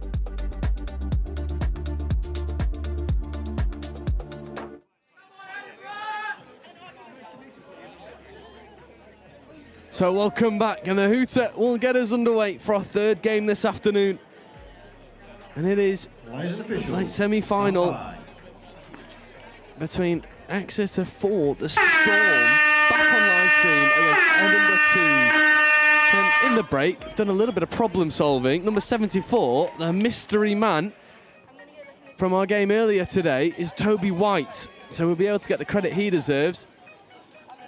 In-line attack. As we see the Storm with Harry Jones looking to make something happen. Here is White. Talbot. We're going to come back over to White. There is White running down a bit of a blind alley. Nothing doing there. So first turnover for the Storm, giving Edinburgh 2s an opportunity to show us what they can do. That's a slick transition so far. Getting up onto halfway. 3 touches. This is 4, so 5th coming. They might look to scoop through immediately, but that is half court and unfortunate for Henry Sexinian. Both defences on top so far. Bit static here for Talbot and White, as White looks to accelerate around Sexinian.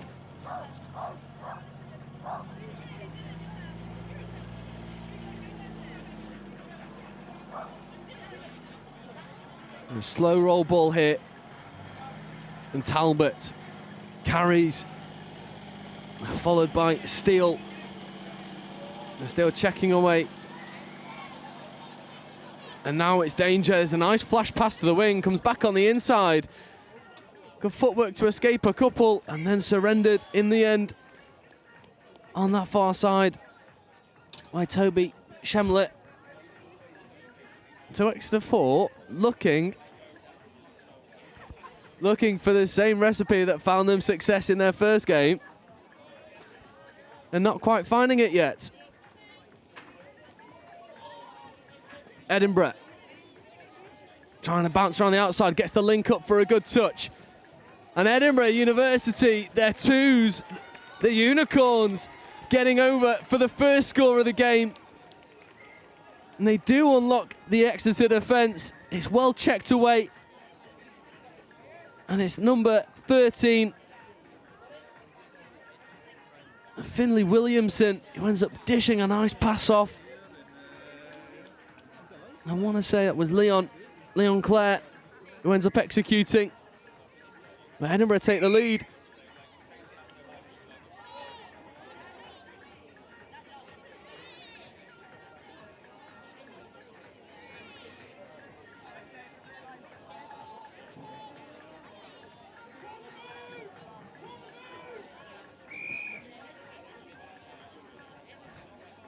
So, for only the 3rd time today, I am so thankful to say I have a co-commentator.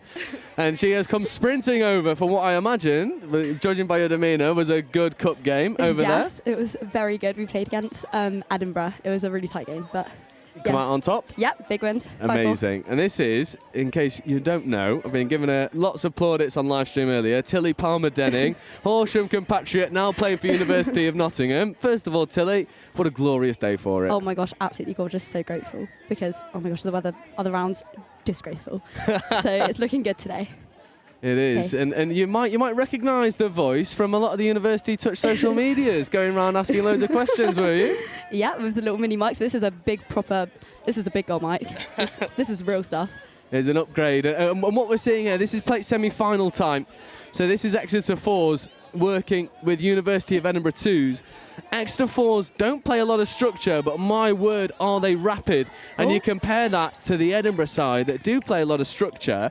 And I'm sure we've played a lot of touch. It's really difficult for a sort of a quote-unquote structure touch team to play against a team that is just raw pace and heads-up rugby, right? Yeah, making good steps. They're looking to just plough straight off, going direct.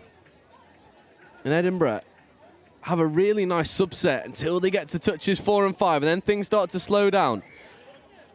There's a nice strike platform for 5th, taking the middle away with him. That ball is away. Has to be. It is indeed, and it's number 34.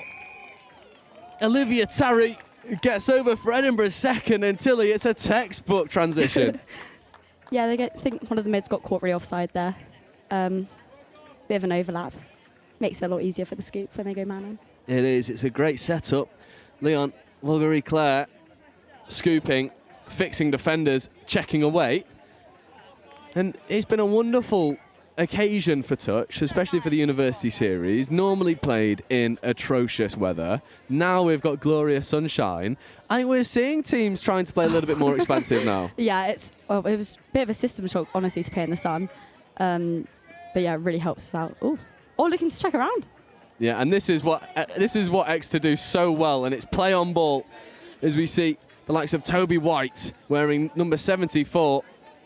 There's Talbot, White in an acting half. White scooping, picking against the grain, ripping a long ball, unfortunately just dropping short of Bagnall on this left-hand side, but Exeter threatening well. Yeah, like you said, they don't have much structure, but they look to play heads up, which is working because they are checking around a lot. So it does give the other team a hard time.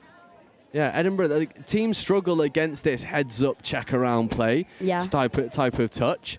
And what we've seen from Exeter Fours is that's kind of all they do, is they try and fix teams, fix players, identify shooters, and just play around the outside. Yeah, but, I mean, it's looking to work.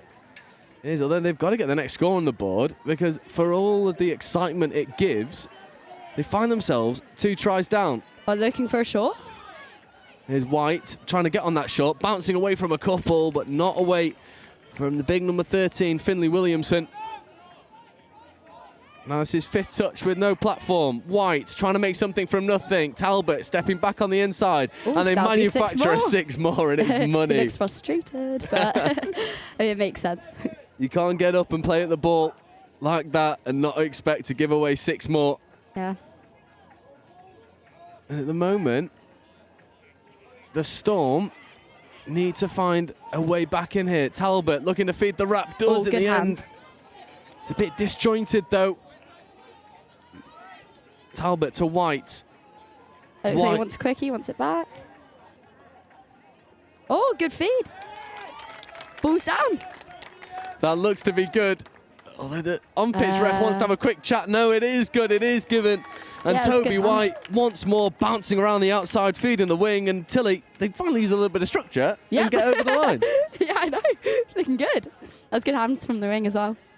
And I think it's so impressive as well that this is a Fours team. Yeah, and they're playing the space really well. Like the hands, that winger did not have much space, but she held a position well. And I think it's such a testament to how this University Series has grown that I imagine universities will forgive me for saying that this gig 3 years ago, when you had 3rd teams and 4th teams, was really tricky, and it was teams establishing themselves with the rules, and it was very stop-start. Whereas we've got a Fours team that play proper touch and play it well. Like we've seen some proper stuff, quickies, 32s. It makes a really big difference. As we see Edinburgh look to pick up the scoop, it's well shut down, and a quick apology for potentially a big touch in the back. And the referee's happy. And now it's first real opportunity to see a potential Exeter subset. They use the space well. And no touch called, so playing away.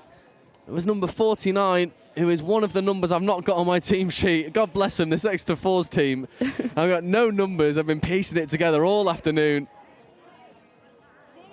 There's a good shooting touch there on this occasion from Henry Cezenian. We're looking for a sweeper. Yeah, setting up the sweeper, executing. Back on the inside, ball has to go. It does. That's surely try time. Good. Never made it back on. And Exeter, they start finding their success on the line. That was good. Moving away from their heads-up rugby, playing a bit of structure. Sweeper step back. It's a lovely execution. Harry Jones gives that final pass back on the inside. And I want to say that was Jamie Scott getting over for the final bit. And Tilly, we're in for a bit of a game here. Yeah, it was looking really good. Gets me excited when you can see something see moves like that start to happen. Edinburgh will look to re-establish their lead. Not quite happened for them yet. 32 short, looking to go long. Good dive. I think, although he's lost the ball as he's gone over, he has indeed. Yeah, big defence set now. And something that I've been discussing with the co-coms that I've had today is the difference, the fine margins difference between Div 2 and Div 1. And I think, and correct me if I'm wrong, but I think it's things like this. It's being able to defend far transitions, your away sets as we call them, and also getting clean roll balls. Would you agree with that? Yeah, I do. Literally that. You've got a spot on. And White looking to make something happen. We coined him the magic man. I think they're going to have to. Yeah, for fifth, they sort of needed to speed up a little bit. They slowed down a lot. You can't go into scoots when you're static. And that's something that we picked up on your game on live stream actually, where you've got the likes of Noah Snowden, who is undersung I think in that team because of the Penicids and your other really talented players. Yeah, he plays really. In our quarterfinal just then, he played really well. Yeah, and he sets platforms so dynamically for that fifth touch, and I think it's a lesson that a lot of teams can learn from, just the importance of getting a good strike dump on fifth. Yeah. As we see Cezenian check around the outside, but again, Exeter, they crowd out the space so well. I think Edinburgh have given Exeter quite an easy sub off now. They're quite close to their box. Oh, but they're feeding in the mid. Taking an away set. Yeah, that's Toby White, who is electric. Who went coast to coast twice in the quarterfinal. Oh, I'm so sorry, I got the sub boxes wrong. Never mind. I was like, they're running an away set whilst they're running straight to their box. Anyway, sorry about that. It's the curse of the commentator, Tilly. It gets you even though you've only been on the mic for 10 minutes. Guys, I've never done this before, so apologies. And Exeter Looking picking for the long up. Ball. It's a good endeavour. I'd love to see that Exeter team try and get in behind that defensive set. Yeah. And just always giving that pass a little bit too early, looking to carry. But you want to look to carry in behind and then try and find your support. They've got the wheels, they just need to use it, I think. And I think that's the big difference we're seeing here is Edinburgh might just have the advantage in terms of their structure and how they use it. And Exeter will have the advantage in speed. And it's making for a really interesting second half of this game. 8 minutes to go. And Edinburgh, that's fifth, setting a good platform for the scoop. But well sniped there from Link. It was Toby Shemlett getting up at Link and making plays. A good initial set there. Second touch, getting up close to halfway. Third coming, trying to step away. Again, static roll ball from Talbot. They were doing good before, they're indicating their touch as well, like that. They just need a little bit more of that, as this is fifth. That's a good enough strike dump on fifth. Again, long ball goes to the good wing. Hands. And it's well crowded out in the end. It's unfortunate for Daisy Saunders, because again, you say it's really good momentum, but that third touch, it was just a bit too static. Yeah, it slows down a little bit. I think that's, literally just when they need more structure and they need to play live plays. Edinburgh will look to improve on the subset of Exeter. That's second, up onto halfway, just about. Third touch coming, that's really good momentum, driven up the guts for Edinburgh. And just slowing down ever so slightly, waiting for support to come. Now injecting a little bit of pace. This is fifth coming. Oh, no more. They're going to have to... Oh, good hands. And that might be try time. Oh, it is indeed. No touches left. You just got to fix your players, check around and finish. And University of Edinburgh 2s get on the board once more. And it was a bit of a hard contact there, but Henry Cezenian just reacts well and then drops the final pass off. And I want to say that was number 12, Mia Hendra, getting over for the score. And again, it's good, structured strike on fifth. Yeah. Oh my goodness, wheels. Yeah, this is Toby White. Toby White running into support. Is that first touch? That is first touch. Oh my gosh, well, they've got a fresh set on 7. Yep. Toby White something up. is electric. Link quickie, getting on the outside of the link. Looks to be pretty good. Is that ball down? Refs are happy with the touch. I quite like that setup. Going sideline to sideline, stretching the defence. There's Jones. Looking for a 32 short, it looks like. Yeah, White platforming.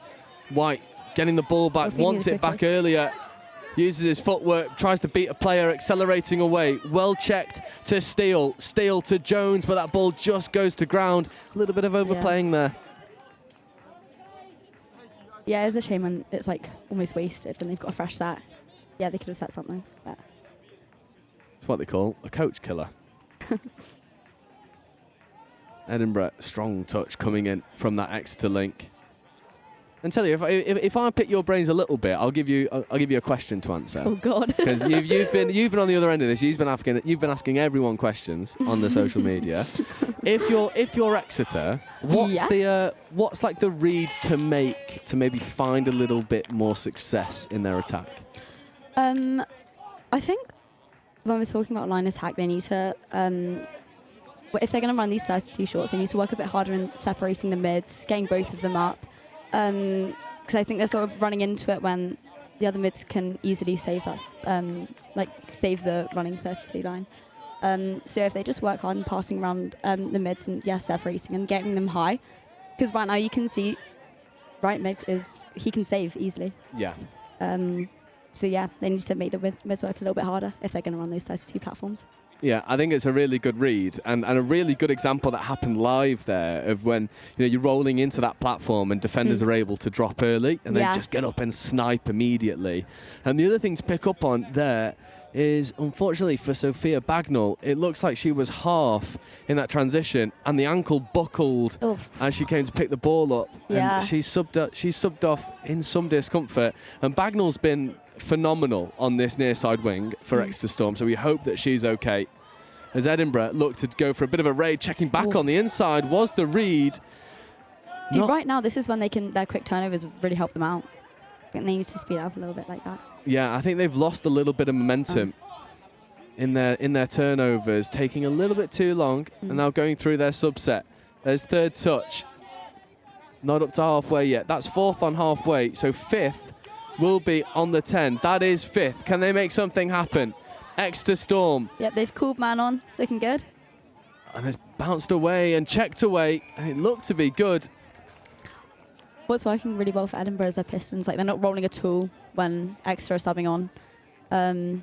Exeter aren't tiring them out and they're sub on. So I think that's why they set so well for that scoop. Exeter weren't a threat on their scoop just then. It's about disguise, isn't it? It's about recognising that you can't just keep doing the same thing, expecting different results. You've got to find another way of asking the question. And that is 6 more, but also the ball's gone to hand, so it's still live. Shovel pass to the wing is good, but a good touch. Not given 6 more. Which Edinburgh might feel a bit hard done by, but nonetheless, ball gone to ground. So with 2 minutes left to go, it's not out of the realms of possibility that Exeter can get over, but they need to go quickly, and this is the man to do it, Toby White. There's Talbot. Working with Jamie Scott, wearing 84. White bouncing away from a couple. Checking back on the inside. There's Scott, feeding to Talbot. White in at half. Ooh. 4th touch, 5th coming. Try here will take us to all square and potentially a drop-off. Oh, really? Oh, that'll be interesting. But there's 5th touch and no real platform for them. Can they make something from nothing? The ball just doesn't quite stick. That was good pressure from Edinburgh. Jamie Scott had the try line beckoning, but Edinburgh do just enough to see it out, and 90 seconds left to go. They got to work hard. It's a case of seeing out their subset and trying to burn as much time off the clock as possible. Edinburgh, 2nd touch, over on that link. Good momentum. Coming in again from Cezenian. He's been my pick of the bunch for Edinburgh 2s in this game. wearing 33. That's 4. 5th touch coming. They Can need Exeter to- put something on the board? Edinburgh striking well, but Talbot just crabbing across relatively easily. Yeah, you can understand if they're tired, but yeah, they do need to keep that momentum up and going into 5th, because they are taking that just off of their halfway line. So. Yeah, 40 seconds left. Toby White with really good momentum. And unfortunately, they've just stepped out of the pitch, and that might do it for Edinburgh. If they use all 6 touches. Fresh set of legs, though. They do. That benefits Edinburgh, asking them to take the ball back and roll it. And a good bit of gamesmanship. This is what I'd be doing. Is the mark here, sir? Oh, good pressure from Exeter. It might not matter if Edinburgh just keep a hold of the ball. They will win. Hooter's going to go any moment now. And there it is. The Hooter goes, and Edinburgh start to celebrate. They take the victory, and Edinburgh find themselves in a final. The Edinburgh Twos do so well until it was really well worked from Exeter, but Edinburgh just were always feeling a little bit comfortable in that game. Yeah, I know. I felt. Yeah, I'm sorry. I literally agree with you. Yeah, spot on. And unfortunately, as you said, maybe a few reads to make for Exeter Storm, just adding a little bit of structure here and there. Yeah, but both played heads up so well, and that's how they got their tries. Have you seen it? They did, and that brings us to the end of the game, where Edinburgh University Twos take a 3-2 victory over University of Exeter Storm. And it also allows us to take another 10-minute break as we enter a run of finals after our following game. We have the plate semi-final coming up for you at half 2. That's Cardiff 1s versus Bath 2s, and that'll be up here in 9 minutes time. And then we are back to back finals. Salva Bowl Plate Cup from 3 o'clock till 4:30. It's not one to miss. Tilly, thank you so much. Thank you. No, thank you so much, Joe. I've had the best time. Yeah, well, more than welcome at any point you want to come up here. But we're going to take a very quick break for about 9 minutes time, and then we'll be right back with you with the plate semi-final. But it does end here in the Shield semi-final. Edinburgh 3, University of Exeter Storm 2. We actually looked at Warwick a few years ago when we came out of the pandemic for a potential venue for the Atlantic Cup 2 years ago in England.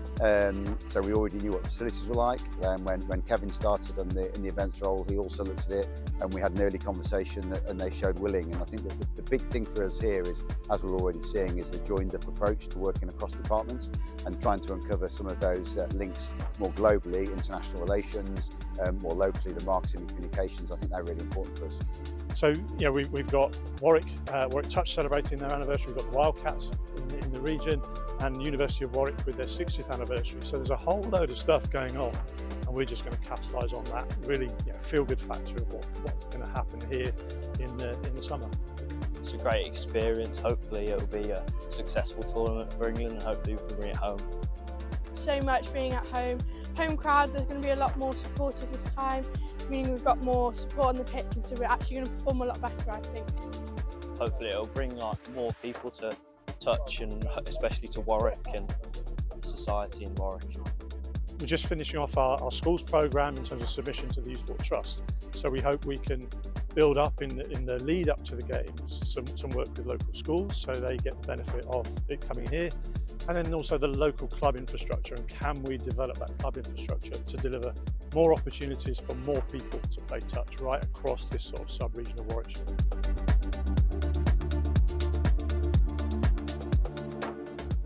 It was the first time in my life that I was studying something that I'd actually be doing at work the next day. I'd never had that connection between work and study before. And then that sort of shaped itself into a really solid understanding of everything, and then the tools to then set up the strategy.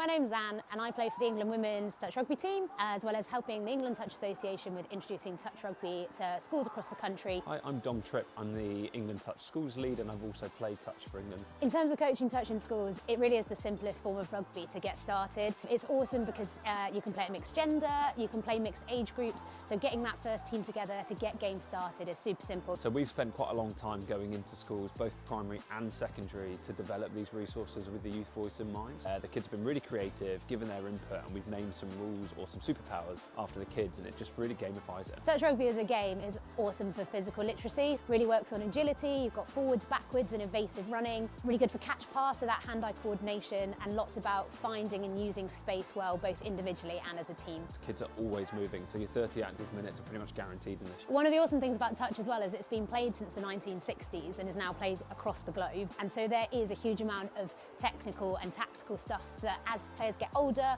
or more experienced, they can start to bring into the game and really test their learning and growth and development through the game. It really is for everyone, but then if schools really do enjoy it and they want to play, there's a whole competitive pathway where kids in their schools can go and play in regional rounds and make national finals. Touch is really like a values-based game. Honesty is just so important. It's not really about winning or losing, it's about working together. Ultimately, touch is just really fun. It gets kids active, and it's all about learning through play. So with the resources, there's not only stuff for the teachers, but we've got a really strong young leaders program. Because it's so simple, we've had primary school kids being the young leaders to their fellow peers, and the sessions run brilliantly. Done and tested these resources and the game format. It's fun. They start playing it at lunchtime, at break time. Just an awesome sport. If you're interested in finding out more, contact the England Touch Association, schools@englandtouch.org.uk to find out more. I think what I always liked about the Cima qualification is it was much more than just tax advice or much more than just sort of corporate finance management. It was always very wide-ranging. So having the Cima qualification kind of cemented that I knew a little bit about lots of different areas, about project management, about people management, about HR. So it really helped me understand lots of different areas which helped fit into the bigger picture. And for me, that's strategy. It's thinking big. It's kind of thinking, okay, this is all great, but what's the point of it?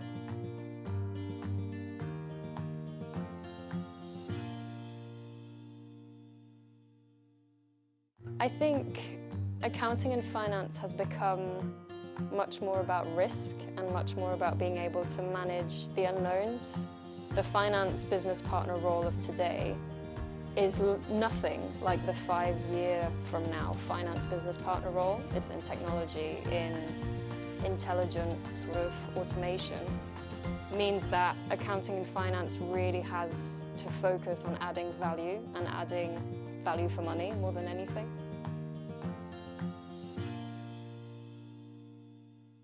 Management accounting explained in touch rugby terms. Like the coach of a touch rugby team, management accountants need to keep track of performance to help their business or team improve. They track revenue and costs. This is like monitoring your team's tries scored and conceded. They analyse performance, like identifying which players are most effective and where improvements can be made. They develop strategies, like creating game plans to help your team win. Management accountants make informed decisions to help businesses, your team, succeed. Find out more about becoming a chartered global management accountant with Cima today. Studying through the Cima exams, I already felt a little bit of a difference going into the strategic level. I could tell it was a different kind of thinking. It was really maybe more master's level is what I imagined it to be. And then the final exam, so the strategic case study, I remember sitting the exam and thinking, this is brilliant because this isn't accounting or finance. It's about PR, it's about sort of external relations, it's about managing the press, it's about sort of risk and consequences. And so I actually really enjoyed it. The CGMA designation has a really wide-ranging breadth of subjects, and that's so valuable because it gives you that expertise and that credibility across a variety of different topics, and that means that in any industry that you go into, you'll already have an inkling of what to expect and you'll already know what the climate is like. It also provides you with a mindset for innovation, and that mindset for innovation means that you're ready to take on any challenge and to shape the future. and how it will look like.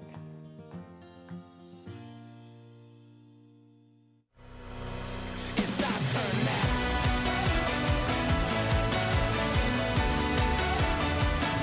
It's our turn now. It's our turn now.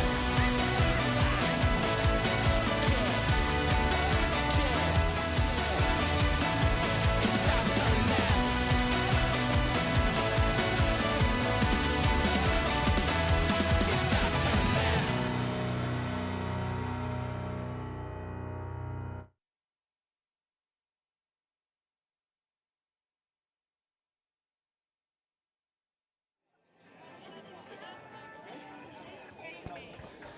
So welcome back in our final game before back-to-back-to-back-to-back finals. The final 4 games of the day, all finals.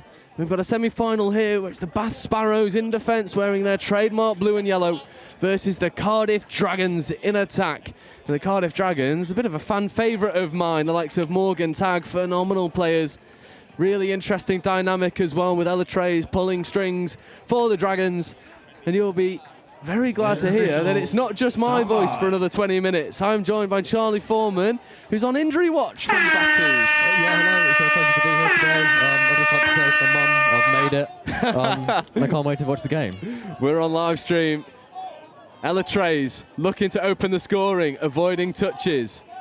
Ella Trays working it over to Aaron Tabatabai. There is Tabatabai stepping over. A little bit of a fight for the ball between Jack Palmer and Tabatabai. Yeah, that's Dom Shaw there. He went to Cardiff back in the day, and he still thinks he goes there.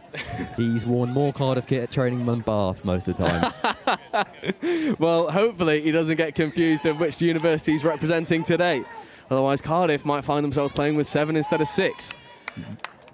But Cardiff, with a fresh set on the line, there is Tabatabai working in the midfield with Max Donnelly.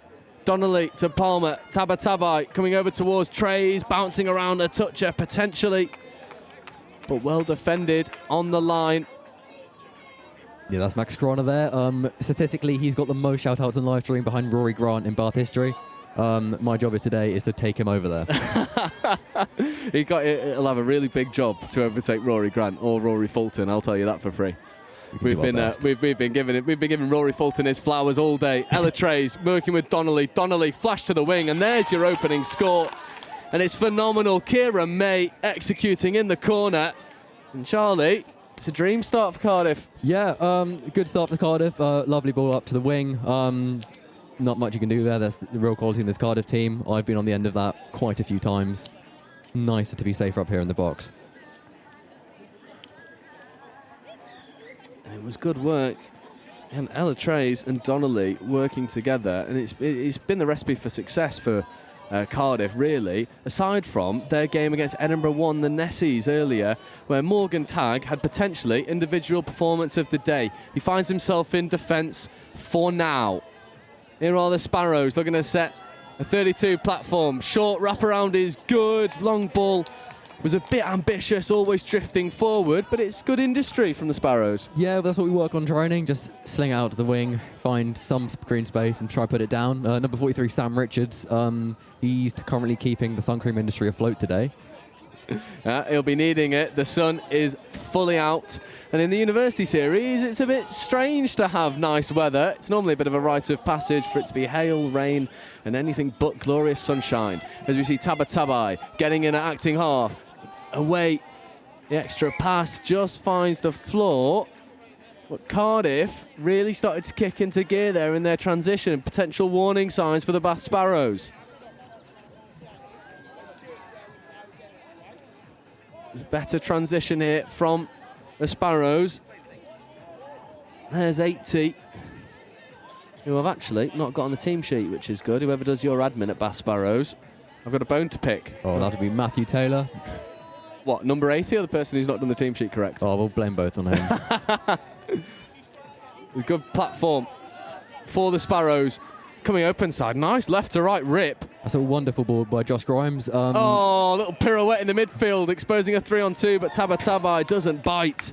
No, that's really good quality from those two there. Josh Grimes is the best thing to come out well since Fireman Sam. Well, I think Cardiff Uni might be having something to say about the best thing that comes out of Wales. There might be a bit of a point to prove there as Morgan Tagg carries. There's Chloe Hill. Tagg, Sindel, Tagg and acting hard, forthcoming. This is 5th now. Can they strike on 5th? Morgan Tagg, stepping, ripping. Sindel can't quite get there. Good shutdown defence from the link. Alex Oakley, it was shutting down the plate. And I wonder if you can share some insight. I've just noticed Bath Sparrows, 2 number 20s. Yes, funny story that. Our kit stack, Max Corona, add to the count. He's mixed up. He's got 2 shirts with number 20 on it. Dom was supposed to be number 2. Dom has lost that shirt in uni. It is in the SU at the moment. It'll be there next year, guys. Don't you worry. Well, at least it's good to know why, and there's a decent enough reason as to why. Yeah, that was a bit of a number wang on Max Corona's basis, but apart from that, he's doing a great job. So he's going to need to put in an almighty performance to make up for his administration error. Well, yeah, the end of his kit sec term is coming to an end now. We've got Morton coming in there, and Morton's very good at the number 20, so oh, it's a we'll wonderful covering touch coming in by number 80, who is Matthew Taylor. Thank you very much. And a little bit of confusion at the restart there from the Bath Sparrows. Yeah, we like to call that the false sense of security. We'll be putting that a few times out this game. Tabatabai working with Donnelly in 12. Donnelly trays Tabatabai. Tabatabai diving for the line. It's good covering touch by number 80. Matthew Taylor. And if you're wondering if we'll do that all day, yes, we will. We absolutely will. There's Trays to Donnelly. Trays picking up, coming back against the grain. Donnelly executing. It's glorious set-piece play from Cardiff University. And Ella Trays pulling strings in the midfield as always. Yeah, that's quality from Cardiff again. Like, we played Cardiff before, and I've been on very much the receiving end of those, and some beratement after classroom sessions. So, yeah, happy it's not me this time, but nothing much we can do about that. No, it's wonderful. You see it here on the replay. They send this sweeper. Ella Trays just picking up, back against the grain. Donnelly hits his hole, and it's well executed. There's a nice carry up the guts from the Sparrows. They'll need to get the next score on the board. There's a nice flash pass to the wing. Link punish is on. Half's a little bit slow. Good check, but Morgan Tagg gets up and eats the space for breakfast. And a bit of an unceremonious rip that's then picked off. So that is touch 0 for the Cardiff Dragons. Ooh. Yeah, Dom Shaw he's trying to throw a few pills in his life. Most of them do end up forward. Safe to say it's not his forte. No. As we see Kira May maraud herself down the wing. And Cardiff may be a bit fortunate not to get away with 7 on. Morgan Tagg acting as half, whilst there's a full set of 6 on the pitch already. As you see, Ella Trays platforming for Donnelly. Donnelly to May. That'll be ball down and try time. That'll be 3. And Kira May's one away from a hat-trick. Yeah, that's really good work again from Cardiff. Just a really good scoop platform. Again, we'll take that back to the training ground. I think it's defending the short side as well, which has proven to be a bit of an issue so far. Yeah, well, Cardiff got a lot of speed in their team. They're a very explosive team, and yeah, we definitely need to work on that. I think the dynamic, I've got to compliment them. They are one of my favourite teams in the University Series. Yeah, I love them. I think they're brilliant. I love Morgan Tagg. Morgan Tagg's a player after my own heart. Yeah. Like, a bit bitty, a bit bitey. Amazing touch IQ. Yeah. He's a phenomenal player to watch. And then you've got the likes of Ella Trays, who is sort of like the silent conductor in that midfield, who makes things happen. Oh, and hello. Unfortunately, that ball just had a little bit too many beans on it. No, yeah, too many beans there. That's Eleanor on the wing. That's actually her birthday today. Happy birthday. Happy birthday. Is that number 65? Number 65. Eleanor Moore. So, anyone in Unit 13, feel free to buy her a birthday drink. And we'll make sure that the University Touch Instagram maybe puts a shout out there for birthday drinks for Eleanor Moore. Yeah, that'd be fine. I'm sure Chris won't mind me doing that at all.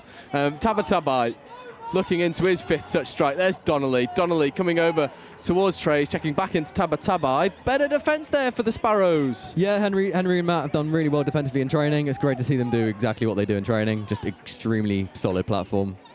When in doubt, put them on the pitch is what we like to do. It's nice to have players like that. Oh, they are wonderful. Henry actually was supposed to be representing Jersey at the Euros this year.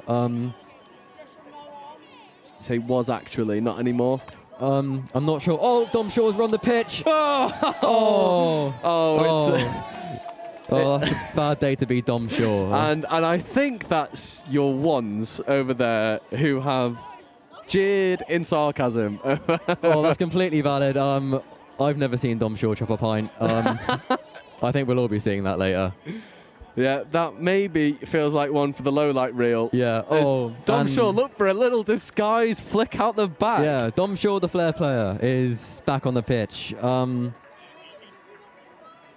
There's Tabatabai showing a dummy, finding space to Donnelly. Donnelly with a hitch kick, getting onto that link channel. Tabatabai similarly trucking up, and then here is Morgan Tag, who has to reach off his bootstraps to pick that up, and Tag is all the way over onto that far link. Yeah, you can just see quality when Morgan's on the pitch, really. The real Slim Lady has stood up today. I'm sure he'll love that. I mean, although you can't dye your hair bleach blonde and not expect it. There's Tag, there's Chloe Hill. Chloe Hill back to Stanley Sindel. And Dom Shaw's there, the brick wall of Bath.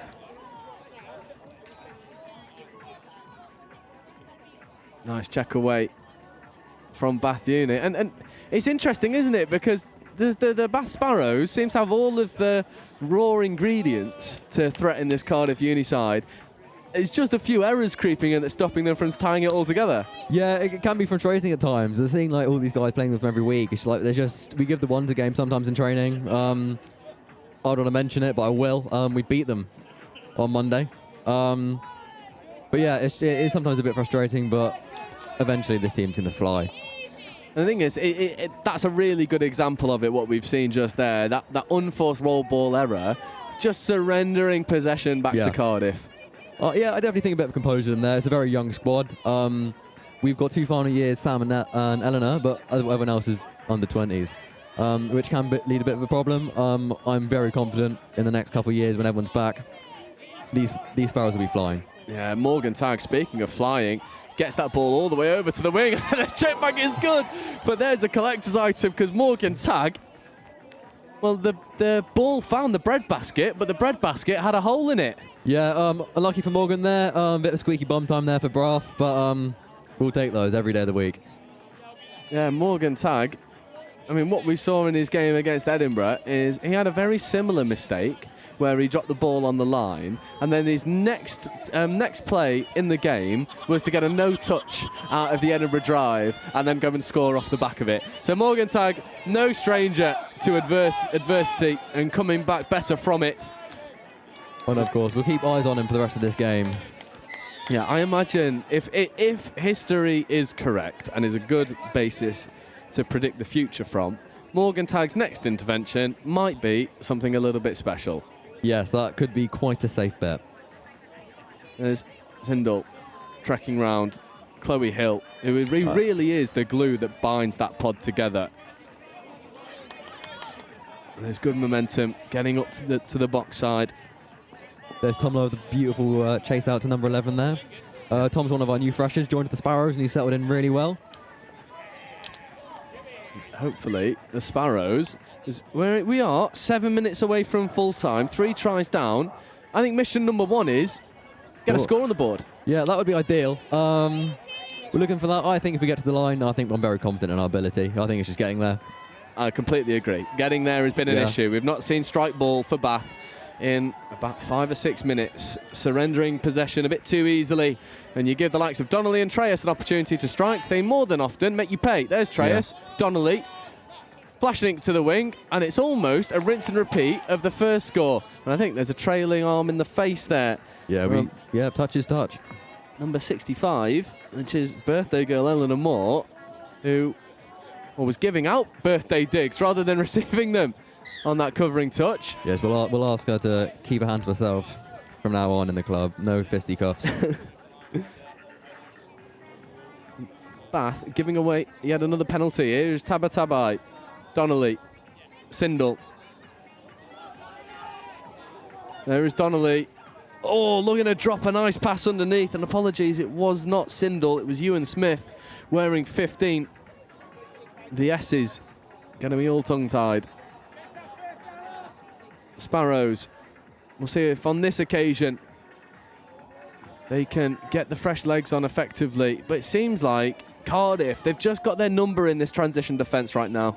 Yeah, Cardiff just look extremely solid defensively. There's just no breaking through. Everyone's doing exactly as they should do. Like, that's better from the Sparrows. Nice check back on the inside. And a wry smile as they receive the ball. Yeah, Matthew Taylor loves a cheesy grin. There's many photos of him with a big smile on his face, and that's what we love to see. I'm sure we'll get that as one as well. And then they also draw a penalty. Perfect. I think it's... Yeah, it's great to see the Sparrows getting a bit of momentum into the game now. Hopefully a very strong final 6 minutes and we can push on. Fingers crossed, because it'd be amazing for the Sparrows to make a real game of it. Oh yeah. Regardless of this, improvement against Cardiff this year has been amazing. We lost to them in drop-off. Regionals won about 5-0. Nationals won this year. We lost to them about 6-2. All I'm seeing is improvement at the moment. Yeah, absolutely. So I think we'll be happy with this result. Our defensive platforms look pretty solid. A few number wangs here and there, but apart from that, we're looking good. It has to be try time now. It is indeed. And Dominic Shaw, happy. he is not going to stop talking about that for a long, long time.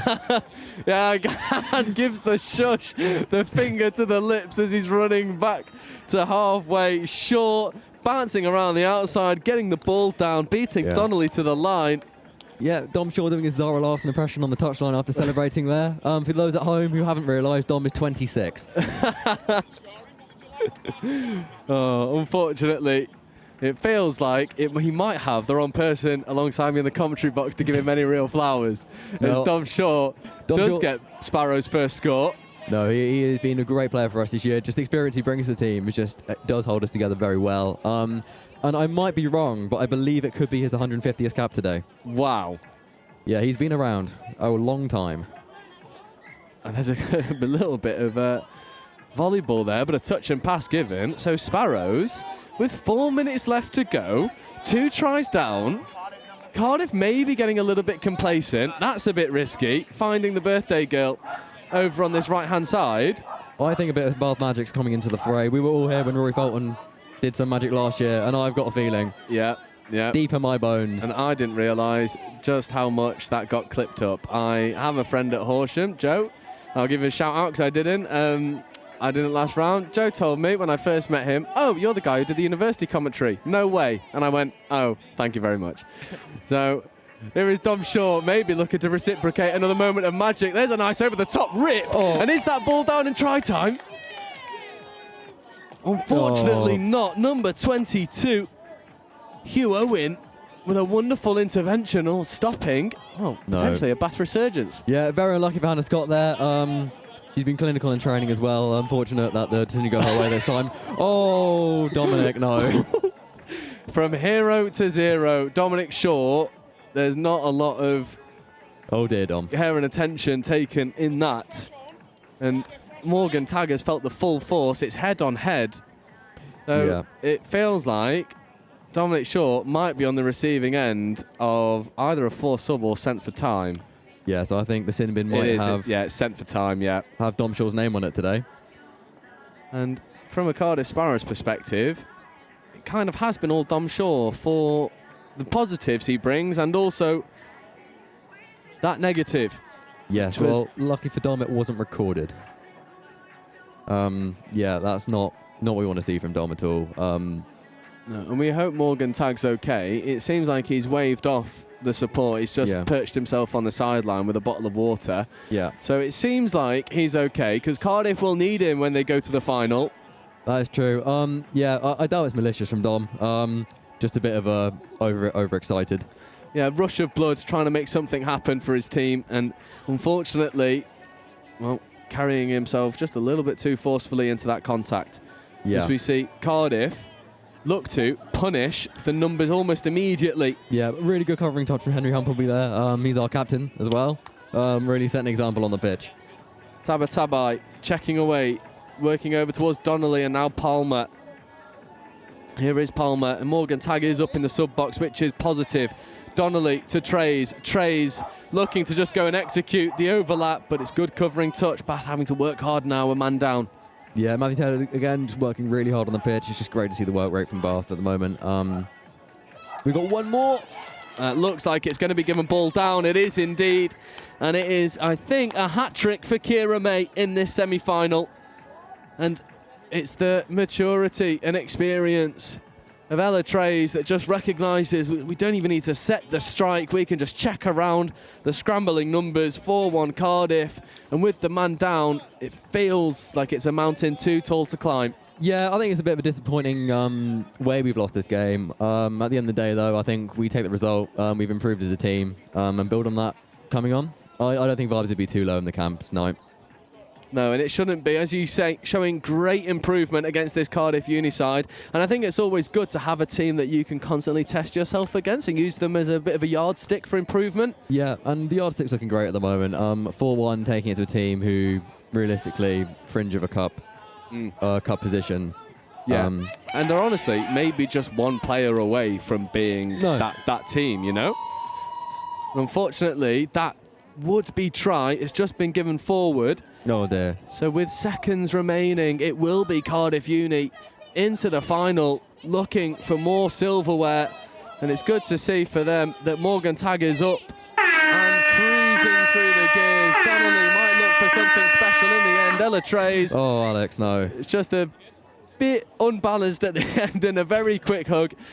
And it doesn't really matter in the end because Cardiff Uni, it felt a little bit comfortable and it ended up being so. It wasn't for a few minutes. It looked like Bath were finding a foothold back in off the back of Dominic Shaw's score. And then at the end, Dominic goes to the bin and it all becomes a little bit too much for Bath Sparrows. Yeah, Dom is going to be our silly Billy of the day, I think. But yeah, again, Cardiff deserve that win completely. There's nothing we can complain about there. And they have, I mean, you talk about Bath University, you know, your Sparrows improving against Cardiff, Cardiff improving every single time we see them. But that brings us to the end of semi-finals and quarters, and now we're into back-to-back finals. We have plate semi-final coming up for you at 2:30. That is Cardiff 1. Apologies, Salva final coming up for you at 3 o'clock. That's Oxford 2's the Orcas versus Leeds 2 Belgrave, followed by the bowl final at 3:30, plate final at 4, and cup final at 4:30. Charlie, you are more than welcome to any of those finals that you want. You might have to fight off Dan Powell for the cup final, but that would be a fight I'd be more than happy to see. Will do. I've brought my boxing gloves, so I'll meet him on pitch 1 soon. Lovely, and we'll make sure we get that on live stream as a competition for cup final. But as it stands, Cardiff Uni end up going into that plate final that will be with you here at 4 o'clock. They take the victory over Bath 2's 4-1. And we'll take a very quick break, around 9 minutes time, before we bring you the first final of the day. Oxford 2's the Orcas versus Leeds 2 Belgrave, and that'll be with you at 3 o'clock.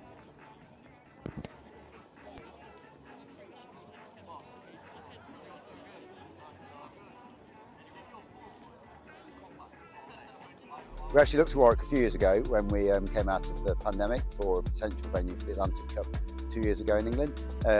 So we already knew what the facilities were like. When Kevin started in the events role, he also looked at it and we had an early conversation and they showed willing. And I think that the big thing for us here is, as we're already seeing, is the joined up approach to working across departments and trying to uncover some of those links more globally, international relations, more locally, the marketing and communications. I think they're really important for us. So, yeah, we've got Warwick Touch celebrating their anniversary, we've got the Wildcats in the region, and University of Warwick with their 60th anniversary. So there's a whole load of stuff going on, and we're just going to capitalise on that. Really, feel-good factor of what's going to happen here in the summer. It's a great experience. Hopefully it'll be a successful tournament for England, and hopefully we can bring it home. So much being at home. Home crowd, there's going to be a lot more supporters this time, meaning we've got more support on the pitch, and so we're actually going to perform a lot better, I think. Hopefully it'll bring more people to touch, and especially to Warwick and society in Warwick. We're just finishing off our schools programme in terms of submission to the Youth Sport Trust. So we hope we can build up in the lead up to the games some work with local schools so they get the benefit of it coming here. And then also the local club infrastructure, and can we develop that club infrastructure to deliver more opportunities for more people to play touch right across this sort of sub-region of Warwickshire.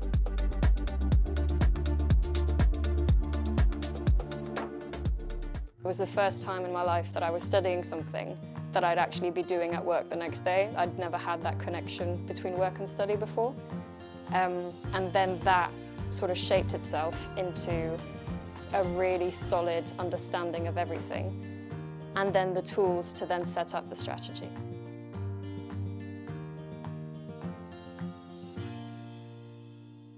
My name's Anne and I play for the England Women's Touch Rugby team, as well as helping the England Touch Association with introducing touch rugby to schools across the country. Hi, I'm Dom Tripp. I'm the England Touch Schools lead and I've also played touch for England. In terms of coaching touch in schools, it really is the simplest form of rugby to get started. It's awesome because you can play at mixed gender, you can play mixed age groups, so getting that first team together to get games started is super simple. So we've spent quite a long time going into schools, both primary and secondary, to develop these resources with the youth voice in mind. The kids have been really creative, given their input, and we've named some rules or some superpowers after the kids, and it just really gamifies it. Touch rugby as a game is awesome for physical literacy, really works on agility, you've got forwards, backwards and evasive running, really good for catch pass, so that hand-eye coordination, and lots about finding and using space well, both individually and as a team. Kids are always moving, so your 30 active minutes are pretty much guaranteed in this. One of the awesome things about touch as well is it's been played since the 1960s and is now played across the globe, and so there is a huge amount of technical and tactical stuff that as players get older or more experienced, they can start to bring into the game and really test their learning and growth and development through the game. It really is for everyone, but then if schools really do enjoy it and they want to play, there's a whole competitive pathway where kids in their schools can go and play in regional rounds and make a national finals. Touch is really like a values-based game. Honesty is just so important. It's not really about winning or losing, it's about working together. Ultimately, touch is just really fun. It gets kids active, and it's all about learning through play. So with the resources, there's not only stuff for the teachers, but we've got a really strong young leaders program. Because it's so simple, we've had primary school kids being the young leaders to their fellow peers, and the sessions run brilliantly. Done and tested these resources and the game format. It's fun. They start playing it at lunchtime, at break time. Just an awesome sport. If you're interested in finding out more, contact the England Touch Association, schools@englandtouch.org.uk to find out more. I think what I always liked about the Cima qualification is it was much more than just tax advice or much more than just sort of corporate finance management. It was always very wide-ranging. So having the Cima qualification kind of cemented that I knew a little bit about lots of different areas, about project management, about people management, about HR. So it really helped me understand lots of different areas, which helped fit into the bigger picture. And for me, that's strategy. It's thinking big. It's kind of thinking, okay, this is all great, but what's the point of it?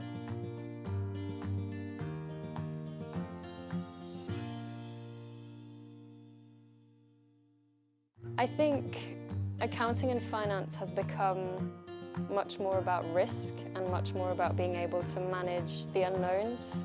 The finance business partner role of today is nothing like the 5-year from now finance business partner role. It's in technology, in intelligent sort of automation.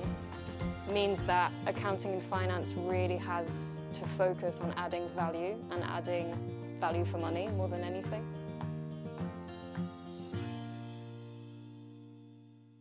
Management accounting explained in touch rugby terms. Like the coach of a touch rugby team, management accountants need to keep track of performance to help their business or team improve.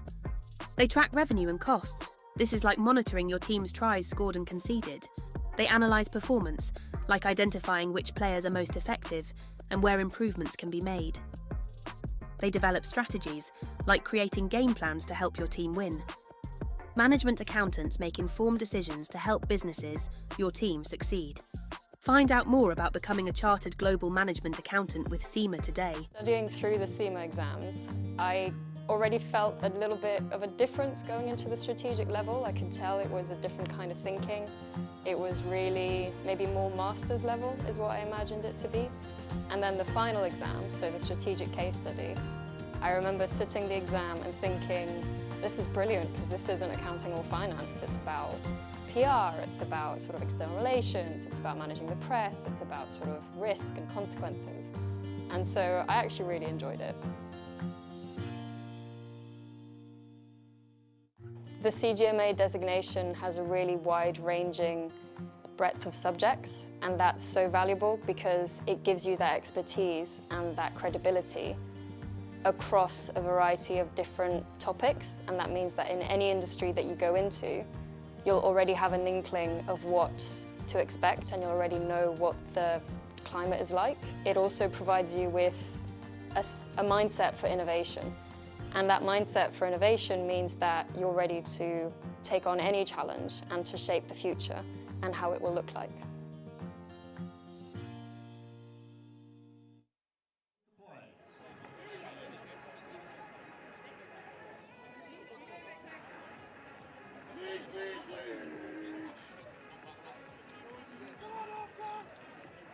So welcome back to our first final of the day. It is the Salva final, where it is Oxford 2s, the Orcas, versus Leeds 2s, Belgrave. 30 seconds. And we have Oxford with the tap. We're not seeing either of these two teams on live stream as of yet, so a bit of an unknown entity, but done well to get into the Salva final. And as I say, this is the first final of 4. We have the Salva, the Bowl, the Shield, and then the Cup. And they will roll all the way through until our final game, which is obviously the Cup final. Stand by. We are patiently waiting for the hooter to get us underway. This is the final game of the day for both of these teams, as the Oxford Orcas roll into their attack. Looking to set up a striking play to unlock the defence initially. Defenders retreating all the way back into their 7. Pick up against the grain is good, and that will be early turnover. Or early penalty, sorry, for the Oxford Blues.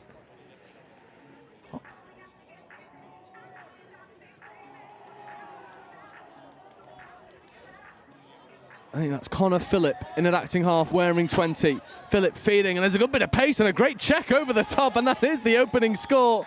And it's wonderful work from Jemima Appiah Metcalf, who gets round on the sweeper, shows the pace, goes and executes, and then it's number 54, Poppy Maitland, who finishes out on the wing and gets the first score on the board for the Oxford Orcas.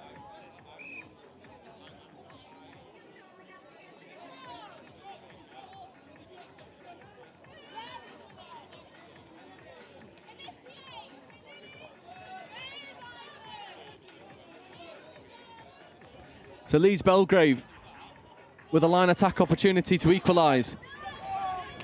Running down a bit of a blind alley, and Oxford Orcas are able to just crab across and make touches. That was 27, Conrad Dahl, trying to make something happen for the Leeds Belgrave team. There is Dahl, pulling open side, receiving the ball back, going backwards, and then touch and pass being given. So Conrad Dahl and Isaac Methavan can't quite make something happen for Leeds Belgrave. They give the Orcas a good platform to sub. Getting trapped a little bit though. Here is Appiah Metcalf, who was really the orchestrator for the Orcas for their opening score.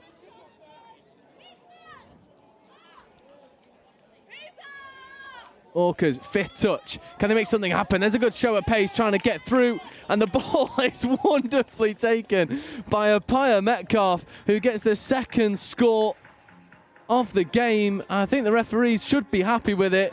They absolutely are, and Appiah Metcalf was try assister, turn try scorer. It's wonderful hands, and she's the standout player so far for the Orcas.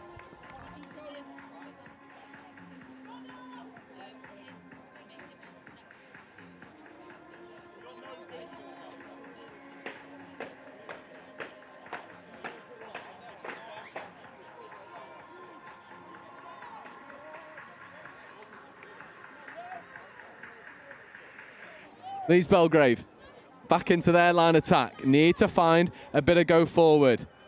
Trying to step around a few. Referees are happy with the mark. Nice bounce around the outside. It's a 3-on-2 if they can execute. That extra pass wanted to go, just didn't quite happen for Leeds Belgrave.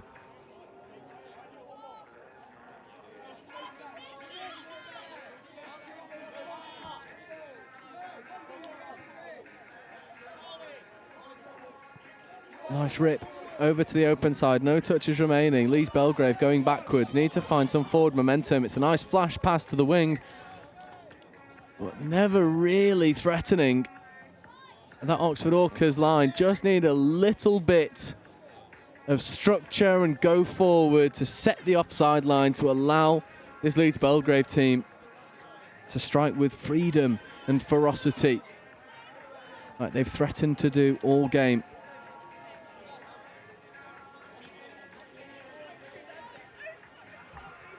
Just a delay of the restart whilst we get the mark nice and settled. Spencer getting up, making a good touch, trying to force a turnover, nothing doing for now.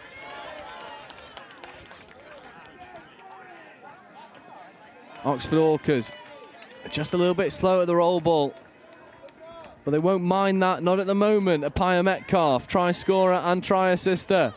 Really the standout player for the Oxford Orcas, not used on that occasion. The scoop came from Connor Phillip. Apologies, Connor Philp.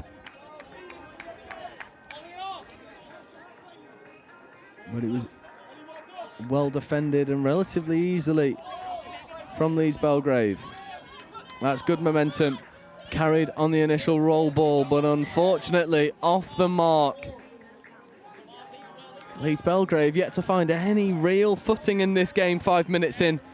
They find themselves 2 tries down and never really with any momentum to threaten this Oxford Orcas line.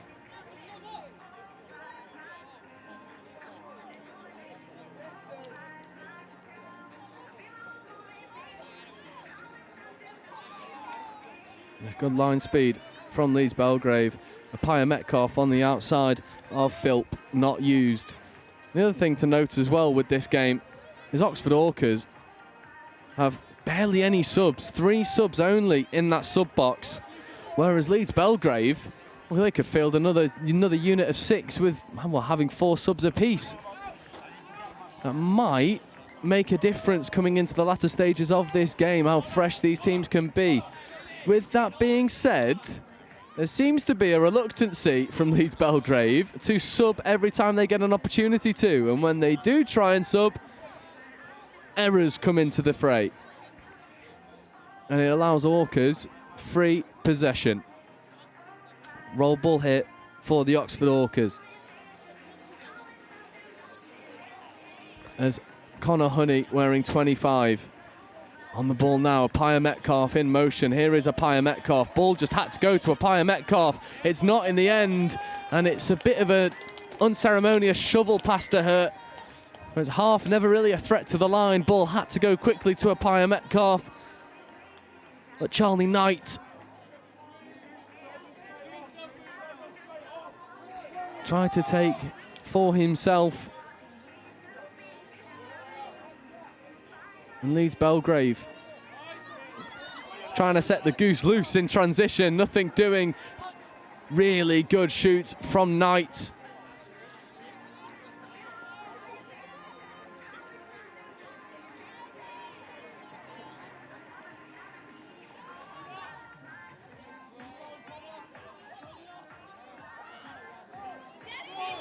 There's good hands around the wing, finding number 68. Right, it's 58, Lily Smith, who almost gets over once more. And Leeds Belgrave really threatening to put something together to unlock this Orcas defence. But it's just not quite happening for them at the moment.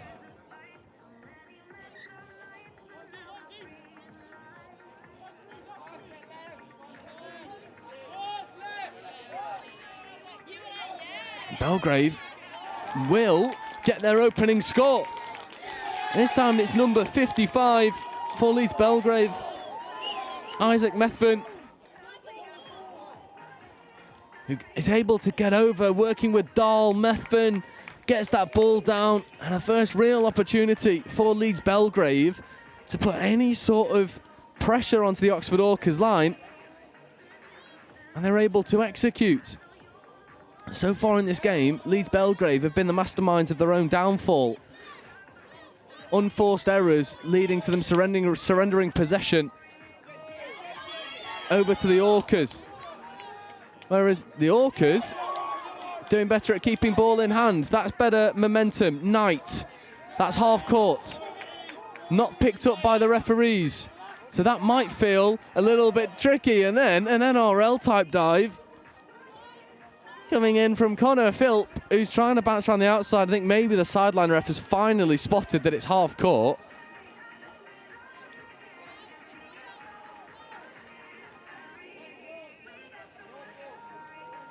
And they have. So normality prevails, half court being the easy turnover, and Leeds Belgrave will get a platform to transition. First touch taken, has to come all the way back to the mark. It is a bit of a killer for any momentum. There's second touch. Third, finds the 10-metre line. This is forthcoming. No touch called, so Ogle will just go full length of the pitch, and Ogle will get a score. And I think a player is calling a touch for someone else. And again, more confusion. No touch called. And it's really good honesty from the Orcas winger who didn't make the touch. It was number 20, Connor Philp, who was sort of saying, yes, she did.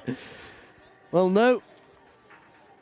Not on this occasion, and Will Ogle just bounces around the retreating defence, raids up the short side, and where the Orcas aren't defending, Leeds Belgrave are attacking. 10.5 minutes in, and Oxford Orcas have sort of lost the momentum that they found, although now there's a 2-on-1 on the outside edge. Will they go and execute, but sort of always running into a blind alley. Will Ogle getting over and making a really good touch. Apaya Metcalf in at link. Here is Apaya Metcalf. Good checking away. There's Philp. Can Philp go and make something happen? Philp doesn't want to use the hands, runs all the way round, makes the score. And Connor Philp re-establishes the Orcas lead.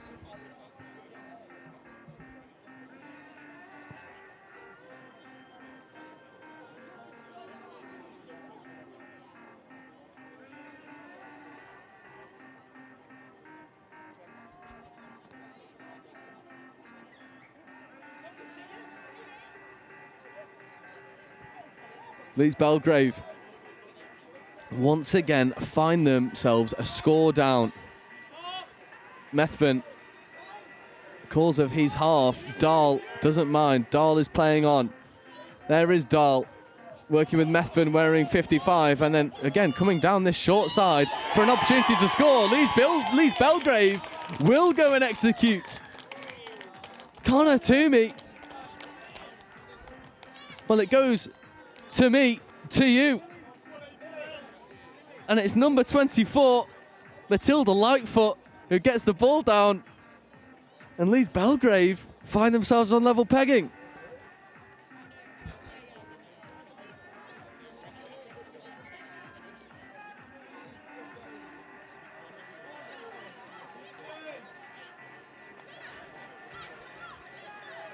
Apaya Metcalf carrying well. And now it's on the Orcas with Charlie Knight. That's more checked away, but really good covering defence from Leeds Belgrave. There's Philp to Apaya Metcalf. Knight on her outside. Uses Knight. Knight, Apaya Metcalf. They wanted that strike on fifth, but getting the touch count wrong.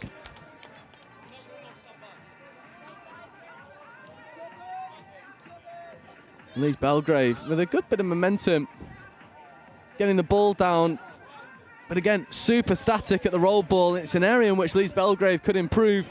It's getting this ball off the floor easy. There's a half, there's a pick and go round the outside, but that is half court and turnover. And it's unfortunate for Leeds Belgrave.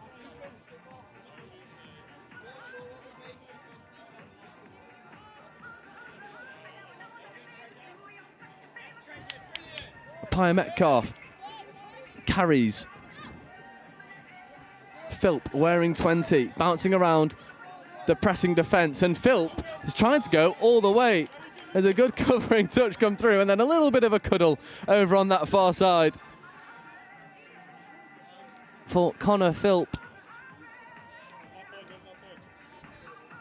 However, the referees have spotted something that they're not too happy with.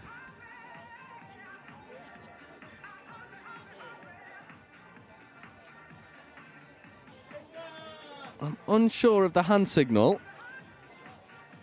but it'll be a tap penalty, or roll ball. Whatever it is, it's restart, and the Orcas are back underway. Philp. There's Philp in at half once more. He's really been the man in the middle for the Oxford Orcas.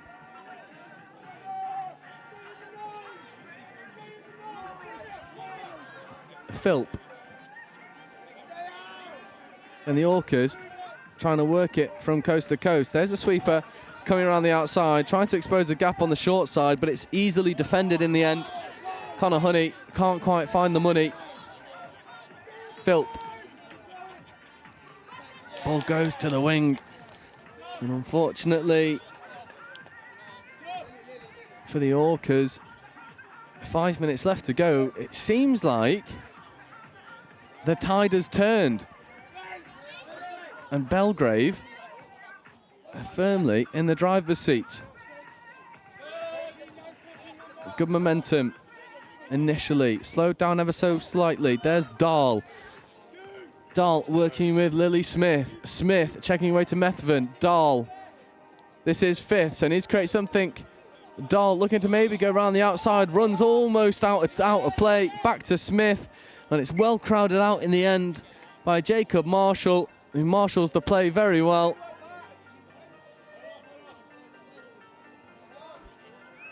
And the Orcas, I really don't think that Connor Philp has actually subbed yet. And he is making his way over to the sub box now. That number 20 has been on the pitch for oh so long. Here's a Pia Metcalf. 2 try involvements for her so far. There's Chen.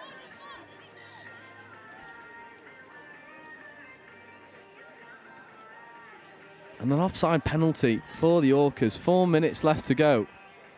It is neck and neck. Will we get our first drop off of the day? I hope so. Chen feeding the ball away to 57. That's Charlie Knight. There's Knight. Knight evading one. Not evading a second.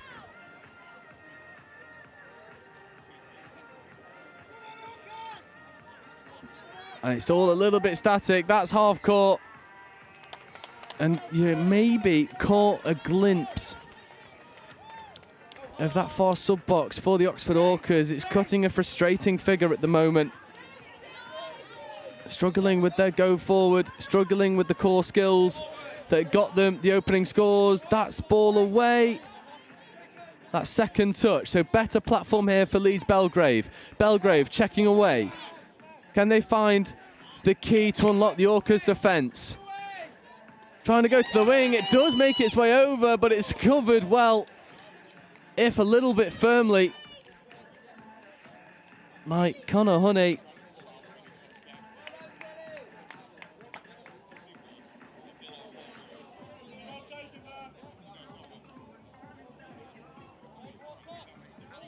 There's Spencer. With Morris. Morris coming back over to the short side, but that ball goes to ground. And you can't help but feel like if this game goes to drop off, it will favour Leeds Belgrave, but it never really should have got here. Leeds Belgrave with more than enough opportunities to get the leading score here. There's a Pia Metcalf. Orcas get the offside penalty. And we'll take this opportunity to sub.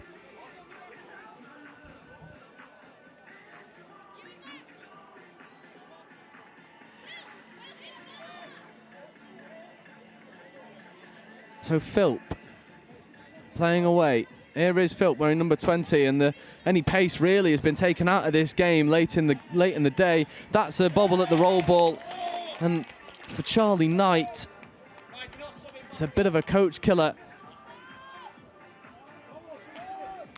2 bites at picking up that ball for Belgrave. Maybe fatigue sitting into these legs. That's a penalty for foot in the ruck.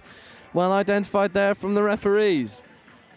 And the likes of Spencer, Vivian and Morris need to make something happen for their team. There's number 74, Oliver Vivian, who carries well and gives Belgrave some much needed go forward. As it seems every player wants to play around the Oxford Orcas rather than trying to go through them on this occasion. It's 78. It was William Treasure. And unfortunately, again, there's another half court, and it's these core skills that are just stunting any progression that Leeds Belgrave can make. 30 seconds left. If Orcas score here, that will be the game winner. You can't help but feel if this game goes to drop off, well, you think you've seen unstructured touch. Just you wait if this game goes to drop off. There's Philp and Apaya Metcalf, who's been brilliant for Oxford Orcas. Apaya Metcalf, they just need a bit of go forward. Do the Orcas. Philp might give that, bouncing away from a few, but then having to come back to the mark. And there is the hooter. So barring a buzzer beater, this will go to drop off. Cut through for full time. We're going into drop-offs. And you can't help but feel like this will benefit the team with essentially 2 squads in their rank, better than the team with 3 subs. Leeds Belgrave with the player advantage. Oxford Orcas established an early lead and then let it slip at the last minute, and then really struggled to find any go forward towards the latter stages of that game. So there'll be a quick 30-second break, and then we will get right back underway with drop-off. This is the Salva final. First final of the day goes to drop-off. Bowl final is up next. St Andrews Uni versus the Bristol Cobras. Well, that's not with us yet. Drop-off time. 2 minutes, 4 apiece. After the 2 minutes, if we're all square, it goes to 3v3. Next try wins. Sudden death. Can Leeds Belgrave find some success? Not if Connor Philp has anything to say about it. That was Will Ogle, try scorer, trying to get through and make something happen. But there is an offside penalty. It gives Ogle tap ball and a fresh set of 6 to work with.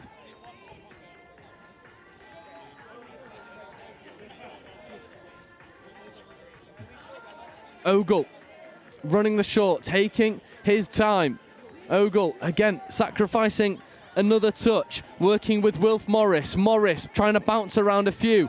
Morris coming back over to this middle, then bouncing away from one more, but it's really good covering touch there. On this occasion it was Charlie Knight. Morris taking the platform. Ogle receives the ball. Will he dive for the line and get it? I think it's a good covering touch that comes in. The referees are just having a chat. We're not quite sure what's happening at the moment. No, it's been given. And a bit of structure in the drop-off unlocks the door for Belgrave. 32 short. It's a little bit clunky, it's a little bit static, but for Ogle, it's a little bit good enough. 30 seconds left in this drop-off. Leeds Belgrave in the driver's seat. Philp needs to find something for his team. Connor Philp might try and bounce around the outside, but he's reeled in by Max Spencer. There is Philp. Apaya Metcalf in an acting half. Apaya Metcalf checking away. Hooter will go any minute now, and this game will be over. Connor Philp looking to bounce around the outside. Ball has to escape. It's a shovel pass back on the inside, but it's not enough for the Orcas. And Leeds Belgrave land themselves a whale.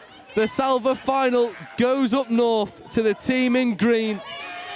Leeds Belgrave the victors of our first final of round 3 of the University Touch Series.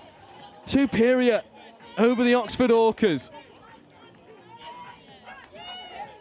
And what a wonderful way to begin the round down of the day. Our first final, our Salva final, goes the way of the University of Leeds Belgrave, their second team, against a very valiant Oxford Orcas side who gave it their all, started quick and unfortunately couldn't quite execute and keep themselves in the lead.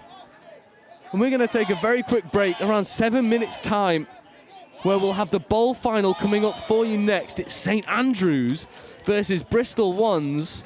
And Bristol Ones will be looking to kick on from what was a very clunky first game against a St Andrews team that we've not yet seen on live stream. And that will be with you in 6 minutes time.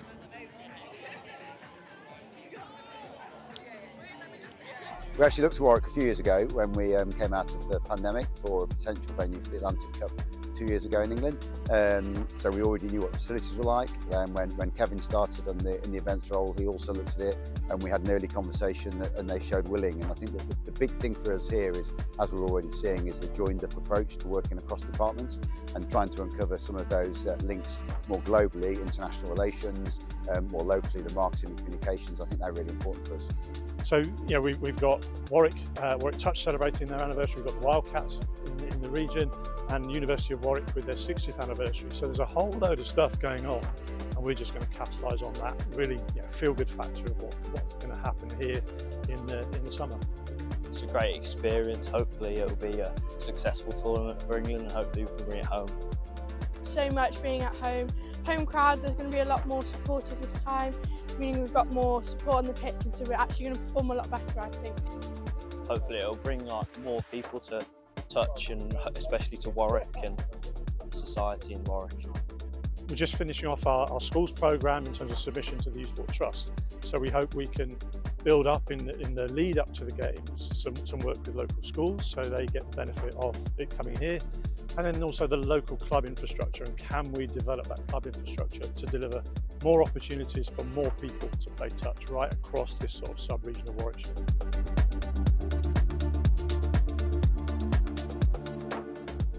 It was the first time in my life that I was studying something that I'd actually be doing at work the next day. I'd never had that connection between work and study before.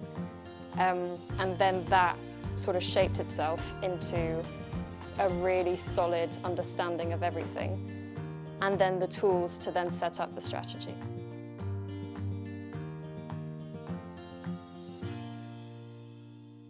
My name's Anne and I play for the England Women's Touch Rugby team, as well as helping the England Touch Association with introducing touch rugby to schools across the country. Hi, I'm Dom Tripp. I'm the England Touch Schools lead, and I've also played touch for England. In terms of coaching touch in schools, it really is the simplest form of rugby to get started. It's awesome because you can play at mixed gender, you can play mixed age groups, so getting that first team together to get games started is super simple. So we've spent quite a long time going into schools, both primary and secondary, to develop these resources with the youth voice in mind. The kids have been really creative, given their input, and we've named some rules or some superpowers after the kids, and it just really gamifies it. Touch rugby as a game is awesome for physical literacy, really works on agility, you've got forwards, backwards and evasive running, really good for catch pass, so that hand-eye coordination, and lots about finding and using space well, both individually and as a team. Kids are always moving, so your 30 active minutes are pretty much guaranteed in this. One of the awesome things about touch as well is it's been played since the 1960s and is now played across the globe, and so there is a huge amount of technical and tactical stuff that as players get older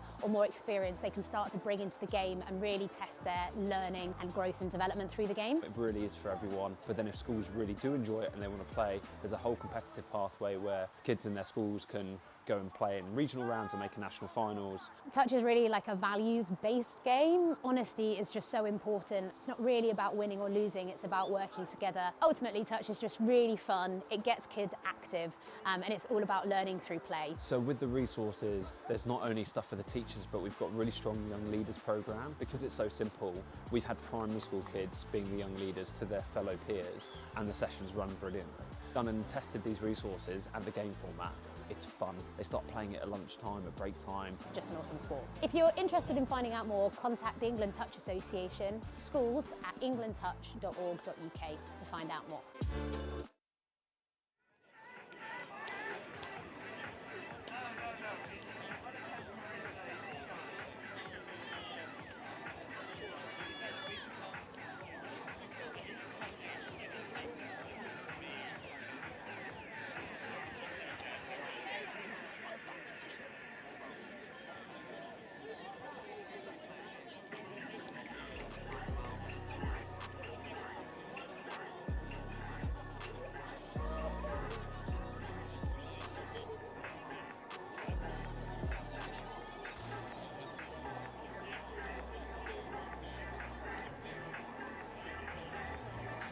Players and officials, this is your 1 minute warning. 1 minute.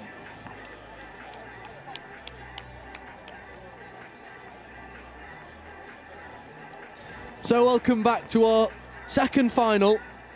This time it's the Bowl, it's St Andrews. The Scots have come to play and they're up against the University of Bristol in red. It's Seb Hillebrand and Lloyd Daffyd in the middle with the tap against a very valiant St Andrews University side who we've not seen much of in this series. And once again I'm joined by Charlie Foreman. Charlie, first of all, how are you? I'm feeling great. Been a bit of a break, but now I'm back, ready to come back in full force. Very excited to watch a brilliant game of touch. Played with Bristol before, had a couple of social tournaments with them. In fact, we've had one this Wednesday. Some of our teammates haven't fully recovered from that, but we all did our best, and we're ready for coming out tonight as well. Perfect. And how are you seeing this game? Are you edging more towards the camp of Bristol, or do you think St Andrews got a good shot? I'm the side of touch rugby today. Bristol's a bit of a derby, so I'm very happy for a bit of a St Andrews upset today. I thought they're a great team. Let's see what they've got. Yeah, Seb Hillebrand working with Lloyd Daffyd in the midfield. This is what Seb Hillebrand can do. We didn't see him in the game earlier. Seb Hillebrand stepping one, stepping two, trying to get to the line, but he's well matched in the end by St Andrews number 10, Joshua Neville. And this St Andrews side, a little bit of an unknown entity. Seb Hillebrand is anything but. There is Hillebrand diving, scoring. That is the opening salvo from Bristol Cobras, and it comes with a reward. And Charlie, it's textbook middle play. It's wonderful. Like you bring that up in the classroom sessions, really. The easy take your mid, short side, step back, mid gap, wide open. Maybe the save mid a bit close up there, but with Seb, what can you do? It's world-class middle play. And maybe the recipe for success is to take away the middle play from Lloyd Daffyd. Lloyd Daffyd, though, making a wonderful covering touch. And me and Lloyd go back at least 8 years now, which feels mental. And I've just been reliably informed that this is his 100th appearance for the University of Bristol. So, Lloyd, the Centurion stalwart for this Bristol side, but that is the only plaudits we'll give him without him deserving it. Yeah, that's right. Very good, well done to Lloyd today. Hope he has a better game than Dom Shaw, his aging counterpart. Yeah, it's not a tall order. No. If Lloyd stays on the pitch, we'll take that as a win. My favourite Lloyd highlight is this Wednesday he performed a karaoke duet with one of our favourite number 80s, Matthew Taylor. Of Love is an Open Door by Frozen. Anyone in Unit 13 tonight, they have asked for a rematch. Hit them up. I can get you in touch. Yeah, and we'll apply the pressure to make that happen, certainly. That's right. And maybe they'll be in a more jubilative mood if they're able to get over the line here. There's a nice link punish. Good save of middle play. Is that touch and pass? I want to say it is. And St Andrews, well, they're really turning the screw in defence at the moment. Yeah, that's a really good way. They just completely closed off any space there. There's just nothing there. As a link, what much you can do. If there's no space, you just got to take the touch.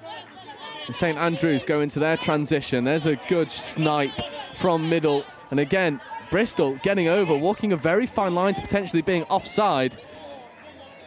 And St Andrews now with Nevitt getting over. Oh, it's a wonderful side step in. Hopefully we see more of that today. It's unfortunate though, Joshua Neville can't quite create something for St Andrews. It seems like St Andrews are just steadily building in this game, whereas Bristol have definitely started the stronger. Yeah, Bristol have got like more known quality, I think, but St Andrews, the directness of their play, I can see them being a real problem. And also the profiles of players that they've got, very athletic, although they've got to stop this man, Seb Hillebrand, who's picking, going, getting into the in-goal area. Can he find a spare player? Yes, he can. And at the moment for St Andrews, Seb Hillebrand is the kryptonite for them. Yeah, I think we knew that was going to be a problem coming into this game, but then again, it's just, yeah, what can you do? Maybe a bit tighter on your man, mirroring your scoops, but apart from that. And it really feels like for St Andrews that they are really comfortable, apart from when that red number 9 is on the pitch.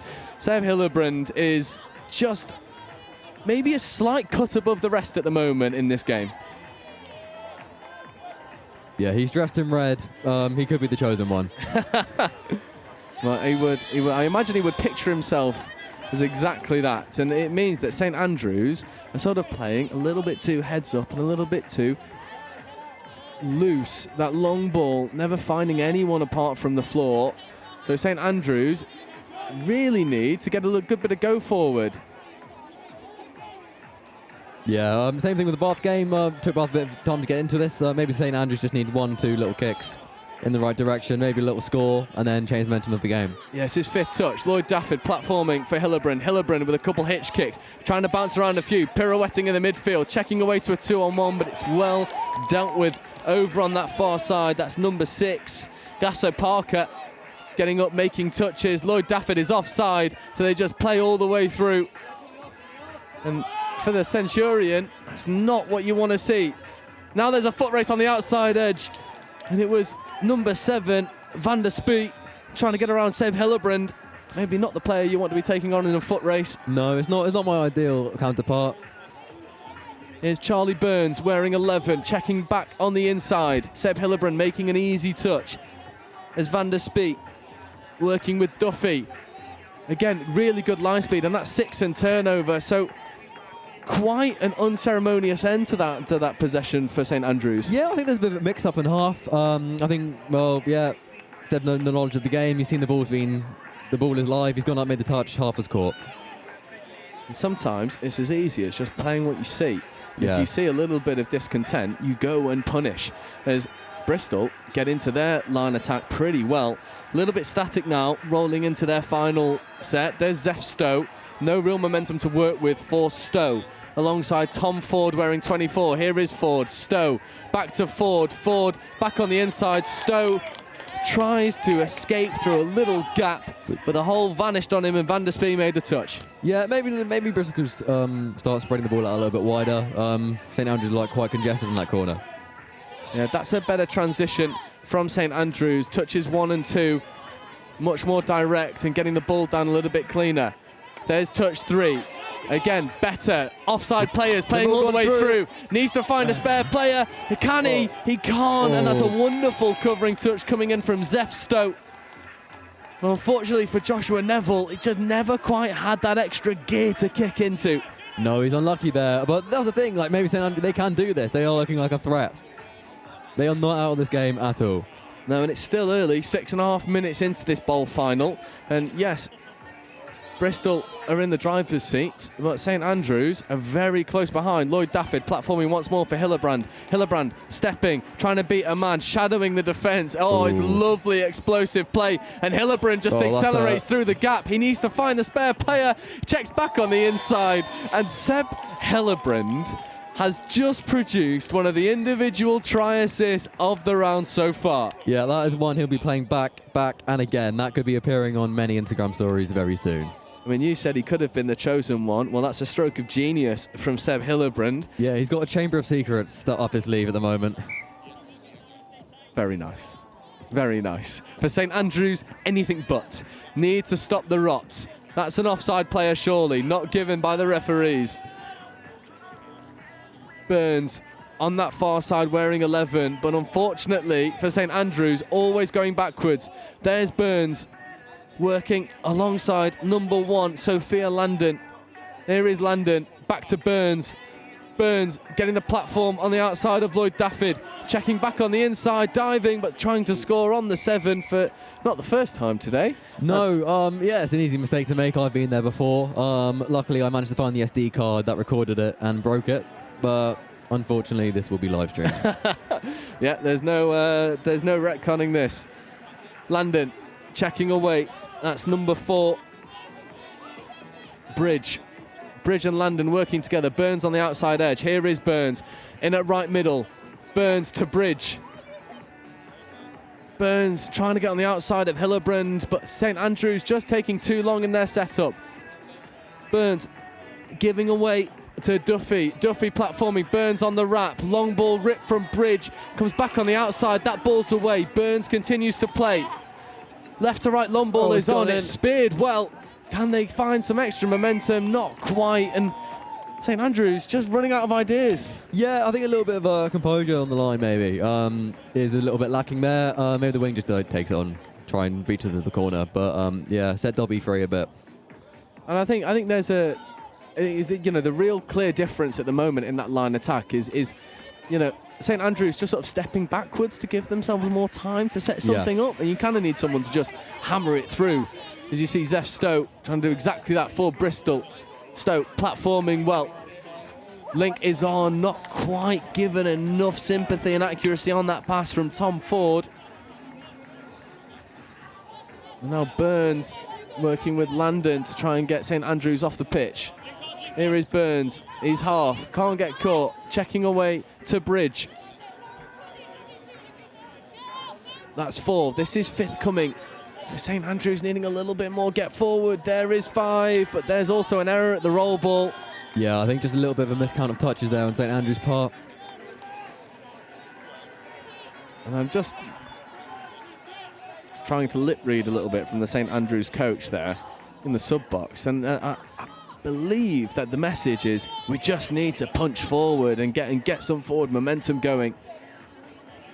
And I think that might be the recipe for success for St Andrews. Yeah, just a bit of speed injection into like their attack, get on a fireball, just go flying. Oh, lovely. And Zeph Stowe does exactly that. Kicks around the outside, finds some extra meters, and is making things happen for Bristol. Zeph Stowe takes Bristol from 3 to 4, and sometimes you've just got to get on your bike. Yeah, he's gone very quickly there. His broomstick has left the ground there.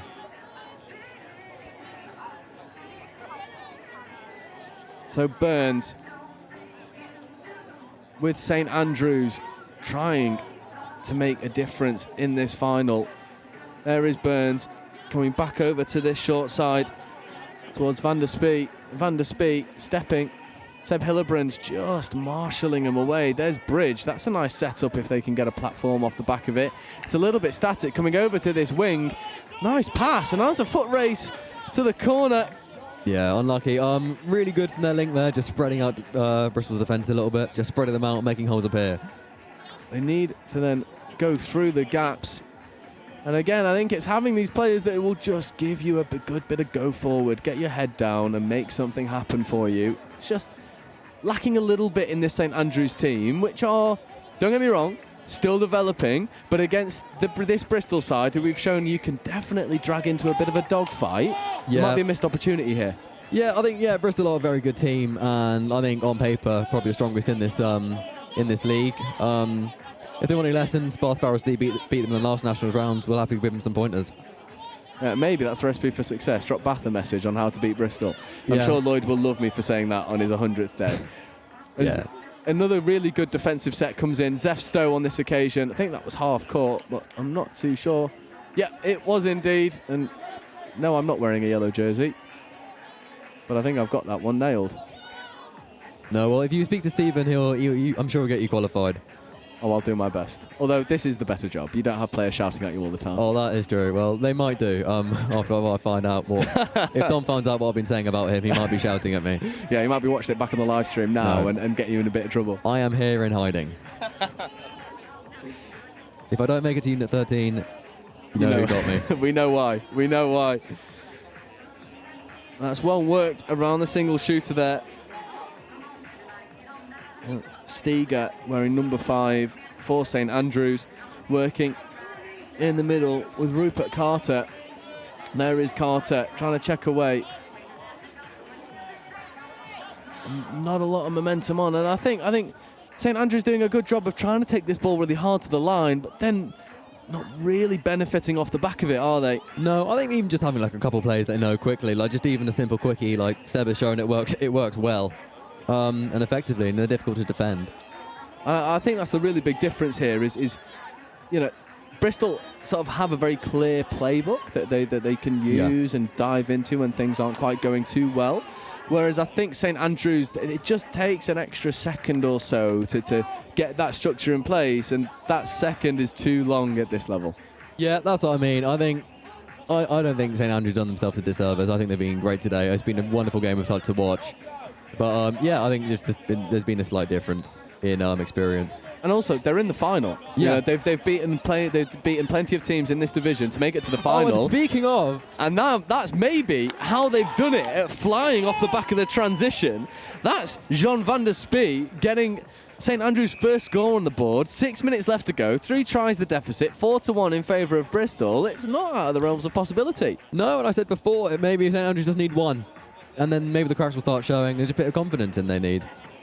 Yeah, there's a great bit of pace, and maybe they just need to fly on that transition. No. The other thing that they need to do is defend this man, Seb Hillebrand. Yeah, that would be great. It's easier said than done. But so far they've kept Seb relatively quiet compared to what most teams would. But yeah, he is inevitable. He is. Step back play, nice check, back on the inside, but really well shut out by Landon, shooting at Link. Hillebrand will have a repeat set, or repeat opportunity to strike at the line. There is Hillebrand, looking for once more for this quickie setup. Hillebrand diving at the line. It is so good and clinical. Diving at the line, low, long and strong, executing St Andrews. Yeah, just demonstrating that getting the basics right just works. Yeah, and maybe a bit of a fear factor as well, as Seb Hillebrand's wearing his England shorts, which I think is fine worthy at University Touch Series. Yeah, it is difficult to figure out if he played for England. It is nice that he's signifying that. It is great. I'm sure we'll talk about it. He's managed to get a bus ride home with us back to Bristol. We're not sure if he's paying for fuel. We will inquire. Yeah, make sure he's paying his dues. And Unit 13, 2 VKs, my loyalty is bought. St Andrews, line attack. That's nice footwork. That's a lovely wonderful show and go. It's stunning. I think we give that anyway. It's Rupert Carter. That is wonderful. That's exactly what we want to be seeing from St Andrews. If they can keep this up and into next year and build on this, they could be a real problem even into the plate category. Absolutely. And Rupert Carter with a nice right foot step, bouncing around the covering defence. And it was actually a little bit easy for St Andrews. It shows just how potent they can be when they click together in attack. No, that was an amazing dive. Hillebrand working in the midfield with Daffyd. Daffyd with a hat that's better not said anything about. There is Hillebrand, and there is the 6th score for Bristol. It is as easy as you like. It is, yeah. He's got a playbook and he's sticking to it. And I'll pick your brains on this a little bit, because we've sort of said all that we can about that Hillebrand dive. How do you stop it? Personally, if I was there, I would turn to my other mid and shout at him louder than he shouted at me. And hopefully I wouldn't get the blame. Failing that, a couple prayers here and there wouldn't go amiss. But on the textbook, the saver mid just needs to tuck in a little bit tighter there. Yeah, I think that's the thing that Bristol are doing really well to give Hillebrand all of that time, is they're getting both of those middles up and engaged. Yeah. And it means that saver that you're talking about, someone who could drop early and protect underneath, it's just not quite happening, is it? No, and also said what he's doing really well is he's taking his mid very hard into a corner. So there's just a very big gap for them to make up. And the speed at which he steps and the ball is on the floor, there's not much you can do. No, it's danger signs. It is danger signs. Yeah. And St Andrews looking to get over once more, just denied on this occasion. And 2 minutes left to go in this game. The result is a foregone conclusion. Bristol, gonna take this bowl final, and they've deserved it. You can only beat what's in front of you, and the likes of Hillebrand and Daffyd have done really well at just going and punching holes in their St Andrews defence. But whilst I've got you here, I would like to pick your brains about our next game that's coming up. And we were saying about teams that we have a little bit of a liking towards. Well, the next game coming up is Cardiff University, as we see Bristol go over and really put the nail in the coffin on this one. It's their 7th. Yeah. And it is as emphatic as you like at the moment for Bristol. That time it's Tom Ford ghosting through a gap and making something happen.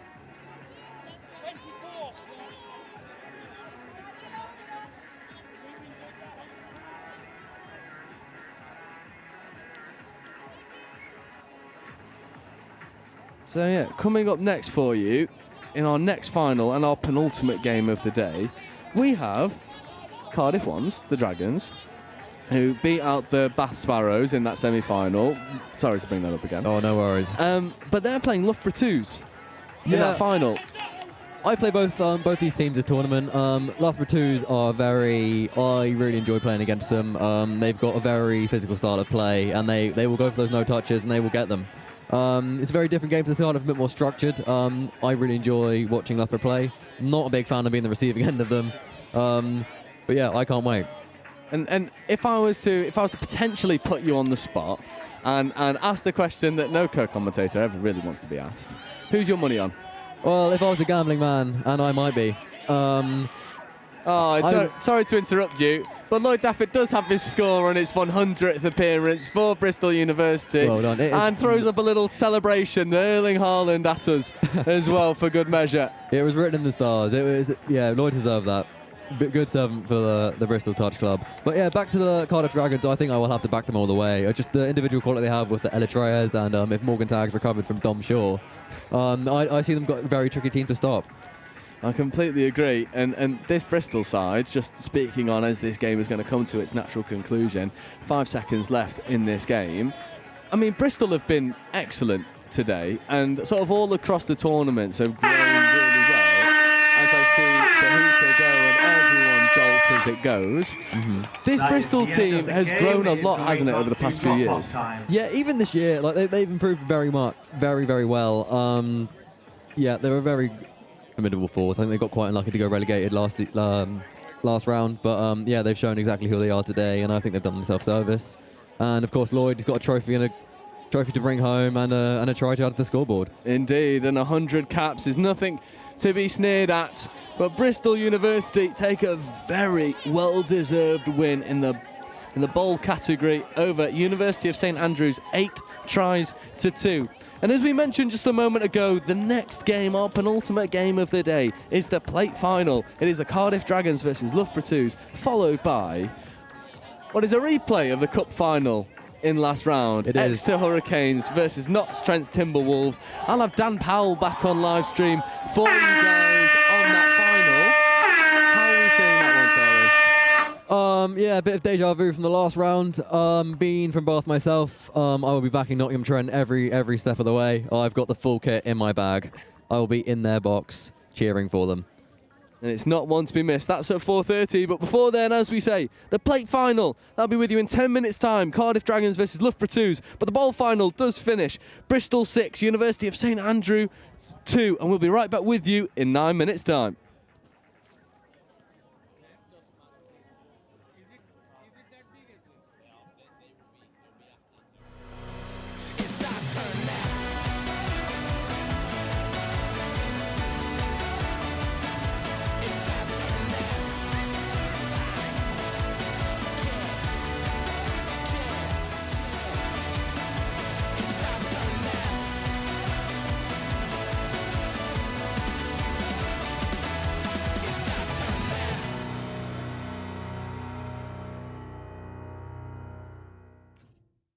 Are you interested in careers in finance and business? If so, come and follow us on Instagram and TikTok to find out more about Cima's CGMA qualification. Cima Early Careers UK is your one-stop shop for all things finance and business with Cima. We're going to share job opportunities, career insights, employability advice, success stories from Cima members, events, competitions, and much more. So follow us today, Cima Early Careers UK on TikTok and Instagram. So I started on the graduate scheme, and as part of that, you do different placements in different teams, and you look after different sort of traditional roles in accounting and finance. And I did a couple, and I realized very quickly it wasn't really where my strengths were. I could do it, but I think I was more interested in the strategy of finance and in particular in the people of finance and their development. So it's a little bit sort of off track compared to a traditional finance path. I am Diane Largerier, and I've discovered the power of opportunity with Cima. We actually looked to Warwick a few years ago when we came out of the pandemic for a potential venue for the Atlantic Cup 2 years ago in England. So we already knew what the facilities were like. When Kevin started in the events role, he also looked at it, and we had an early conversation, and they showed willing. And I think that the big thing for us here is, as we're already seeing, is the joined-up approach to working across departments and trying to uncover some of those links more globally, international relations, more locally, the marketing and communications. I think they're really important for us. So, we've got Warwick Touch celebrating their anniversary. We've got the Wildcats in the region, and University of Warwick with their 60th anniversary. So there's a whole load of stuff going on, and we're just going to capitalise on that. Really, feel-good factor of what's going to happen here in the summer. It's a great experience. Hopefully, it will be a successful tournament for England, and hopefully, we can bring it home. So much being at home. Home crowd, there's going to be a lot more supporters this time, meaning we've got more support on the pitch, and so we're actually going to perform a lot better, I think. Hopefully it'll bring more people to touch, and especially to Warwick and the society in Warwick. We're just finishing off our schools programme in terms of submission to the Youth Sport Trust. So we hope we can build up in the lead up to the games some work with local schools, so they get the benefit of it coming here. And then also the local club infrastructure, and can we develop that club infrastructure to deliver more opportunities for more people to play touch right across this sort of sub-region of Warwickshire.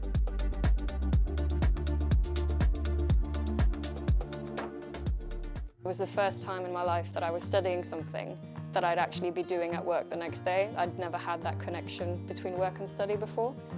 And then that sort of shaped itself into a really solid understanding of everything, and then the tools to then set up the strategy.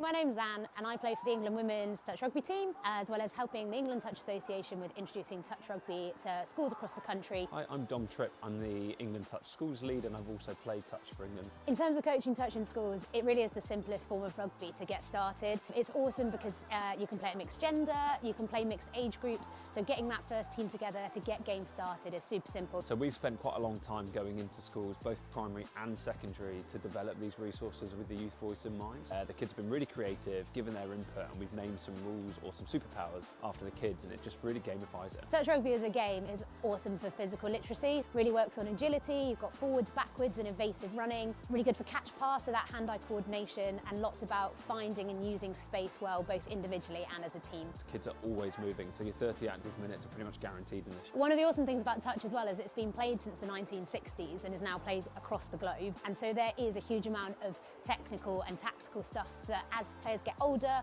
or more experienced, they can start to bring into the game and really test their learning and growth and development through the game. It really is for everyone, but then if schools really do enjoy it and they want to play, there's a whole competitive pathway where kids in their schools can go and play in regional rounds and make a national finals. Touch is really like a values-based game. Honesty is just so important. It's not really about winning or losing, it's about working together. Ultimately, touch is just really fun. It gets kids active, and it's all about learning through play. So with the resources, there's not only stuff for the teachers, but we've got a really strong young leaders program. Because it's so simple, we've had primary school kids being the young leaders to their fellow peers, and the sessions run brilliantly. Done and tested these resources and the game format.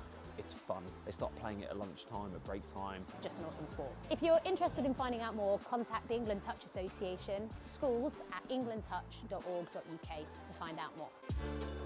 I think what I always liked about the Cima qualification is it was much more than just tax advice or much more than just sort of corporate finance management. It was always very wide-ranging. So having the Cima qualification kind of cemented that I knew a little bit about lots of different areas, about project management, about people management, about HR. So it really helped me understand lots of different areas, which helped fit into the bigger picture. And for me, that's strategy. It's thinking big. It's kind of thinking, okay, this is all great, but what's the point of it?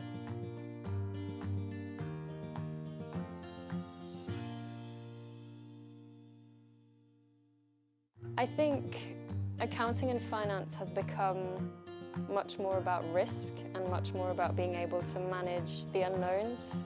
The finance business partner role of today is nothing like the fun.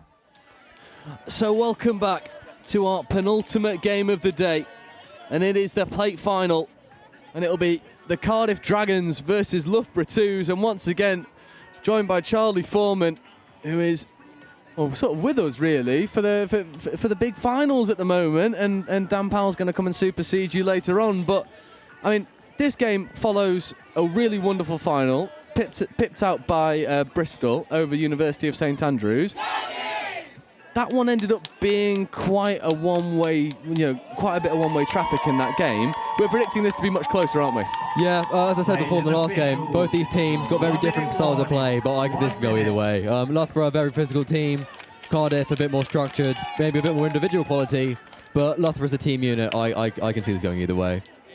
I agree, and for me, I think I've said enough on live stream. I love this Cardiff Uni side. I think they are maybe a year or two away from challenging in the cup competition and really giving some of the university powerhouses a run for their money. But they've got to beat what's in front of them, and they've got to stem together a run of performances that really challenges teams, and this is a good opportunity to do that. Oh, definitely. I think Loughborough's a great test, and to win the plate like this, and then maybe kick on to next year, go into the cup. Yeah, I just don't see how the sky's the limit. I completely agree, and we were discussing earlier, it'd be interesting to see how fit and healthy Morgan Tagg is. Took a really big shot at the end of their semi-final game, and maybe Loughborough might look to pick on him a little bit. Maybe a bit, but then again, I think Morgan Todd is nailed. I think he'll be fine. He's there, lacing his boots up, ready, eyeing up the competition. Yeah, you can knock the Slim Shady down, but you can't keep him out. However, Cardiff Uni surrendering possession early to Loughborough 2s. And we'll see what Loughborough can do with maybe an unexpected opportunity of line attack. As we see Joshua Bradford go into his motions, and this game is littered with early mistakes from both teams. Yeah, of course. Well, now on finals touch, you're looking at a big pressure cooker now. All of them are looking to bring something Unit 13. They all want a trophy on the stage tonight. This one's a big one. Yeah, is Tabatabai working with Ella Trays. Coming all the way over, there is Tabatabai, and there is Morgan Tagg. He looks like he's fine and fighting fit, and he'll need to be. Chloe Hill spinning a pass out to Sindel. Sindel playing away, 2-on-1 on the outside edge. Can they go and execute? They can indeed. Ewan Smith delivering a beautiful dish over to the wing, and it is opening the floodgates early for Cardiff. That is a wonderful style of play, and maybe I'll be wrong. Maybe this is the best thing to come out of Wales since Fireman Sam. Josh Grimes has been superseded. It is, and it's Mia Weiss who really has a wonderful job to do over in that far corner, because Cardiff are so good at challenging in the midfield and then whipping the ball open side, and it gives Mia Weiss lots of opportunities to go and execute. So we see Loughborough 2s trying to just bounce around a few players. Yeah, that's what I was saying. Loughborough 2s, they've got it in them. They've got some individual quality. They've got some flair. They can be a big problem. Very difficult to defend against when you're used to structure. Yeah, there's Udalov and Svenitsa, 31 and 91 respectively, working with 21. Wellborn, Udalov, Wellborn, Svenitsa on the outside edge, spinning a left to right long ball. Oh, very unlucky from the winger there. It's flat. It's not quite accurate enough for 26. Katie Keys. Oh, that's Morgan. Yeah, Morgan looking back to his normal self just all over again. Yeah, Morgan Tagg, a player that Cardiff want fit and firing in this final, because he is invaluable. And you know what? I think you summed it up beautifully. He's hard as nails, and he plays the game like he's got a point to prove. Tabatabai carrying a little bit of a static structure. Donnelly back on the inside. Tabatabai checking away to Ella Trays. Referees are happy. Back to Donnelly. Played up potentially. Is that 6 more? It's gorgeous from Cardiff Uni. That's a wonderful style of play from Cardiff. They've come into this final. They've not shrunk away. They are playing how they want to play, and they're going to do it well.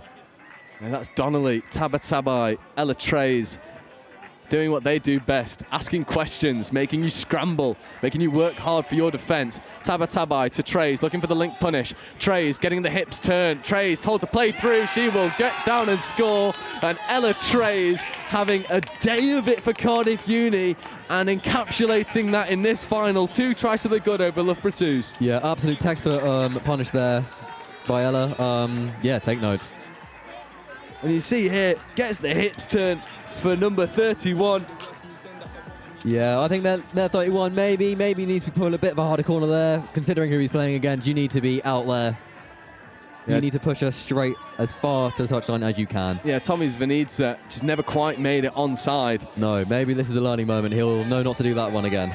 Completely agreed. Morgan Tagg getting up and making defensive interventions for the Loughborough 2s team. And Loughborough really need to find something from nothing here. Not a lot of platform going. Aidan Malpas wearing 7. Working alongside Sam Wilkinson in 39. Malpas looks like Loughborough just going to burn it over in that far sud box to put pressure on the transition of Cardiff. Yeah, it's a great move. If nothing's going, just burn it as far as you can. Hopefully force a mistake from Cardiff, get another 6 on the line, just as they've done there. And a glorious opportunity presents itself to Loughborough 2's Sam Wilkinson, working with Malpas. Here is Malpas wearing 7. And Morgan's limping a little bit Morgan there. Tagg's limping. I mean, you'll probably have to take his leg away from him to get him off in this final, but Malpas looks to challenge. Morgan Tagg gets up, makes a touch. Yeah, Morgan's doing great here. Like he's been in the walls today, but he's still fighting on. Is Tyler Lowe wearing 52 in at half. Malpas this time coming over for the other 32 platform. It's a loss of a bit of confusion there, I think. Yeah, lapse of concentration and communication. Malpas looking for the link punish. Can they execute? Tyler Lowe, Morgan Tagg's offside, fresh set of 6. All right, yeah, I think Loughborough need to calm down a little bit. Even that punish, they've gone very, very, very tight to the wing there. If they're maybe thinking about a fire up, but even then, they need to be giving themselves more space. Tyler Lowe back to Malpas. Malpas threatening the line, stepping back to Tyler Lowe. One more pass would have done it, but it's a wonderful link snipe coming in from Ewan Smith. No, yeah, that's a perfect link snipe. Sweeper play coming. Malpas, Tyler Lowe picking, the rip to the wing. Can they execute? I don't think there's a touch call. That will be try time. And Loughborough 2s are able to get one over, and it is Tyler Lowe and Malpas that cause all the issues for Cardiff. That's right. That's what Loughborough do. They like to play against the grain. Like maybe condition Cardiff to go down one side and just absolutely throw an absolute pill to the wing. And clearly they've got some good finishers on this team. Yeah, Nia Morris finishing superbly, beating her opposite number. Stepping around the outside, diving for the corner, and there's a loss of control at the roll ball. Although the referees have given a foot in the ruck, which feels fortunate to say the least. Yeah, I think maybe a 50-50 call there. Sometimes they don't go your way. Tabatabai working with Donnelly. And Jack Palmer. Palmer in the hat. There is... Perfect. Yeah, he's pulled a proper corner there. He's nervous now. And he's learnt his lesson. There is he's overshot a little bit there. It's danger. It's a little bit turn. Oh, I think he needs to just set himself a little bit. It is danger. Ella Trey's looking to make something happen. That is 5th. No platform to play with. This ball is either going to stay in this corner or they're going to be a little bit audacious and try and make something happen. What they do is just flick a disguised pass to the wing and they say, go on then, beat your player. And she does that. Kira May, 3rd try for Cardiff Uni. No, that's right. That's what we're talking about. Just the individual quality that Cardiff have just to pull stuff out of nothing. Kira May, yeah, just a good bit of acceleration. You'll see it here in the corner cam. It's a lovely angle of it. Kira May getting the ball down, and Loughborough 2s, well, just as soon as they get on the board, they find themselves another one down. No, yeah, maybe you're right. I think you're convincing me. I think Cardiff are probably one of my favourite teams to watch today. I love them. I actually love them. Wilkinson in at 39 here at Acton half. Sam Wilkinson checking away. There's Makar Rudolov. Oh, maybe one more pass open. Just heads up a little bit there. It's unfortunate. 5th touch. So Makar Udalov has something to do. A little bit of a confusion at the roll ball. Udalov looks to just check around the outside, but unfortunately for Loughborough, crowded out well by Cardiff. Yeah, I think then again, yeah, you just need to look to your links. Like, is there a hole? Hopefully she's going to be shouting loud for that next time. Yeah, Hill, wonderful platform, and then a little bit of a juggle. That transition not looking as slick as it once did for Cardiff Uni. Morgan Tagg, however, very much steadies the ship. There's Ella Trey's avoiding the touch of Makar Udalov, then gets the ball down. Donnelly to Trey's. Tabatabai in at 7 on his left. There is a bit of a confusion at half. Tabatabai tries to make something from nothing. Might find his way into the in-goal area. Finds it to Kira May. Kira May doubles her tally, and Aaron Tabatabai is having a final. Yeah, that's right. Yeah, Scoop, who needs them? Just, do that again. And it comes from a lapse of communication, and then Tabatabai throws a hopeful pass back on the inside. He's celebrated when he comes back into the sub-box, and Cardiff Uni Well, they've come to play. Oh yeah, I don't know what Cardiff had in their Weetabix this morning, but even in between the bath and this game, they've stepped it up another level. They really have, and it does feel like this Cardiff Uni side at the moment are existing somewhere in between plate and cup, and they're not quite able to establish themselves fully in that cup competition, but you put them in this plate competition and they are a force to be reckoned with. As you see Loughborough 2's ghost over, find an extra gear to kick into. That's Tommy Svanidze. Yeah, again, Loughborough 2 just pure gas. Like similar setup to the last try they scored. We expect to see a bit more of that this game.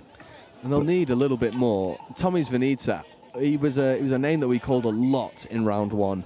A very fast player, very good on the sweepers when they set him up, as there seems to be an ankle issue again. This turf is a little bit bobbly. No, as a man in ankle brace as we speak, that one's going to hurt. That isn't going to be comfortable at all. So we're 9.5 minutes in. Loughborough are only 2 down. It's important to mention. This is not out of sight for them, but they've got to defend this setup a little bit better, because at the moment you're allowing Elatrays and Tabatabai to really do what you want in that link wing channel, and it means that the likes of Kira May and Emma Weiss are having a field day on the outside edge. Defended well at this moment from Loughborough. There's another link punish going coast to coast. Can Palmer get over? Palmer can. Was the touch made? The referees have got a conversation to be had. Yeah, that's the thing with Cardiff, especially when we play them, they give our wingers hell. So looking to utilise that in this game is going to be a big option for them as well. Donnelly feeding on the inside to Trays. Trays to Tabatabai, going link to link. Tabatabai stumbles. Trays comes back on the inside, finds Donnelly. It's a wonderful sniping touch. Yeah, really good heads-up play as well. Even if the punish hasn't exactly worked out, there's been a bit of a fall over, and then still there and still threatening off multiple angles. Donnelly to Palmer, another link punish. This will be step back. Of course it is. Donnelly, little pass to Ella Trays, who was in so much space, but they will get a 6 more. And Loughborough 2's are fighting tooth and nail to stay in this final at the moment. That's right. Yeah, Cardiff are clearly very passionate about this. We can't hear Morgan Dag screaming, using all those 6 touches. They've got a plan. They're going to stick to it. Donnelly, Ella Trays, trying to get the dropping early or not advancing penalty. It feels like a fair call to make. Ella Trays, Donnelly on her outside.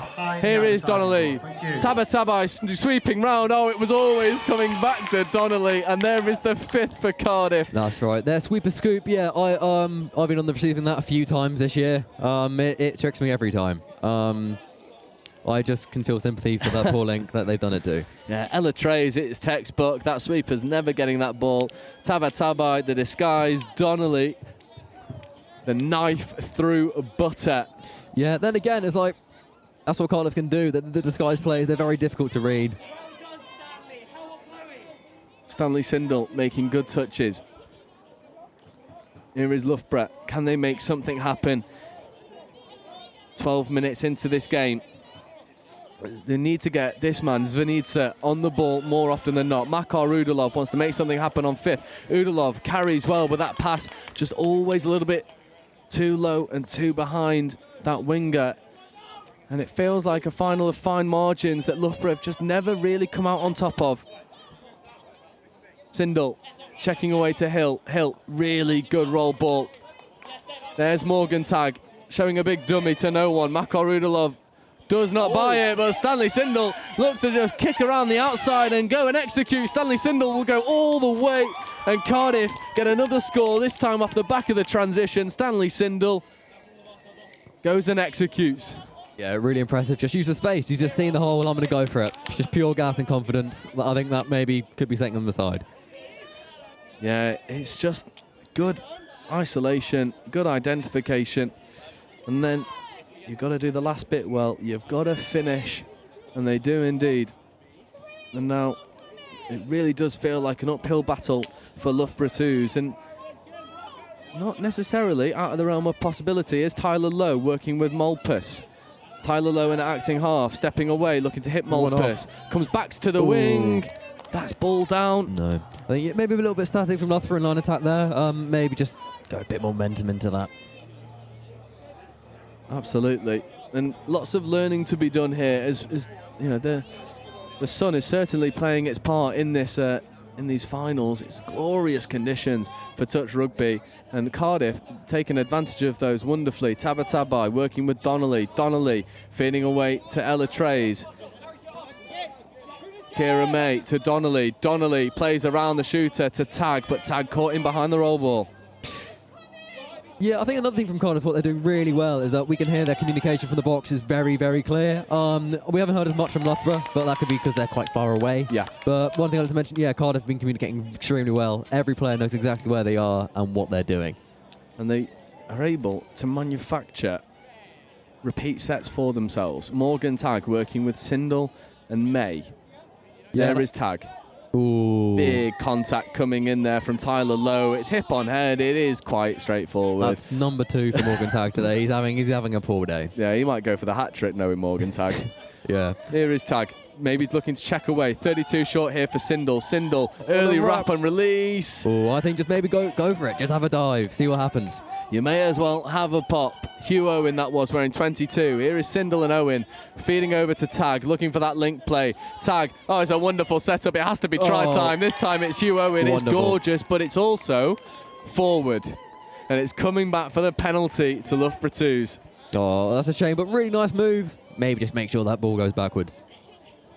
And it is the recipe for success. If you go and hit your link punish well enough, your defence starts to overcommit, and then the inside tap is always on. They identify it, but that pass, as you say, just drifting forwards. Yeah, the quick back was very, very good. Not super sure where Loughborough's defence were there. The hole was extremely big. Maybe just make sure that playing Cardiff, all options are closed, which is very much easier said than done. I completely agree. It is easier said than done. That's really good momentum, though, coming off the transition really from Tom Grantham. Grantham gets the ball back, but there is 6 touch and turnover, is it? No, he's been given a penalty for off the mark. Oh, the mark. Yeah, to be fair, the refs this game have been very lenient. I think they've got the brief exactly right. They've been letting the game flow, which is great for us, great for everyone else watching. Completely agree. The referees play such a big part in these spectacles that we see. Morgan Tag checking away to Sindel. Sindel has to take the ball back. Here is Ella Trays. Donnelly flying onto the field. Ella Trays just buying extra meters. Donnelly to Tabatabai with Palmer on his outside. Tabatabai moving back over towards Ella Trays. This is 5th touch. Ella Trays scooping, trying to beat a man, but comes back. Just bubbled there a little bit, and I think, Mikey T, a referee there, I think, he's made the right call. I completely agree. With 4 minutes left to go, it's 6-2 to Cardiff Uni. They've been phenomenal in this game. Is it too difficult to pick a standout performer for Cardiff? I don't know. I've been watching a lot of Morgan Tag. He stands out quite a lot with his new haircut as well. But I think player of the match here has to go to Ella Trays. She's been pulling the strings on everyone. That clinical, fake, sweepy, scoopy thing. It's wonderful. I think she's clearly the standout player here. And I think without Ella, I don't know if they do the same thing. Yeah, she is a phenomenal player. Loughborough 2s won't go into the final few minutes of this lying down. They'll want to make something happen for themselves.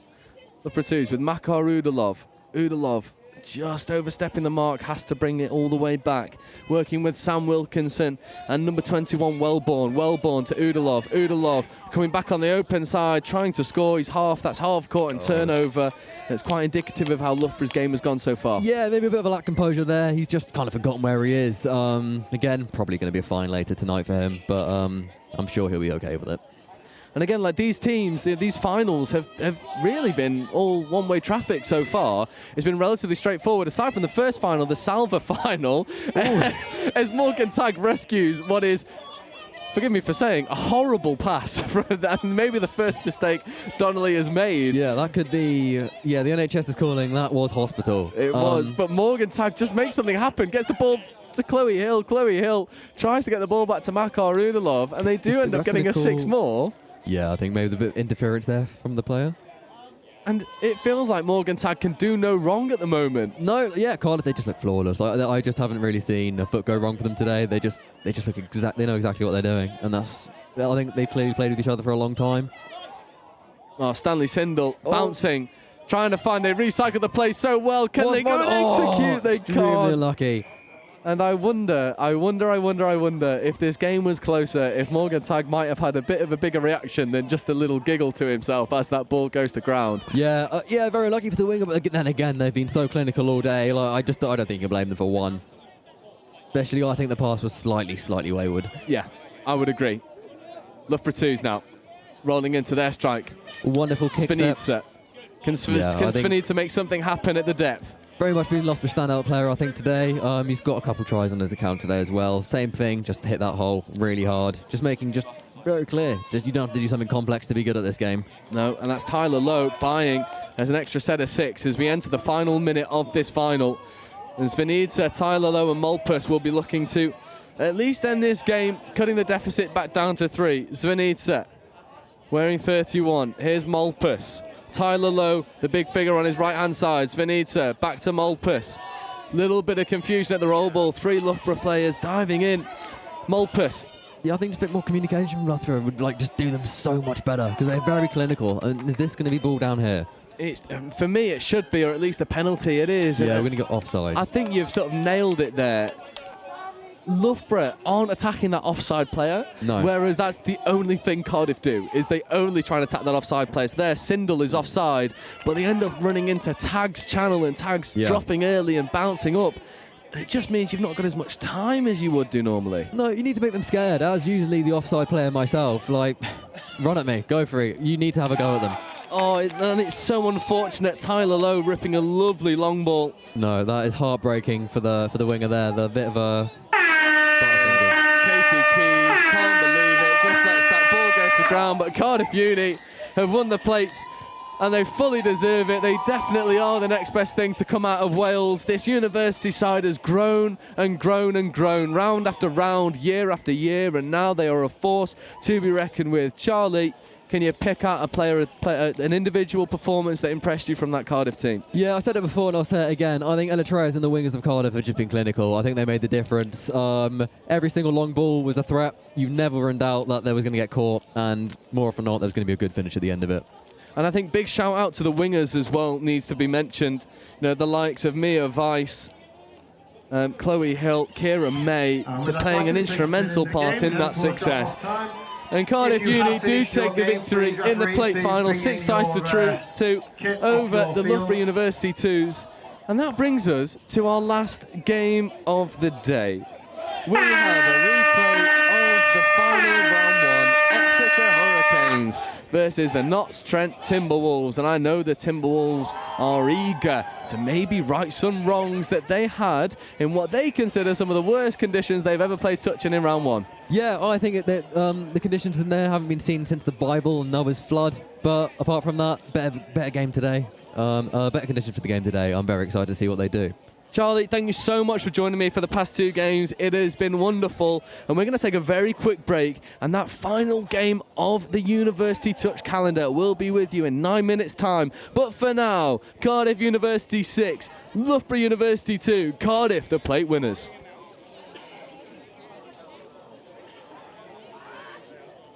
Management accounting explained in touch rugby terms. Like the coach of a touch rugby team, management accountants need to keep track of performance to help their business or team improve. They track revenue and costs. This is like monitoring your team's tries scored and conceded. They analyse performance, like identifying which players are most effective and where improvements can be made. They develop strategies, like creating game plans to help your team win. Management accountants make informed decisions to help businesses, your team, succeed. Find out more about becoming a chartered global management accountant with Cima today. Studying through the Cima exams, I already felt a little bit of a difference going into the strategic level. I could tell it was a different kind of thinking. It was really maybe more master's level is what I imagined it to be.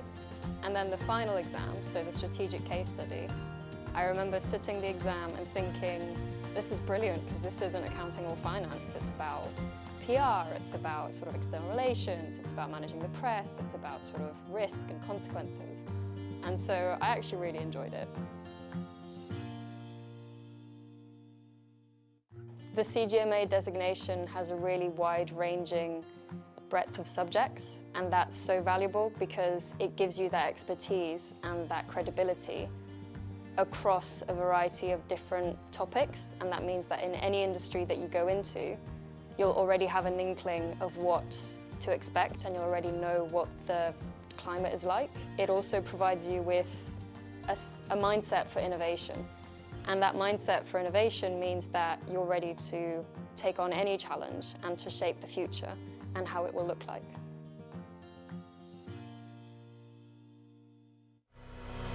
It's our turn now.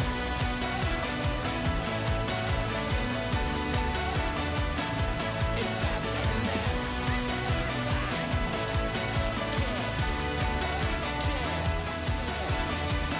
It's our turn now.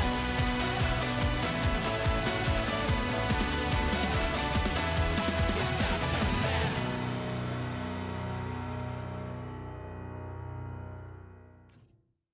Are you interested in careers in finance and business? If so, come and follow us on Instagram and TikTok to find out more about Cima's CGMA qualification. Cima Early Careers UK is your one-stop shop for all things finance and business with Cima.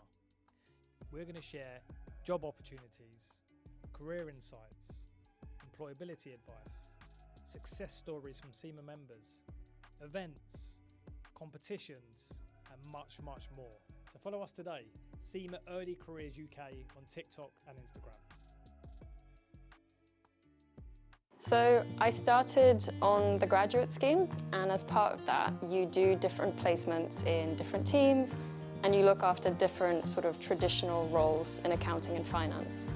And I did a couple, and I realized very quickly it wasn't really where my strengths were. I could do it, but I think I was more interested in the strategy of finance and in particular in the people of finance and their development.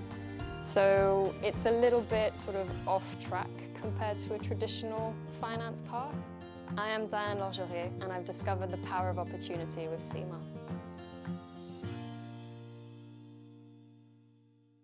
We actually looked to Warwick a few years ago when we came out of the pandemic for a potential venue for the Atlantic Cup 2 years ago in England. So we already knew what the facilities were like. When Kevin started in the events role, he also looked at it, and we had an early conversation, and they showed willing. And I think that the big thing for us here is, as we're already seeing, is the joined up approach to working across departments and trying to uncover some of those links more globally, international relations, more locally, the marketing and communications. I think they're really important for us. So, you know, we've got Warwick Touch celebrating their anniversary, we've got the Wildcats in the region, and University of Warwick with their 60th anniversary. So here we go. All roads lead to Riverside, and the final game of the day under the glorious sunshine. It is the Notts Trent Timberwolves versus the Exeter Hurricanes, a repeat of round one. It's a final that everyone was sort of touting to happen, and as things stand, it is as close as it can possibly be. If Nottingham Trent win outright, they win the whole series as well as today, as they've overcome a points difference deficit throughout the day, stat padding against the teams on their journey to the final. If Exeter win, they win everything, all the marbles and bragging rights for yet another year. Bath came so close last year to superseding Exeter's dominance over the University Touch series, but couldn't quite do it in the end. Notts Trent's Timberwolves, it feels like, has the best opportunity to do so, as we wait for the players and referees to make their way onto the pitch. Tunnels for both teams are waiting for them. It will be Nottingham Trent Timberwolves to enter the pitch first, followed by the Exeter Hurricanes. Both teams boasting many a wonderful player as they come and enter the Notts Trent Timberwolves. 41, Oliver Simon. Number 11, Tom Kerr. 33, Lottie Saunders. Number 4, Freya Betts. Number 2, Isaac Oxford. 23, Emily Simon. Number 5, and current top try scorer of the series, Sam Dixon. Jacob Rigby and Alice Summers. Number 19, Sam Clacker. Number 3, Eva Cleveland. Number 24, Jude Griffin, and number 14, JJ Lister. These are the Timberwolves looking to navigate their way through a hurricane, but this Exeter team is anything but easy to come up against. This series has built to a crescendo. We have had final after final. Our first final went to drop off. Our second final was dominated by Bristol. Our third final taken by Cardiff. It's all been different winners. Will the same story repeat itself here on live stream in the cup final? And here are the Trent Timberwolves entering the field of play. As we've said, to reiterate, Oliver Simon, Tom Kerr, Captain Lottie Saunders, Freya Betts, Isaac Oxford, Emily Simon, Sam Nixon, Jacob Rigby, Alice Summers, Sam Clacker, Eva Cleveland, Jude Griffin, JJ Lister. And the Hurricanes, number 12, Matty Hawes, number 7, Archie Devlin, the Balan boy from last year, number 23, Maya Matheson, 53, Bibby Pulls, 59, Ellis Pearce, 27, Harrison Cross, number 4, Katie Nicholas, number 10, Cole Graham, number 21, Ruby Salides, number 16, Ben Lenore, and then Anu Shanalanko. Spectators, find your voices. This is the Cima University Touch Series Grand Final, and it starts right now. Both teams take to the field in what is set up to be a team for the ages. Notts Trent versus Exeter Hurricanes. That'll be with you in just a moment. And it's over to the on-pitch referees. 2 minutes warning. Post officials 2 minutes till the tap off. And I am very happy to say that once more in a University Touch Series Cup final, I am joined by who we coined the Oracle last year, Dan Powell. Dan, welcome back, and how are you? Hello. I'm all right, thanks. How are you? I'm very good. My voice is feeling a little bit worse for wear, being up here all day. But what a phenomenal day of touch. The weather is held out to be something spectacular. And speaking of spectacular, that's what this cup final should be. Should be good fun, shouldn't it? I'm excited. Two really good teams. 4 all the marbles. It's what you want, isn't it? It is, and I was talking to Sam Dixon at the start of today, and I was saying, look, what circumstances do you need to get to take this thing overall? And he said, we need to absolutely slaughter every team that comes our way. And they've done exactly that. They've overcome a 6-try deficit. They've outscored Exeter by 7. They are currently in the positive column in terms of try scored compared to Exeter. So whoever wins this game takes all of the marbles in its entirety. It's set up to be spectacular. Yeah, big one, isn't it? They had a job to do. They've done that. And yeah, winner takes all. It's going to be no easy feat for Trent. They're coming up against a team that like to run really hard. Very talented opposition in Exeter. It's going to be great. It is, and you see the familiar pairing in the midfield here. Sam Dixon, Jake Rigby together. Jake only coming for the semi-finals and finals, recovering off the back of a varsity win yesterday. Yeah, I heard that Jake played some rugby league yesterday. They are also missing Isaac Oxford, who also played in the same game. Jake has not played that much touch this season, so he's probably a little bit more rusty than maybe he wants to be. But he's a handy little player, and yeah, we know what Dicko's made of, don't we? Of course we do, and more importantly, Exeter will as well. That's the man to stop for Notts Trent, and Jake Rigby gets us underway. Here is Sam Dixon carrying up the guts, taking on Matty Hawes. Coming back to Rigby on Anu Shanalanko. Good carries again. Emily Simon had a wonderful final 2 weeks ago in horrendous conditions. As we see Dixon and Rigby working with Jude Griffin, trying to get Lenore dropping early. There is Rigby, Dixon, back to Rigby. Looking to go maybe back to Dixon, not taking 5th touch. Asked a few questions there. They made Exeter work, made them move sideways. Potentially a little bit fortunate not to get a repeat set. And yeah, decent set from Notts. Probably what they wanted, if not a score. Absolutely. You use all of your numbers. You make Exeter defend the full set, and then you put pressure on the transition. But this is where we've seen Exeter crucify teams all round in their transition. Lenore sets a good platform. And here is Cole Graham. Is that loss of control at the roll ball? It is indeed, and it's a tricky one for Pearce. Yeah, tough one there. It did look like it was loss of control. It probably could have gone either way, but yeah, good solid decision there from the referee, I think. And yeah, Trent back into it. Looks like we're going to have a nice little midfield battle.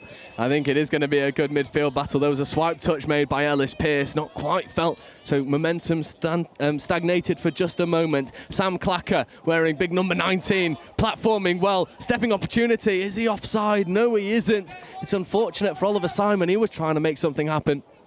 He was indeed. He's a very good little player, Ollie Simon. Have the benefit of having played with Ollie Simon for a long time. Yeah, he's one to watch in his first year at Nottingham Trent, playing alongside his sister. Indeed, and here comes the dangerous Harrison Cross, and unfortunately, that ball just going forward. And what I find interesting so far as the crowds gather around pitch 1 here at Riverside, Exeter haven't got into that red zone of Trent yet. It's good midfield defence from the Timberwolves. Yeah, they've made it tough, haven't they? It's it's probably what we expected the start of this game to be. Slightly cagey affair. We'll see how it opens up. We've seen what Exeter are doing, what we know they do well, which is driving hard in midfield. It's interesting to see them go on the short side there and ask a couple of questions. But yeah, it's interesting. Rugby platforming here for Sam Dixon. This is what he does so well. Lovely pill to the link hole. Simons can't quite reel it in, and there's your first real strike and snarl of the teeth by the Timberwolves. The Hurricanes have managed to see it away. Big chance that, wasn't it? Big chance, and just couldn't snaffle that one. It's tricky. Jake Rigby getting up, making good touches. Lenori fizzes it out to Harrison Cross. Cross trying to bounce around Dixon, does well. Here's a good bit of momentum. Sam Clacker gets up, making good touches. Nice and direct from Anu there. Oh, it's played at. And it'll be 6 more, and this is really the first opportunity to see line attack for the Timberwolves. Yeah. Apologies, it wasn't Sam Clacker, Tom Kerr over there. Here is Archie Devlin. Anu Shanalanko. Bet Cole Graham to pull the strings out here. Yeah. He's got lightning feet in Anu Alanko and Archie Devlin around him. He can do whatever he wants there. That looks close to me. It is very close. Sam Dixon just getting up and making the touch. Graham to Anu Shanalanko. Archie Devlin in at 7. Here is Anu Shanalanko coming back to the open side. Alanko looks to get at the line, but Emily Simon makes a wonderful snipe from Link. Yeah, good touch from Em there. She got up high, got into that channel, made it tough for the attack. They're very static, Exeter, at the moment. Yeah, is Graham feeding Archie Devlin. Devlin getting the ball down. That is try time, and that is Archie Devlin at his best. Running hard, running deep, running with purpose against a retreating defence, and Archie Devlin opens the scoring for the Hurricanes. Yeah, first blood. Nice little sequencing from Exeter there. Good score. Good first one off the board. I think Trent will be disappointed to let that one in, though. I think they will as well, especially considering that Link had gotten up and made that snipe a few times. And what they won't mind is the pod that's currently on the field trying to go and equalise. Here's Simons working with Clacker. Clacker coming open side towards Griffin. Griffin trying to hit Simons on the long. Simons to Clacker. Oh, almost reels it in. Can't quite. It's fingertip stuff. And again, 2 near misses for the Hurricanes on another day. This is 2-1 Timberwolves. Yeah, they're making chances, Trent, but they've not executed either of those gilt-edged chances that they had so far. And these are the things that here we go. Danger, it's gone. I think Jude Griffin's made the touch, though. It's coming back for a late pass. So Exeter are running a little play that we saw at in the NTL finals over in Australia 2 weeks ago. So I think everybody in the touch fraternity has seen it. Yeah. And we love it as well. We love a good bit of disguise. We love a good bit of invention. And Exeter Uni pulling it at the box of tricks early. Simon and Clacker looking to make something happen. Simons trekking over to the near side towards Lottie Saunders. Saunders in 33. Back to Simons. Can Simon make something happen? Clacker gets the ball down. Is it try time? Archie Devlin says no. Great. One more touch remaining for the Timberwolves. Great diving touch from Archie there. And we're just going to bin it in the corner. Yeah, so Ollie Simons had two sets at the line there. He's asked a few questions, but nothing to show for it. It's a risky policy as well, going for two attacking sets and then having to defend this man, Archie Devlin, and then this man, Harrison Cross, followed in suit by Cole Graham. And they've done well to get third touch over there. And that'll be loss of control, ball down. No, it's given. It's given as a firm touch, so maybe a little bit fortunate for the Hurricanes. Maybe, yeah. Well, it was, marginal call, should we call it? But it's gone in the direction of Exeter. Archie getting a second chance at that roll ball there too. Yeah. What can they do with it? Here is Devlin, Cole Graham, Matty Hawes. This really is probably future England Men's Open pod. Archie Devlin, Cole Graham, stepping away from his compatriot, trying to get the ball down was Matty Hawes, and he does indeed. And on another day, it could have been 2-1 Trent, but today it's 2-0 Exeter Hurricanes, and Matty Hawes getting the ball down. Yeah, again, a little bit easy there. We just picked up against the grain. Matty Hawes does a really good job of getting away from Jude Griffin there and getting the finish. That's 2-0, and it's a long way back in these short games. It is, but if one team can do it, it's the Timberwolves with Sam Dixon, top try scorer today. Here is Dixon wearing 5, looking to engage Ben Lenori. He wants to get that quickie on Ben Lenori. There's Simons, link punish. It has to be try time. It is indeed, it's textbook. They needed that. They really needed that. Just to settle her, they need to get that first one on the board. Really good from Dicko, good feet. Absolutely dominated the female link in the touch. That Katie Nicholas there. Great score. It's a wonderful score, and what I like about this Timberwolves team is they score and then they go and defend the set. They give a platform as well. Rugby making touch on Harrison Cross. Cole Graham on the outside. Here is Harrison Cross. Graham in at half. Devlin lurking at link opposite Lister. Cross quicking on Sam Dixon. Cole Graham picking up against the grain. The Mirrors defence needs to be good. And it's good enough. That's ball down turnover. Good scramble defence there. Held the Mirrors, held the nerve. Nobody panicked. Just what you want. And there's good momentum again against a scrambling defence. That ball looked to have gone forward. It did indeed, and Dixon's not happy with himself. He might as well have just American football tossed it forward, that one. There we go. This will be potentially a crucial stanza in the conversation of this final. Fresh set of 6 for Graham, Devlin and Anu Shanalanko. What can they do with it? Devlin trying to step around a few. Good defensive touch made by Simons.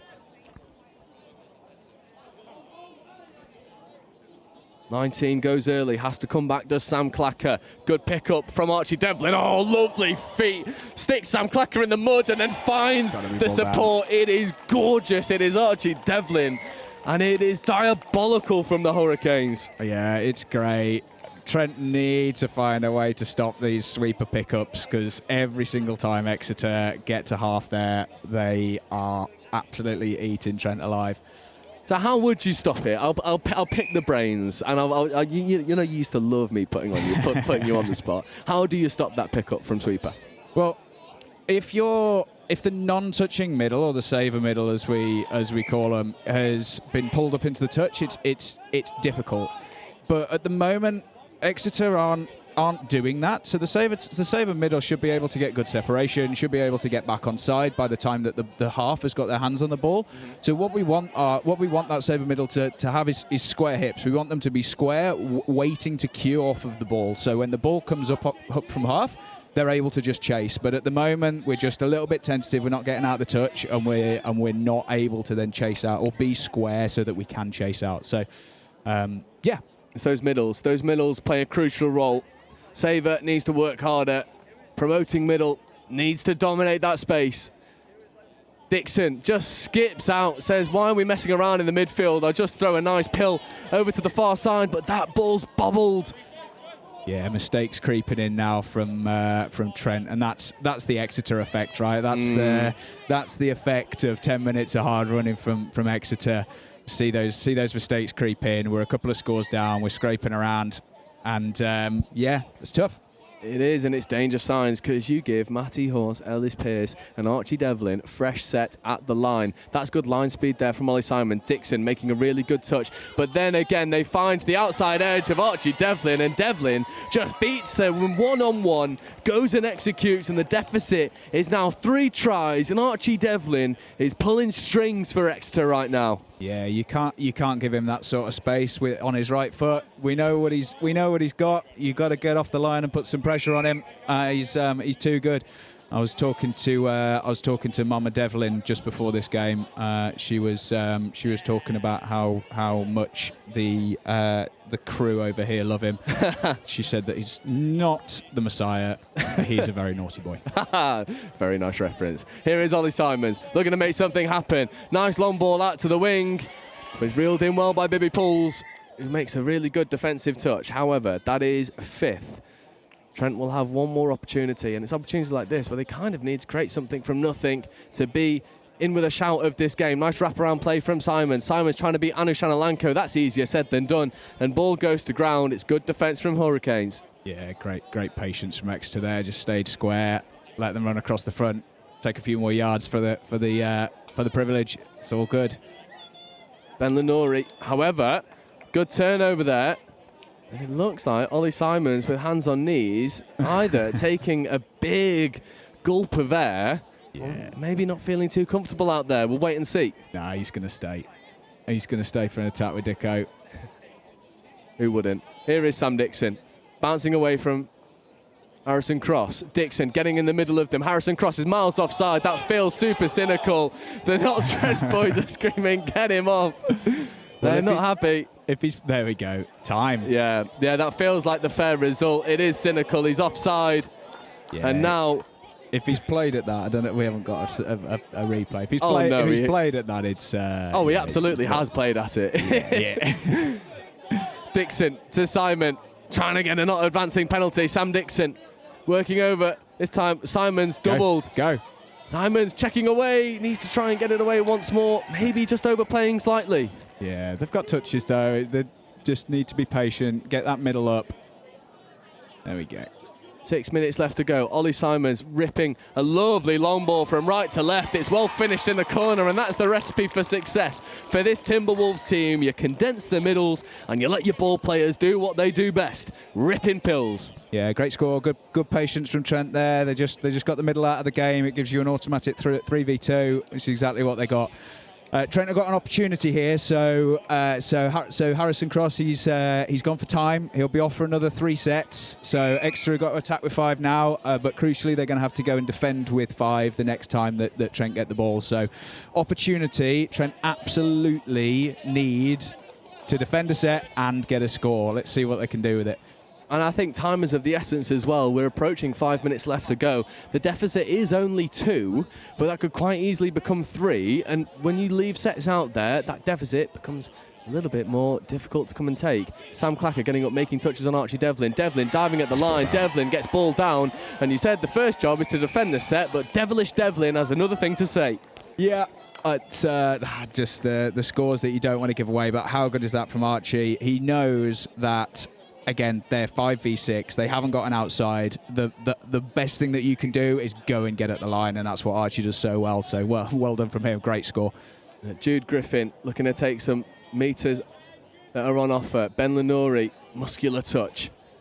Dixon to Simons. Simons of the Oliver variety on his left-hand side. Here is Ollie Simon. Ollie Simon looking to execute. Beautiful. Jude Griffin, it's a lovely hole, and it's tit for tat at the moment. Only on this occasion, it's because Exeter are down a man.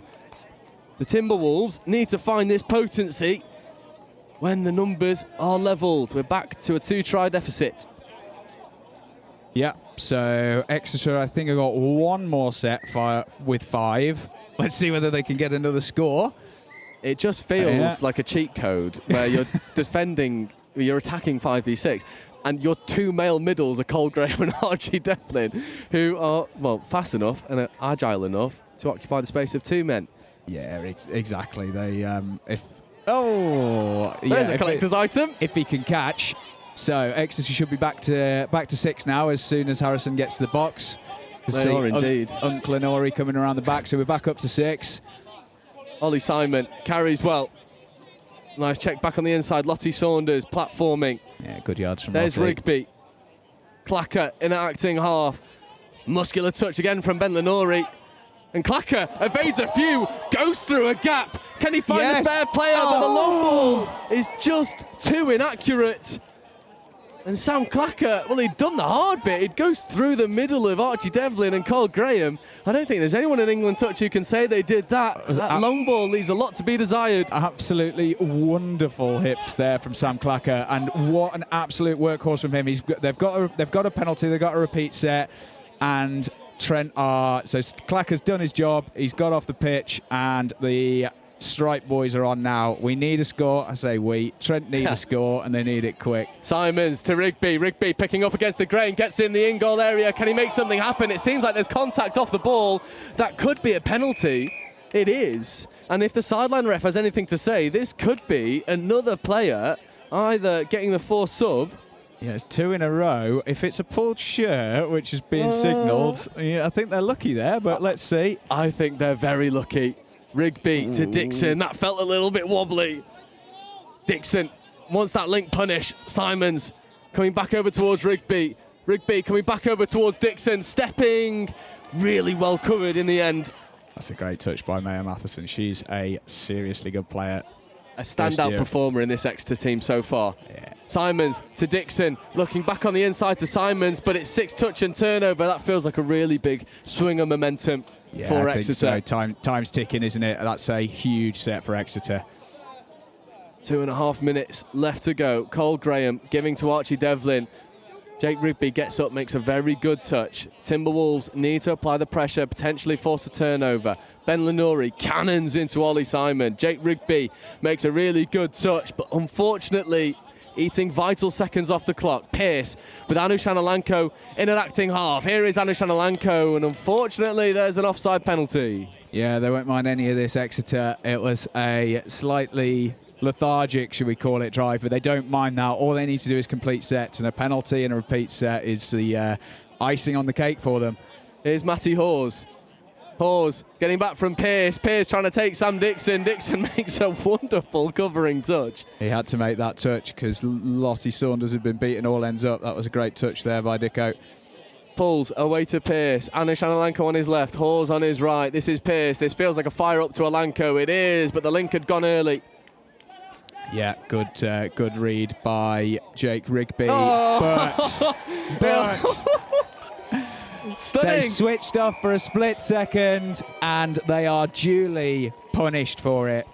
What a great bit of heads-up play there by Ellis Pearce. Yeah, and you speak about the heads-up play by Ellis Pearce, but then what about the finish? Number 21, Ruby Salides, getting over and finishing with a flourish.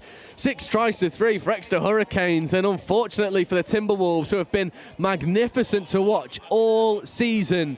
With 40 seconds left on the clock, this will be another bout of dominance for the Exeter Hurricanes at the University Series. Yeah, absolutely. That's going to be all she wrote, isn't it? And what a deserved victory, I think, for Exeter. They've been the best team all series. They are a complete package. They've had a few senior players leave over the last 12 months, and you see the next generation stepping through. And yeah, they're a superb team. What a wonderful game of touch this has been. And I think especially, we've spoken a lot about Exeter all day, not only because of how good their ones are, but because they've brought 4 teams who have all been very competitive in their regions, they've all been very competitive in their divisions, and as Exeter take the victory and take the overall trophy for the University Touch Series, it's commiserations to Nottingham Trent, but Exeter University, I asked you the same question last year, I will ask it again. Can anyone undo this dominance? Who knows? Lots of things change in 12 months, don't they? If Trent keep developing the way they are, if Bath and Edinburgh and some of these teams keep developing, anything can happen. But yeah, Exeter are top dogs for a reason, eh? They are, and a dominant performance in the end. University of Exeter take the victory. They take the University Touch Series, and they take both rounds on this occasion and last pipping Notts Trent Timberwolves to the post. It's a much improved Notts Trent's finish over the past few years. They've built and built into a force to be reckoned with, but that force was blown away by the Hurricanes in the end, and it is all too easy. And as the sun sets on Nottingham Riverside, we come to a close of the University Touch series for 2026. The first round was wet and miserable. The second round was gorgeous and warm and scintillating touch on the pitch. I've been Joe Wright. I've been joined today by Dan Powell and Charlie Foreman and many other commentators, Tilly Palmer-Denning. But I've been Joe Wright, courtesy of Next Gen Live and England Touch. And until next time, it's see you later. Thank you too. It's our turn now.